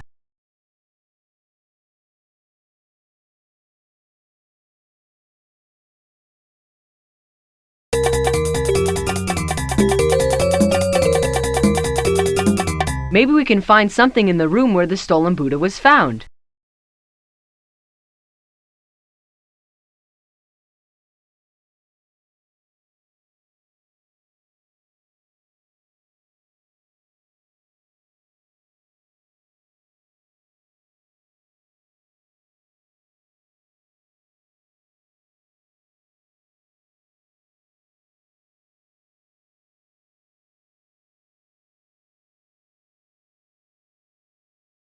Hi, Miss Case.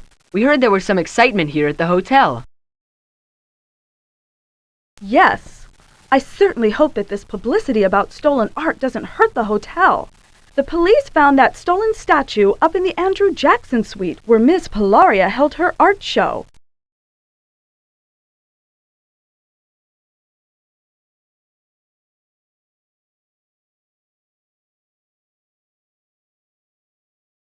I know the Buddha wasn't there earlier this evening when Ms. Polaria and I looked over the suite.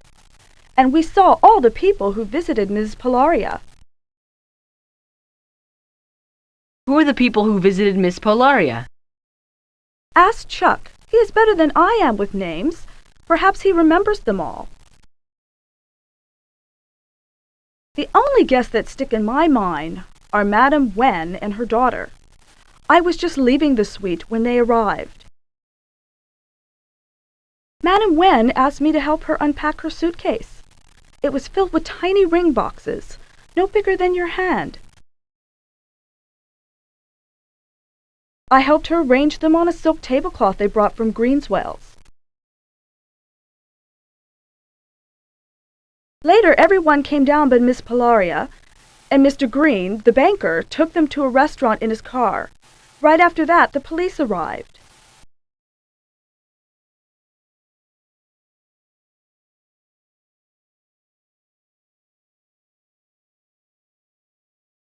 Hi, Chuck. Did you see all the people who went up to the Andrew Jackson suite after Ms. Case inspected it? You bet. First I helped Ms. Polaria bring up a bunch of boxes and crates and stuff. I had to be real careful. Some of them were fragile pieces of art. She was really nice though. She tipped me $10.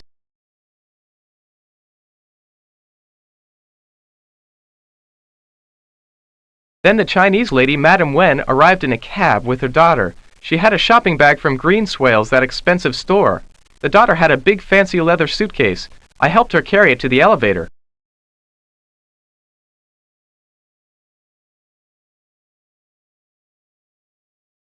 Then that guy with the English accent came in, Chutney Miles.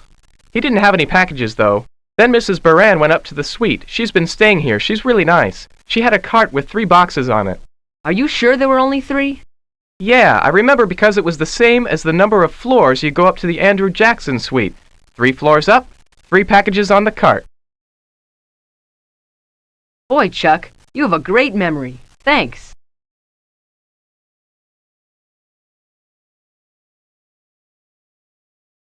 Hello, Ms. Polaria. Hello, Sergeant Nails. Can you tell us? Certainly. I invited a few of my international customers up here, and one of them placed a box containing the stolen Buddha under the sofa. We searched the suite because we caught an international smuggler at the airport. The detective from Hong Kong who has been tracking the Buddha, Detective Fun, spotted the smuggler as he got off a plane from Amsterdam.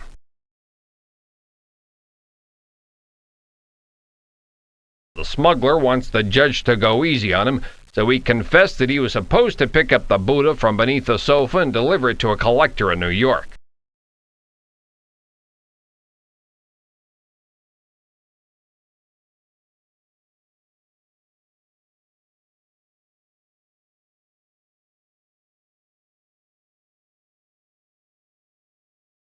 Sure enough, we searched the suite and found the statue, but nobody knows who stole it in Tibet and brought it here. Until we find out, I am watching Miss Polaria. I hope you find the thief soon. I do not enjoy being treated like a criminal.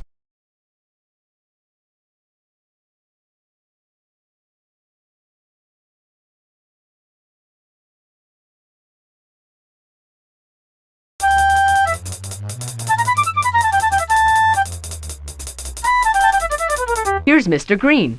He met with the foreign visitors after they came down from the Andrew Jackson suite.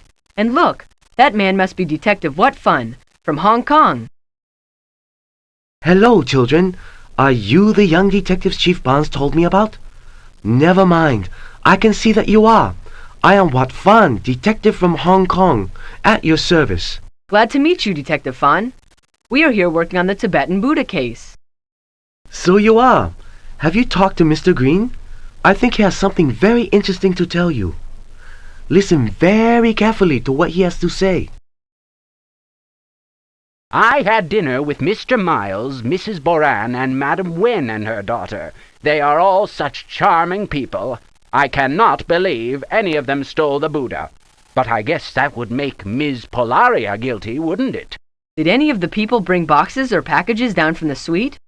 Chutney Miles didn't, but the Wens had a suitcase and a shopping bag, and Mrs. Boran had a little cart with 2 boxes strapped to it.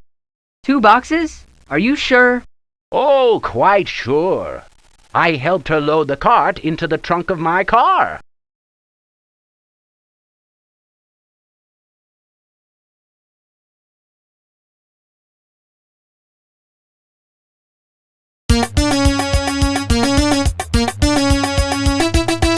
If you need information from all over the world, the library is a good place to go.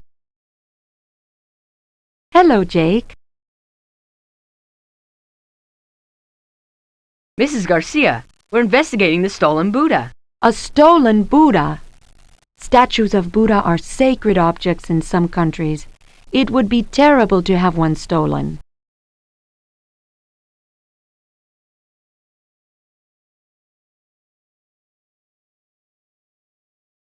It says here that Buddha was a holy man who lived thousands of years ago in India.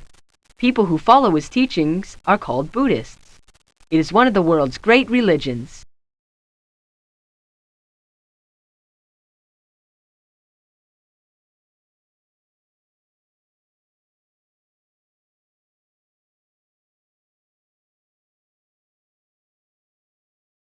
Statues of Buddha often show a young man sitting cross-legged in deep meditation.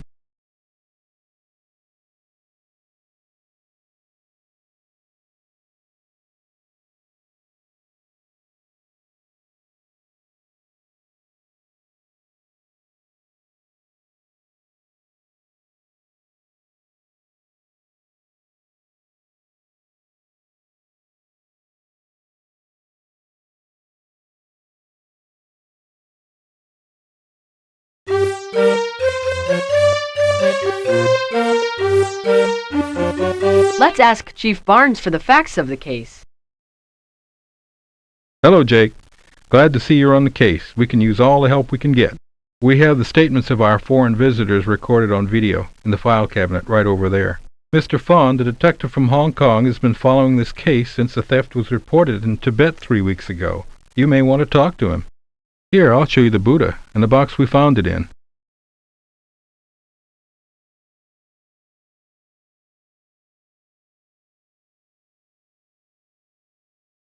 Here's the video of Mrs. Baran. I went to the rooms of Miss Polaria. She had some nice art for sale, but nothing I wish to buy. I brought some art I wish to sell, but nobody bought any. That is all I know.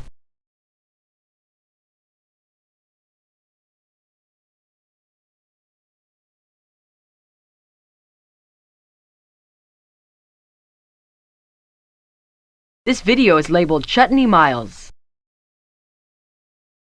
I am Chutney Z. Miles, Esquire of Christchurch, New Zealand.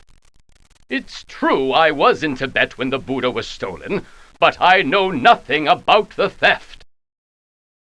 I paid a visit to my friend Miss Polaria early this evening. She and her friends showed me some of their art, but I did not buy anything. That is all I know about this affair.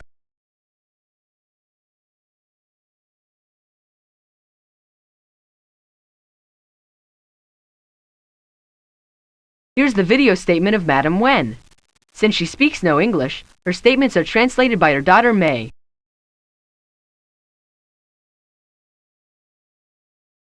My mother says she is, saddened to be a suspect of such a crime.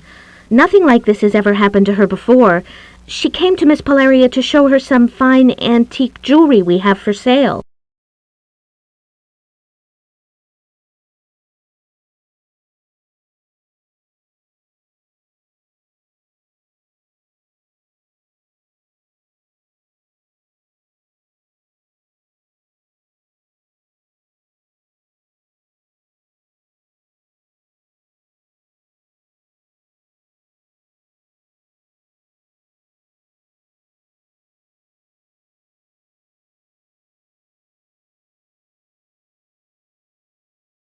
I think we figured out who the idol thief might be.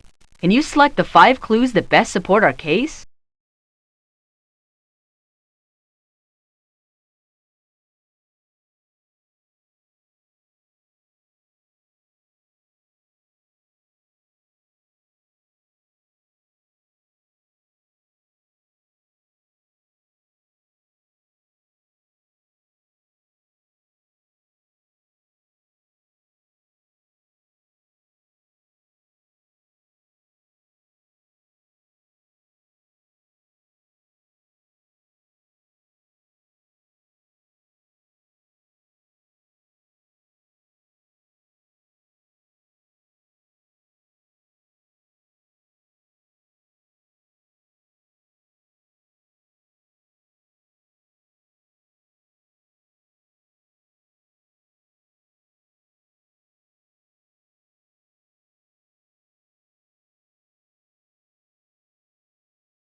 Those are the clues we'll want the police to see. Now choose the person who you think stole the international idol. Yes, Mrs. Bourne put the stolen Buddha under the sofa, and you can prove it. Let's check the evidence. We learned from Chuck that only one of 5 people could have placed the Buddha's box under Miss Polaria's sofa. Chutney Miles, Mrs. Boran, Madam Wen, her daughter May, or Miss Polaria herself.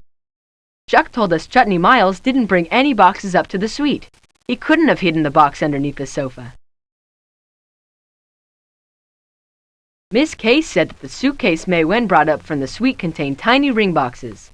The statue was too large to have fit into one of them.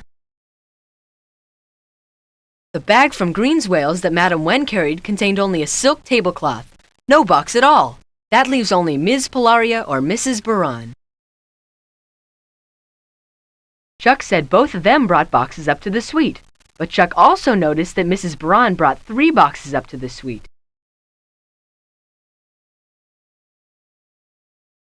Mr. Green, however, noticed that when she came down from the suite, Mrs. Baran only carried 2 boxes. What happened to the missing box?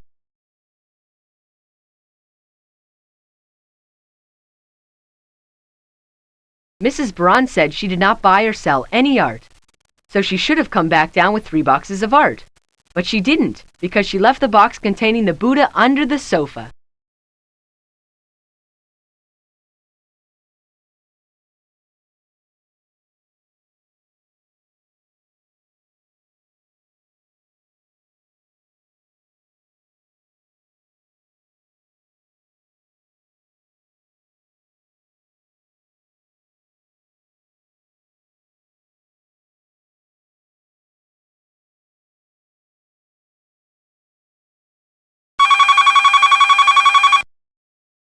Eagle Eye Detective Agency, Jake here.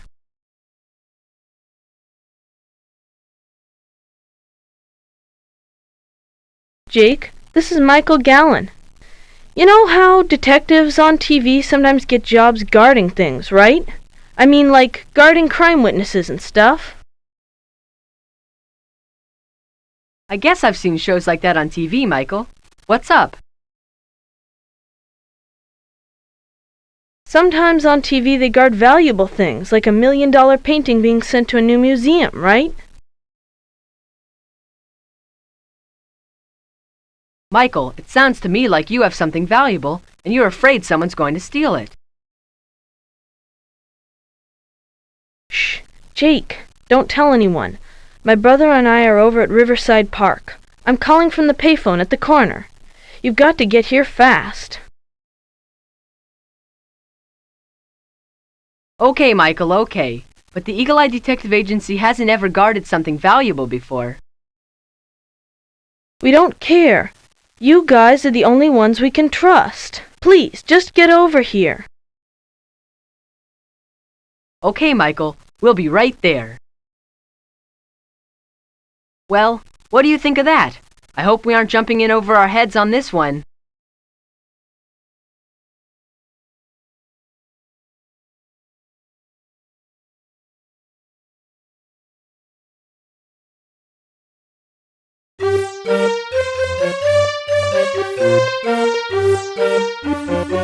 Andy Hill knows everything there is to know about baseball cards.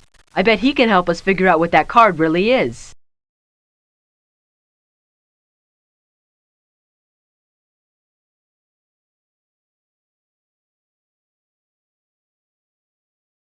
That old Wagner card on the poster over there looks fresh, doesn't it, Mark? What are you guys nosing around about old baseball cards for? Relax, Mark. We just thought that poster looks cool. That poster came from Card Life magazine. The issue that came out 2 months ago had a big article about the Wagner card with color pictures. Mark here bought a copy from me himself. I didn't read that part. I just read the articles about Mark McGuire and Barry Bonds. I don't care about old cards. I only like new cards. Old cards are stupid looking. Boy, Mark, that's not what you used to say. You told me you'd love to have a Wagner card and sell it and get rich.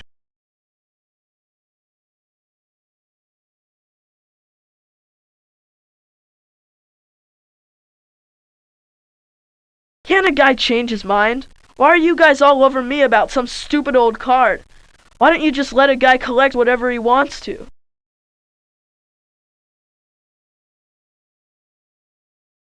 Hey, kids. How you two doing?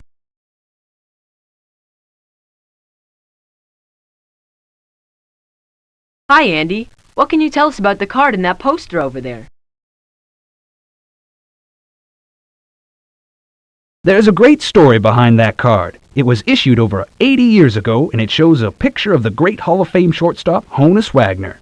The card is worth over $500,000. Wow, why so much? These days, baseball cards come with bubble gum, or you get them when you eat at a certain restaurant, or you can buy them all by themselves. But 80 years ago, baseball cards came with cigarettes.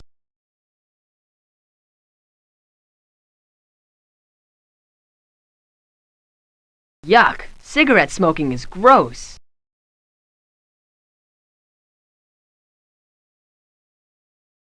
You're right, and that's why the card is so expensive.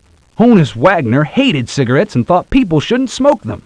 But in 1910, the tobacco company put his card in the cigarette packs anyway.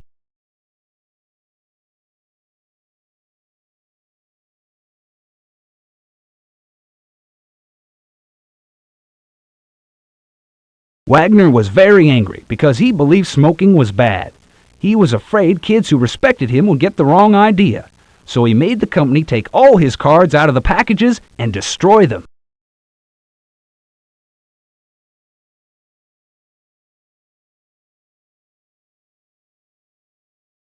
It sounds like Honus Wagner really cared about the kids who watched him play. What happened next? The cigarette company took back all the packages and destroyed all the Wagner cards, or so they thought. A few of the packs with the cards had already been sold by stores. Everybody wanted one. Now, 80 years later, Wagner is the rarest card in the Hall of Fame. There are less than 50 copies in the world, and Wayne Gretzky, the hockey star, paid over $500,000 for one in great condition.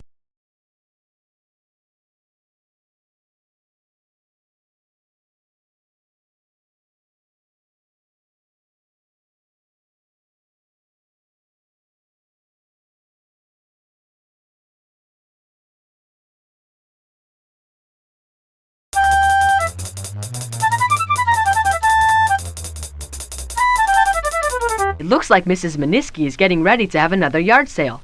She had one just a couple of months ago, and lots of people came.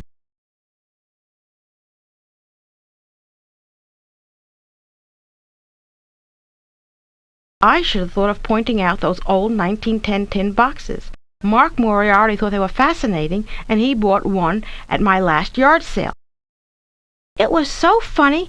After he bought the tin box, he gave me $1 for a piece of old cardboard that was in a carton of my mother's old magazines. It was over 80 years old. But why buy a piece of cardboard?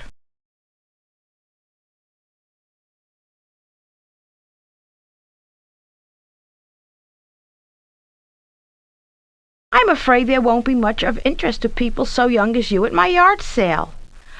I'm selling off some more old family things I found in the attic. Is it okay if we look at the stuff you're setting out anyway? Maybe we'll find something interesting.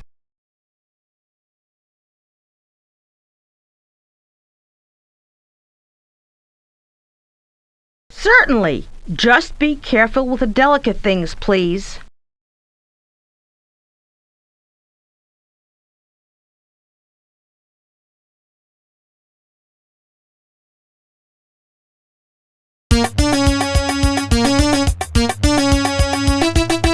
Mrs. Garcia knows how to find anything in the library, but will they have anything about how you find out if an old baseball card is real?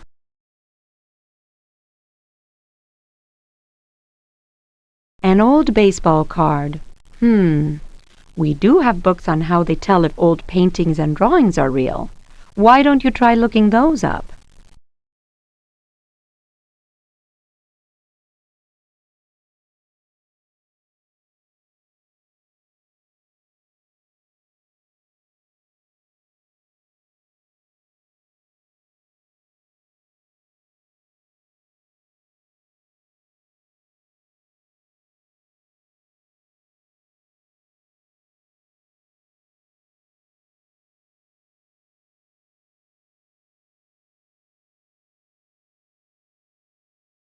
Wow, no wonder Honus Wagner is in the Hall of Fame.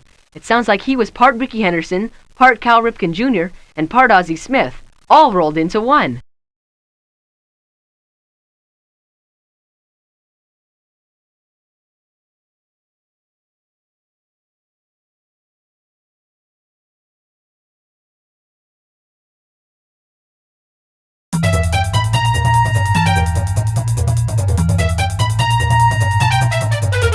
I was hoping that a baseball card show would be happening here today, but no luck. Hello, kids. I'm filling in here at the copy kiosk while the owner works at his other store. It's boring, but I earn extra money every month, and I still have time for my job at the Egyptian Theater. I bet making copies all the time gets kind of boring.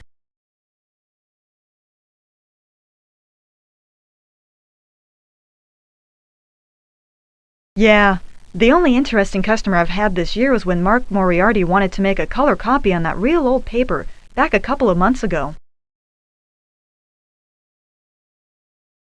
I thought that old cardboard wouldn't work in the machine, but we copied the picture from the magazine and it came out great.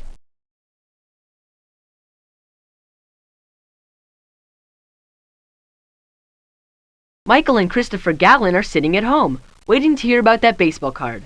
Pick the 5 clues that explain the mystery.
Now that we found the right clues, point out the person who you think is behind the buried baseball card.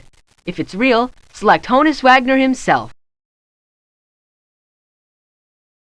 You figured it out! Mark Moriarty created the counterfeit card.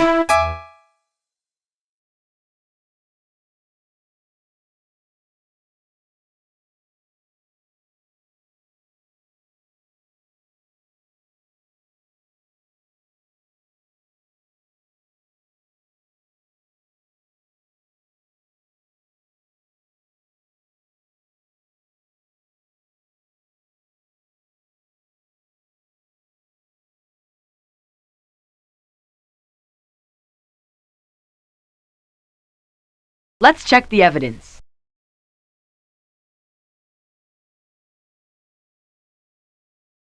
Michael and Christopher Gallen and their dog Cassie found an old tin box. In the box was an old baseball card of Honus Wagner, one of the greatest shortstops of all time. Michael and Christopher recognized the card because it was pictured on the wall of Hill's baseball card shop. They knew that If it was real, the card was worth thousands of dollars. But was it real? Andy Hill said there were less than 50 of these cards left in the world. He said he had sold Mark Moriarty a copy of a magazine with a picture of the Wagner card in it. Mrs. Miniski told us she sold an old tin box and a piece of old cardboard to Mark Moriarty.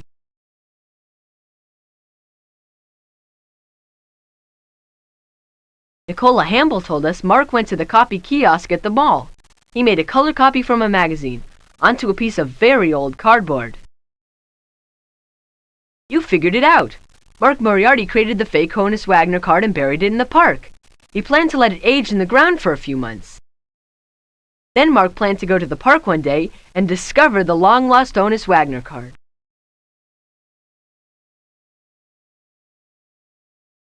He figured that if the card was in bad condition, people would be less suspicious than if it looked brand new and would still be worth thousands of dollars.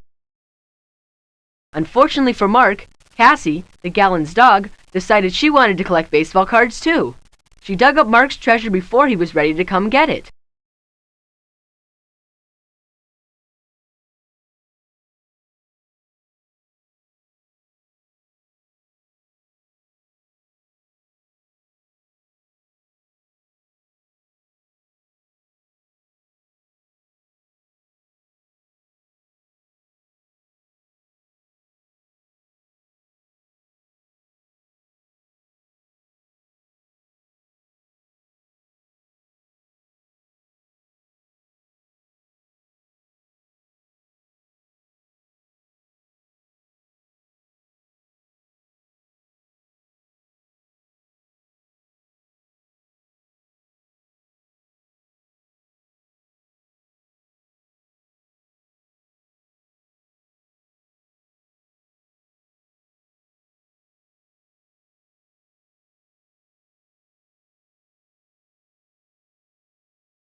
Eagle Eye Detective Agency.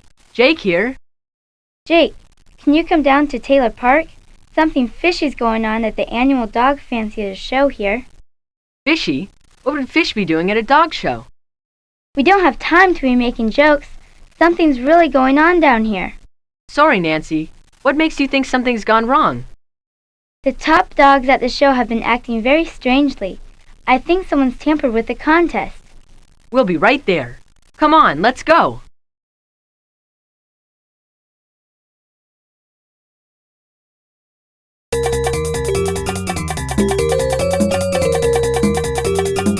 The annual Dog Fancier Show is a big deal here in Richview.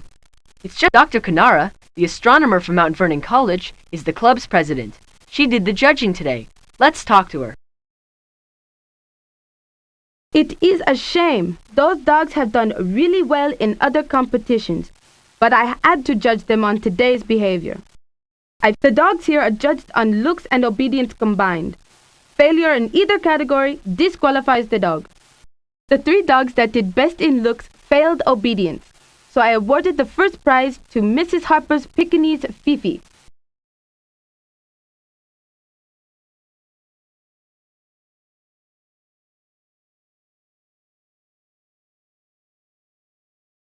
Stay away from her, children.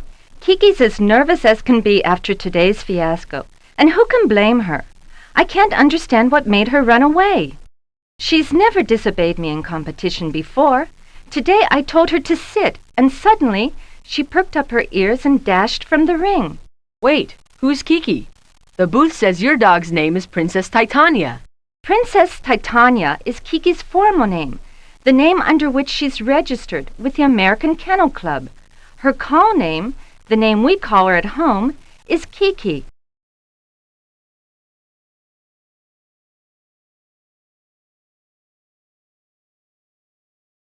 I'm really happy for Mrs. Harper and her dog, but I can't help feeling sad, too. Misha's won Best in Breed prizes before, but we worked extra hard in obedience school for this combined competition. It was just so unlike him to dash from the ring that way. He responded as if he heard someone calling him, but I couldn't hear anything. I hate to say this, but I think I should ask for a refund at Pretty Puppy Obedience School and take Misha somewhere else. I was taking some pictures of the show for our school paper, the Tiger Press, when I noticed that some of the champion dogs were acting really strangely. You've seen Mr. Kirichi's bulldog, Chato, right? Well, when his turn came for obedience trials, he just ran off the stage, dragging Mr. Kirichi behind him. It was the same for Misha and Kiki.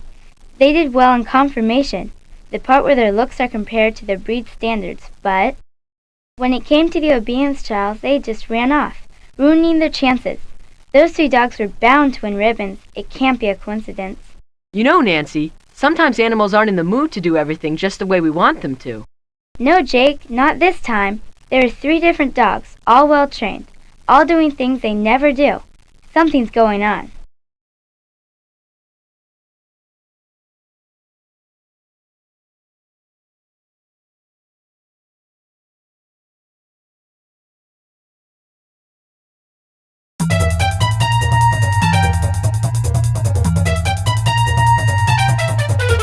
Mrs. Harper and Mrs. Preston have been friends for years. They met at a finishing school in England. They must be celebrating Fifi's victory together.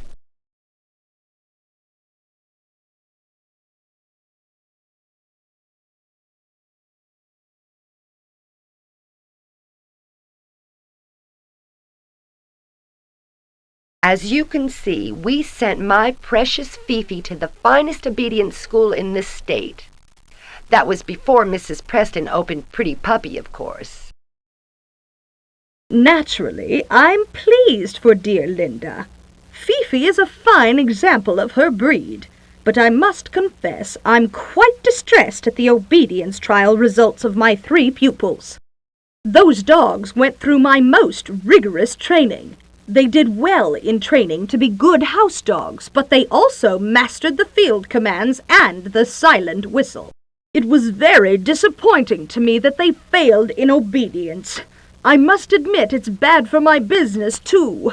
I had displayed my training school logo on each of their booths. Hello, children. Do come in. Let me show you Fifi's first prize ribbon. It's her first, and she's so proud. Aren't you, my little snooky wookums?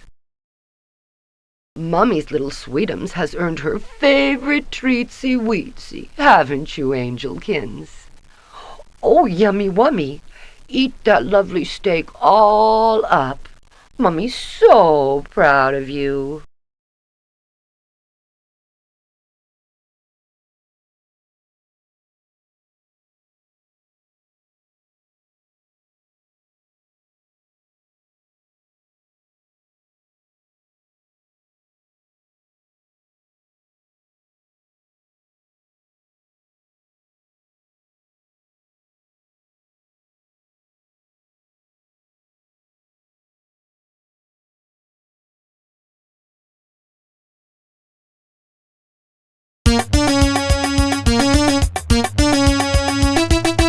The folks at Creepy Critter's Pet Shop know a lot about dogs. Maybe they can help us with our case. I just came from the dog show in the park. I don't want to be some kind of spoiler sport, but I think there was some monkey business with the dogs.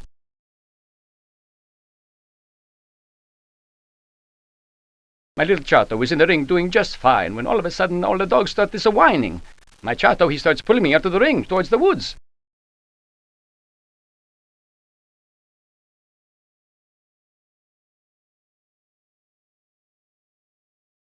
I can't believe that Chato would disobey me. He was the star pupil in Mrs. Preston's obedience class.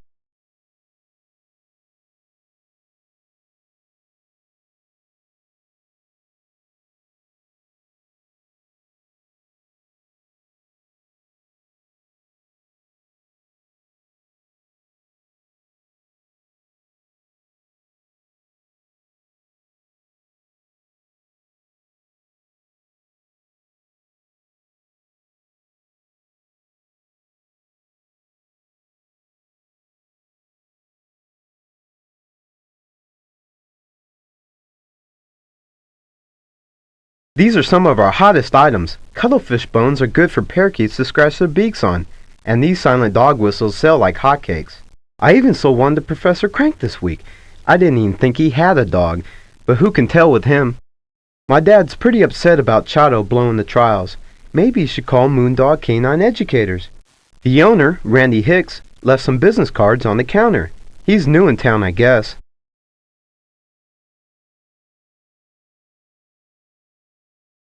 I'm sorry to hear about what happened at the dog show.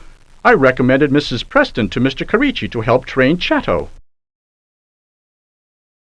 She's an excellent trainer. She used to train hunting dogs in England. That's very difficult. It's called field training. In field training, the trainer uses whistles and calls to teach the dogs to help a hunter. Calls are words they shout to the dogs. Mrs. Preston uses a silent dog whistle here in town in her field training so that the neighbors aren't disturbed.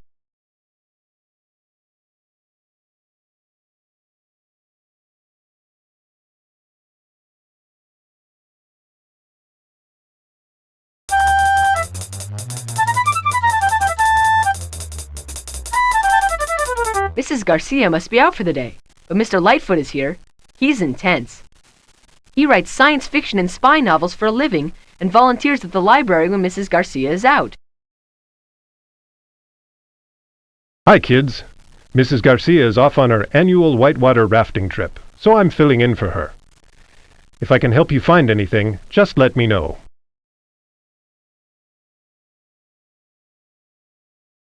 Actually, we're looking for some information on dog training and obedience.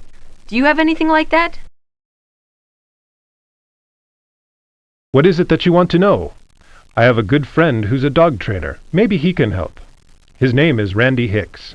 Randy's out of town this weekend at a conference on holistic vegetarian dog nutrition, but he'll be back Monday, if you can wait till then.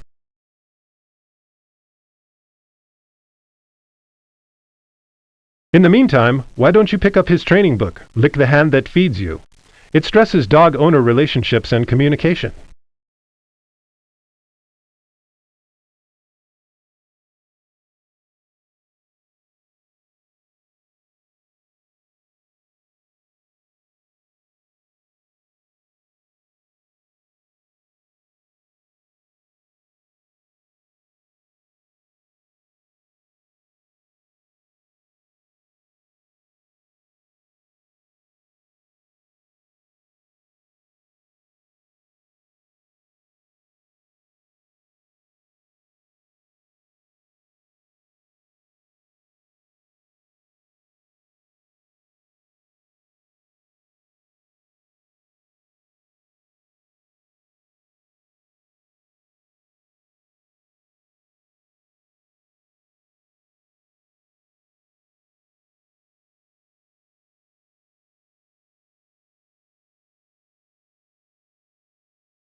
That's strange. Someone must be studying up on dog behavior.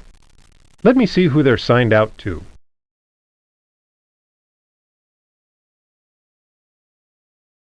The master computer lists those books as all being signed out to Professor Crank. Maybe he bought a puppy. I don't know if he'd mind you dropping in, but it's worth a shot.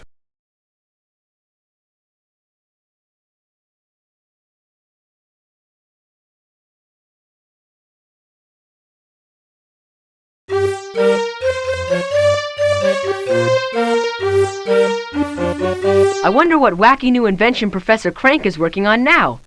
He can be pretty, well, cranky if he's busy, so we'd better be quick. What in the world is that?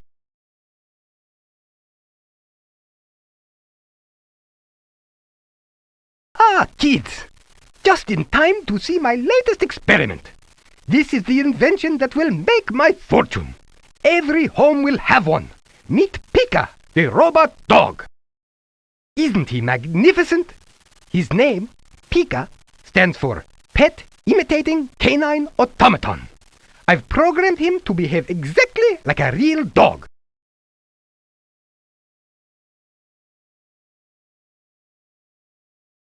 He barks, walks, heels, and sits on the command of a silent dog whistle. I trained him using dog obedience books from the library.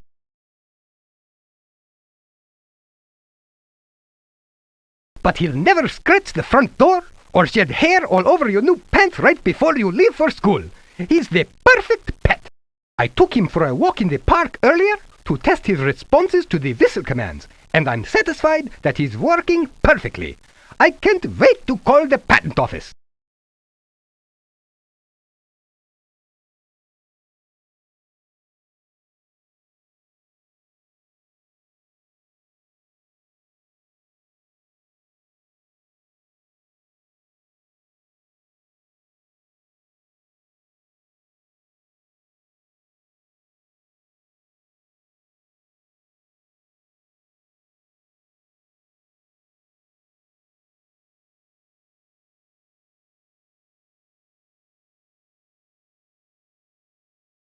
I think we've got this dog mystery by the tail. Pick 5 clues that you think best show what really happened at the dog show.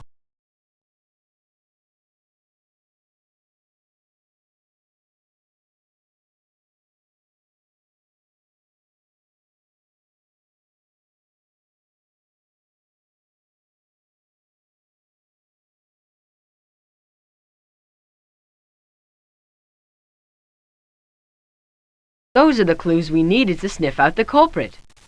Who do you think is responsible for all those puzzled pooches? You've got it! Professor Crank is the one who confused all those canines. Let's check the evidence.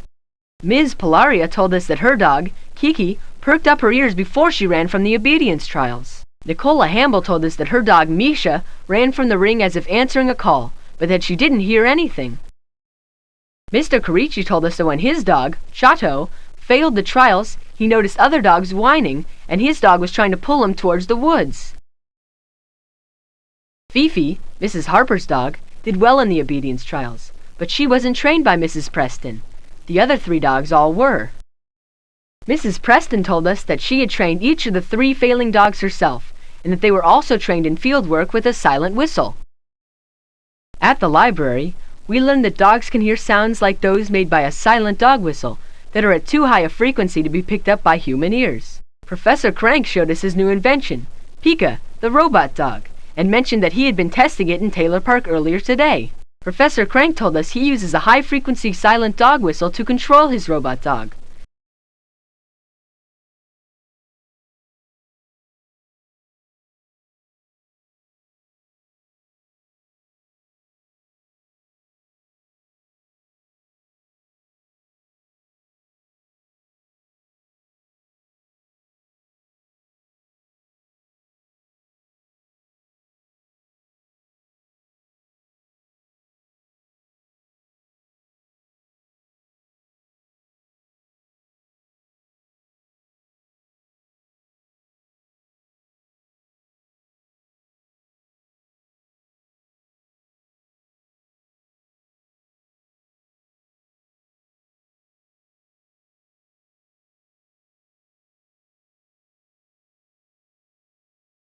Jake, did you hear? Mark Moriarty found some bones near his fort. Dr. Knox thinks it may be a major discovery. Sounds to me like another of Mark's tricks. Let's go check it out.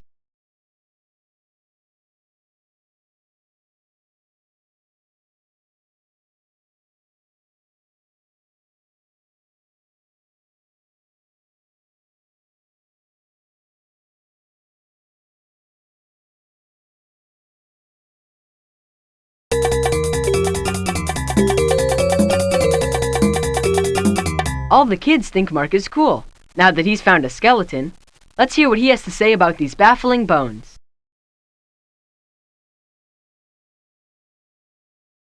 Hey guys! Come to see the bones I found? The police and Dr. Knox roped off the area. It's a really major archaeological discovery. This makes my fort the most awesome clubhouse in town. I guess I still might let you guys join my club, though. I saw the bones this morning through my periscope. I'm always using it, checking for spies creeping up on me.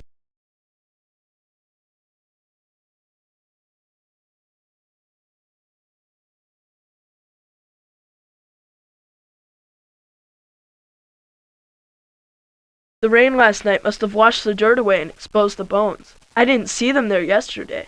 I left the fort yesterday just before dark.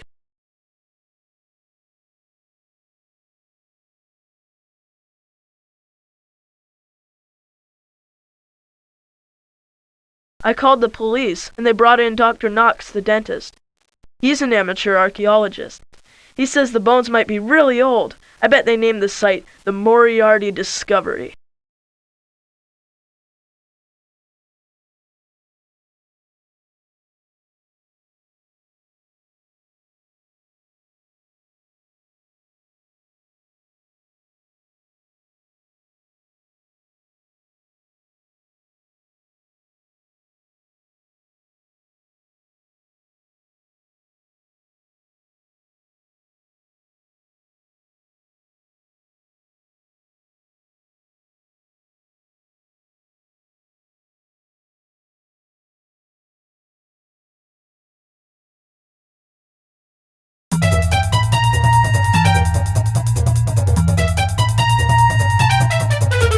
Mr. Arnold's house is right next to the vacant lot. In fact, from here it looks like some plants in his garden are actually growing in the open space next door.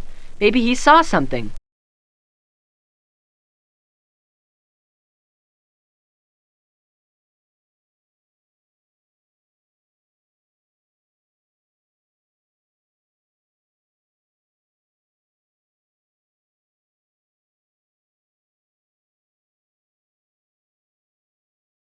Hey kids, stay away from my bean plants. County fair is in 2 weeks, and I expect those beans to win first place. What are you coming around here for, anyway? Are you friends of that Mark Moriarty?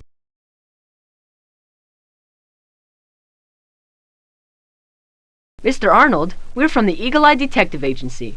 We're investigating the old bones that they found over in the vacant lot. Do you know anything about them? Bones, eh? I wondered what all the hubbub was about. No, I haven't seen anything but that Mark Moriarty skulking around. He was around almost until dark yesterday. I hope they don't make a mess when they come to investigate the Ice Age skeleton. I like peace and quiet when I'm working in my garden.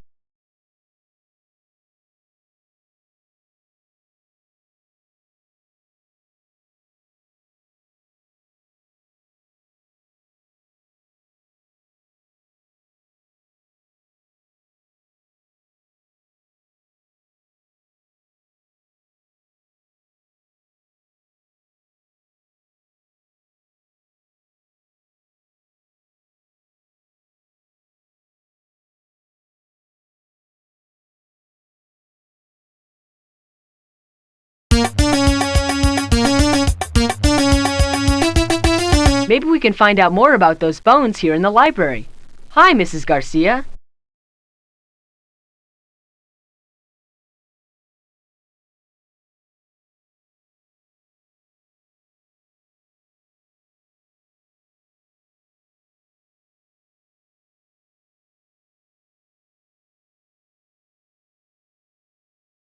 Hello, Jake. Mrs. Arnold and I just got back from a historical conference, and my son Bobby told me all about Mark's exciting fossil find. If it's true, it could bring many archaeologists to Richview. They might be digging here for years, and they may have to tear down Mark's fort to do their research. That would be too bad for Mark. But stuff like this happens sometimes when you build your fort on someone else's property.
Mr. Green, the bank manager, looks like he's really worried about something. Hello, children. I'm afraid I don't have much time to talk. Some old bones have been found on property where we were about to build apartments for seniors. Since scientists will need to study the remains that were found, the mayor has stopped us from using our bulldozers to start work on the building. We're already late on the project, and this delay will cost me thousands of dollars. Why does this kind of thing have to happen to me?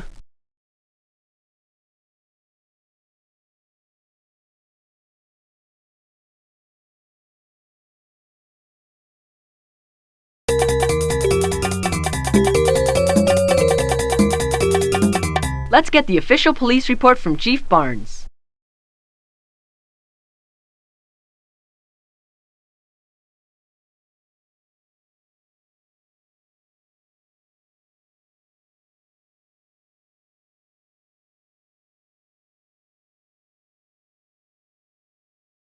Curious about Mark Moriarty's bones, eh? I'm not surprised. Well, we faxed a photo of the skeleton to the state capitol, and we just got an answer back. The experts confirmed what Dr. Knox told us. If the bones are real, it's a pretty big find. But we won't know for sure until the scientists get here next week. Until then, they've asked the mayor not to let Mr. Green use his bulldozers to clear the lot and build the new apartments for seniors.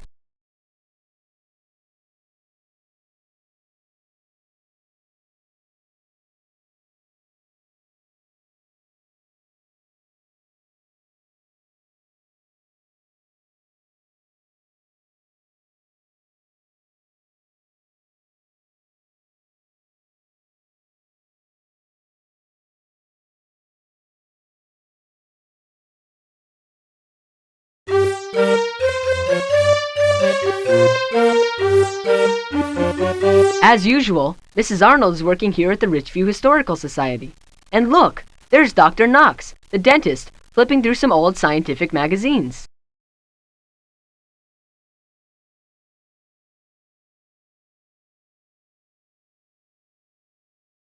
These bones will really put Richview on the map. If they're real, that is. I'm still trying to figure that out. The experts from the state capitol will be here in 2 weeks, and then we'll know for sure if they are the real thing. Nothing like them has ever been found around here before. The bones sure look like an authentic Ice Age skeleton. That would make them 10,000 years old. They are accurate in every detail, as far as I can tell. The skeleton could be a museum replica, a copy made for museums to display or scientists to study. But this old issue of Sacred Artifacts says there are no Ice Age skeletons available. Still, something about those bones bothers me.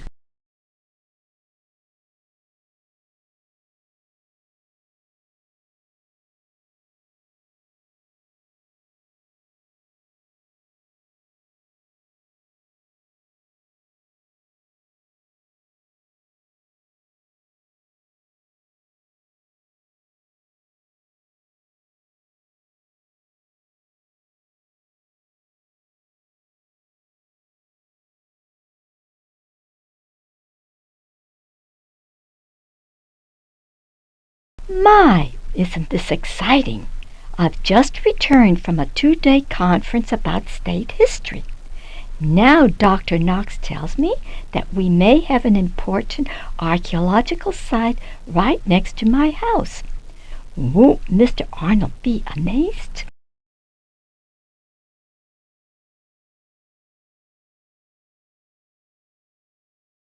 Dr. Knox is here doing research on the bones. He likes to read Sacred Artifacts, the archaeology magazine I bring in from home. I just brought in the latest issue this morning, but neither Dr. Knox nor I have had a chance to read it.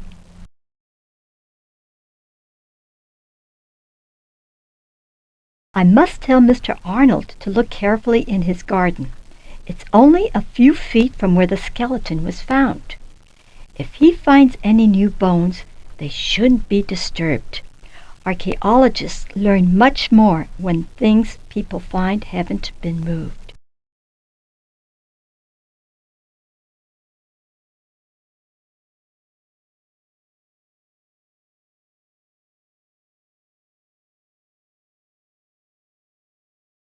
Let's organize the evidence we've dug up. Choose the 5 clues you think will best expose the truth about the baffling bones.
You dug up the right clues. Are the bones for real?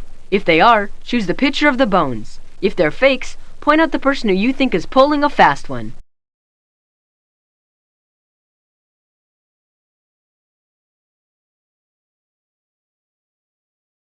You're right! Mr. Arnold planted the fake bones in the vacant lot, and you can prove it. Let's check the evidence.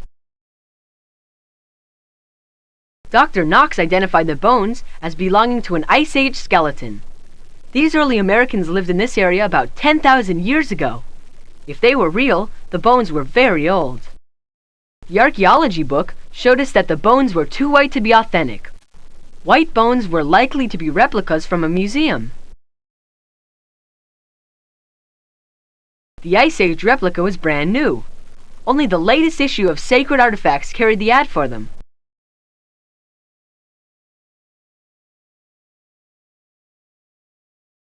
Mrs. Arnold told us that she gets the magazine Sacred Artifacts at home, and didn't bring the latest issue into the Historical Society until the day after the bones were found. Aside from Mrs. Arnold, Mr. Arnold was the only one to see the magazine before the bones were found. But Mrs. Arnold was out of town at a conference when the fake bones appeared in the vacant lot. Also, Mr. Arnold told us he knew nothing about what was in the vacant lot, but when I told him there were bones there, he talked about the Ice Age skeleton. How did he know what kind of skeleton it was? You knew Mr. Arnold wanted to stop Mr. Green from using bulldozers to clear the vacant lot. That would have destroyed Mr. Arnold's prize-winning beans before he could enter them in the county fair.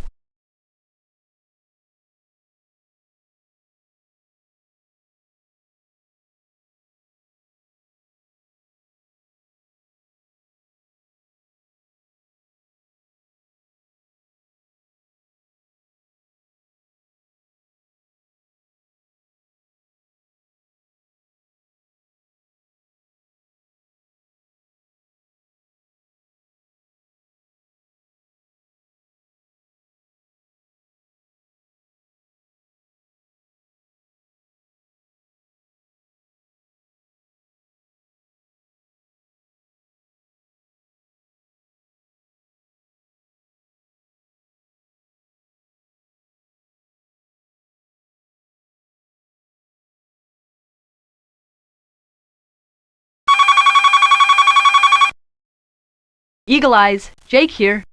Jake, listen. Richview needs your help. A crime's been committed that we can't solve, but maybe you can. We'll sure try, Chief Barnes. What happened? Last night someone broke into Brass Monkey Antiques and stole an antique violin, but nothing else. They didn't even take the money in the cash register. They left no clues. I was wondering if you could quietly check out all the violin players in Richview. Maybe you can discover some clues that we've missed. Wow, an official detective assignment from Chief Barnes. Let's go!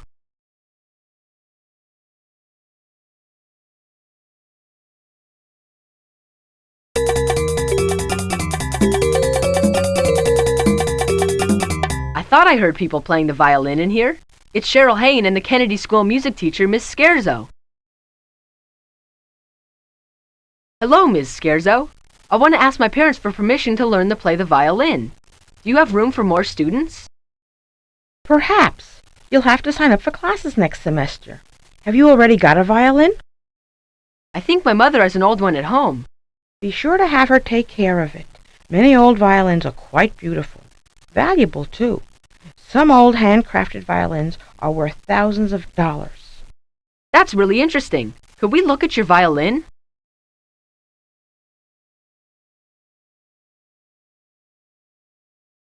I don't have it with me. Maybe some other time. Now, if you'll excuse me, I must help Cheryl with her practice.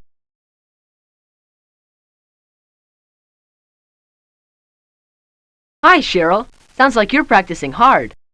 Yes, maybe too hard. Although Miss Scherzo says that's not possible. I wish I had large hands like hers. It would make the violin a lot easier to play. You have a nice violin. Have you had it for a while? No, I just got it 2 months ago for the recital coming up. I'm still getting used to it.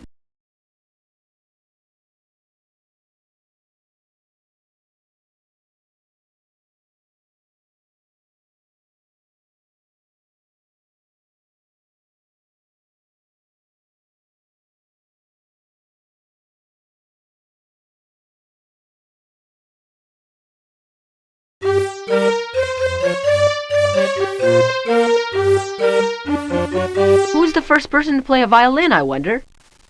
Was the person named Mr. or Mrs. Violi? Well, hello, you two.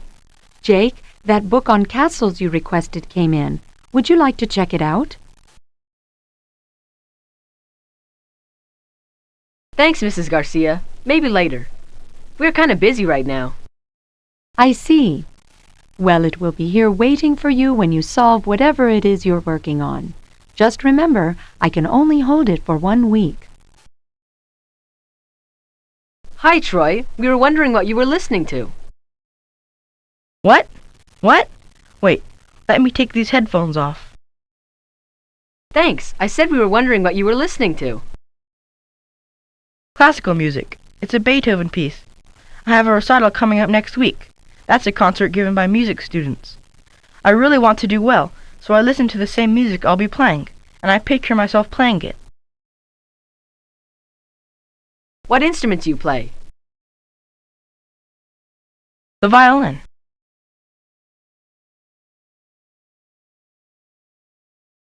Cool. Violins are intense. I'd really like to see you play sometime. Then come to the recital. I can't play anything for you now because my violin is in the Richview music shop at the mall. What bad luck! The chin rest on my violin came loose while I was practicing, the week before my recital. That's why I'm listening to these recordings. It's the next best thing to practicing.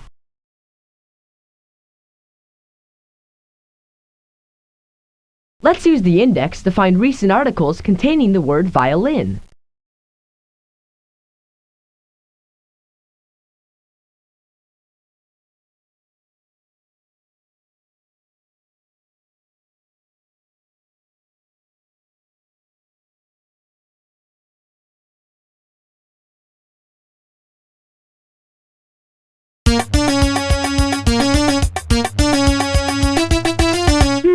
I think I hear some violin music here in the park. Let's investigate. Hi guys, you two gonna hang out in the park today?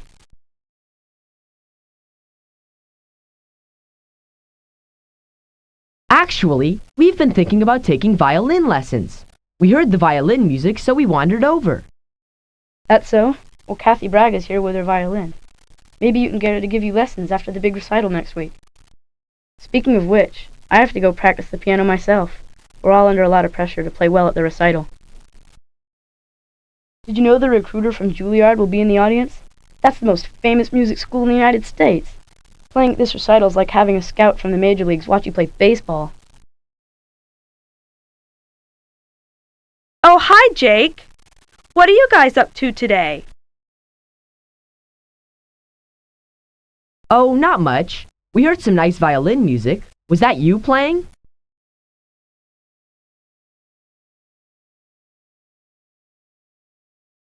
No, I mean yes. A while ago it was me. I was practicing on my violin, but now I have to go study. I'm pretty busy these days. Your violin sounded different than some of the ones I've heard. Kind of like it was being played on a super good stereo. Is it an old violin? Can we see it? My mom got me a brand new violin when I started playing about 4 years ago. It's the only one I own. It's nothing special to look at. Now, if you'll excuse me, I have to go.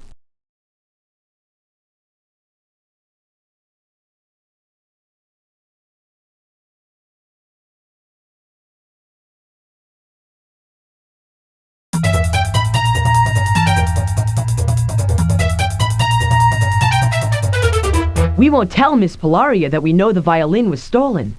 Let's see what she has to tell us. Hello, kids. Perhaps you young sleuths can help me. Somebody stole a violin from the shop last night. The violin and bow were hanging up here, in open sight. I've had them for quite some time now. The bridge, the bit of wood that holds the strings above the body, was carved to look like a snake. Last night someone broke the window over there, unlatched the lock, then crawled in and took an antique violin and bow. Nothing else was missing, and the police couldn't find any clues. Please, take a look around if you think you can help.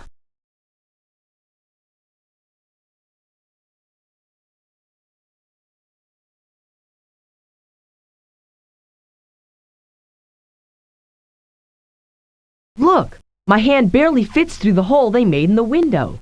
Whoever reached through to unlock the window has to have been my size or smaller.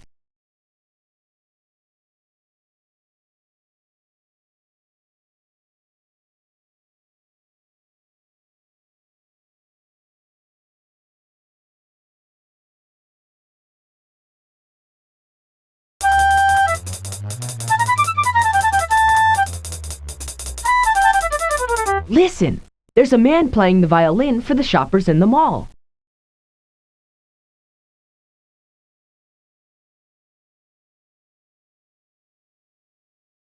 Excuse me, sir. That seems to be a very fine violin. Have you played it very long? This old fiddle? Actually, I borrowed it from my friend, Ms. Scherzo. Youngsters interested in learning to play the fiddle? Maybe. You sure make it seem fun. What's your name?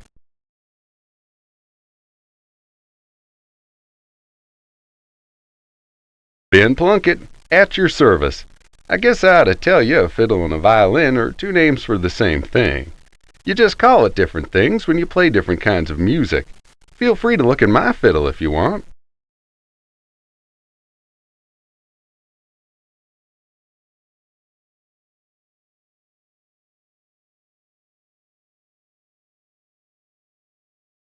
I think I can read the tags on some of those violins. The one on the right belongs to Troy Nguyen, and the violin on the left belongs to Kathy Bragg. But neither violin has any unusual carving on it.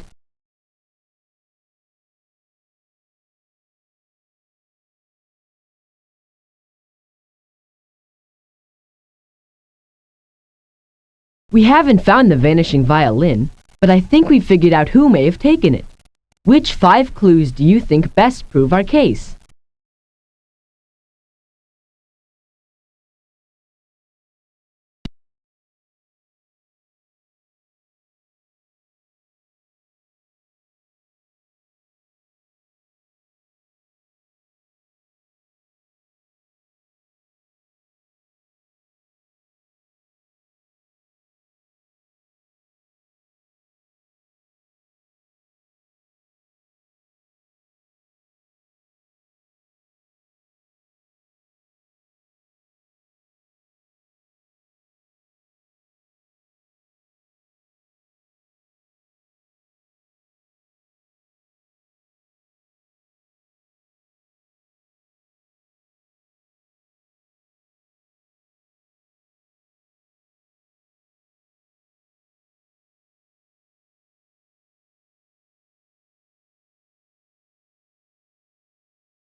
Great! Now, who do you suspect of taking the violin?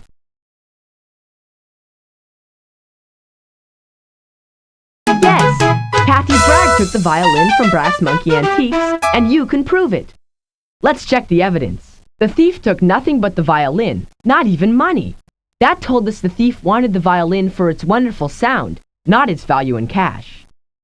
We noticed something Chief Barnes had overlooked. Ms. Scherzo's hand could never have reached through the small hole in the broken window at Brass Monkey Antiques. Even without examining her violin, that cleared Miss Scherzo. We learned that several music students were practicing hard for a recital that will take place next week. A recruiter from the most famous music school in the country is going to be in the audience. That's a lot of pressure. At the mall, we saw 2 broken violins at the Richview music shop. Both belonged to music students who were going to play in the recital. This meant they wouldn't be able to practice. Troy Nguyen was doing the next best thing, listening to music at the library. But when we went to Taylor Park, we heard Kathy Bragg practicing on a violin. She said it was hers, but she wouldn't let us see it. She didn't know we discovered that her violin was broken and hanging in the Richview music shop.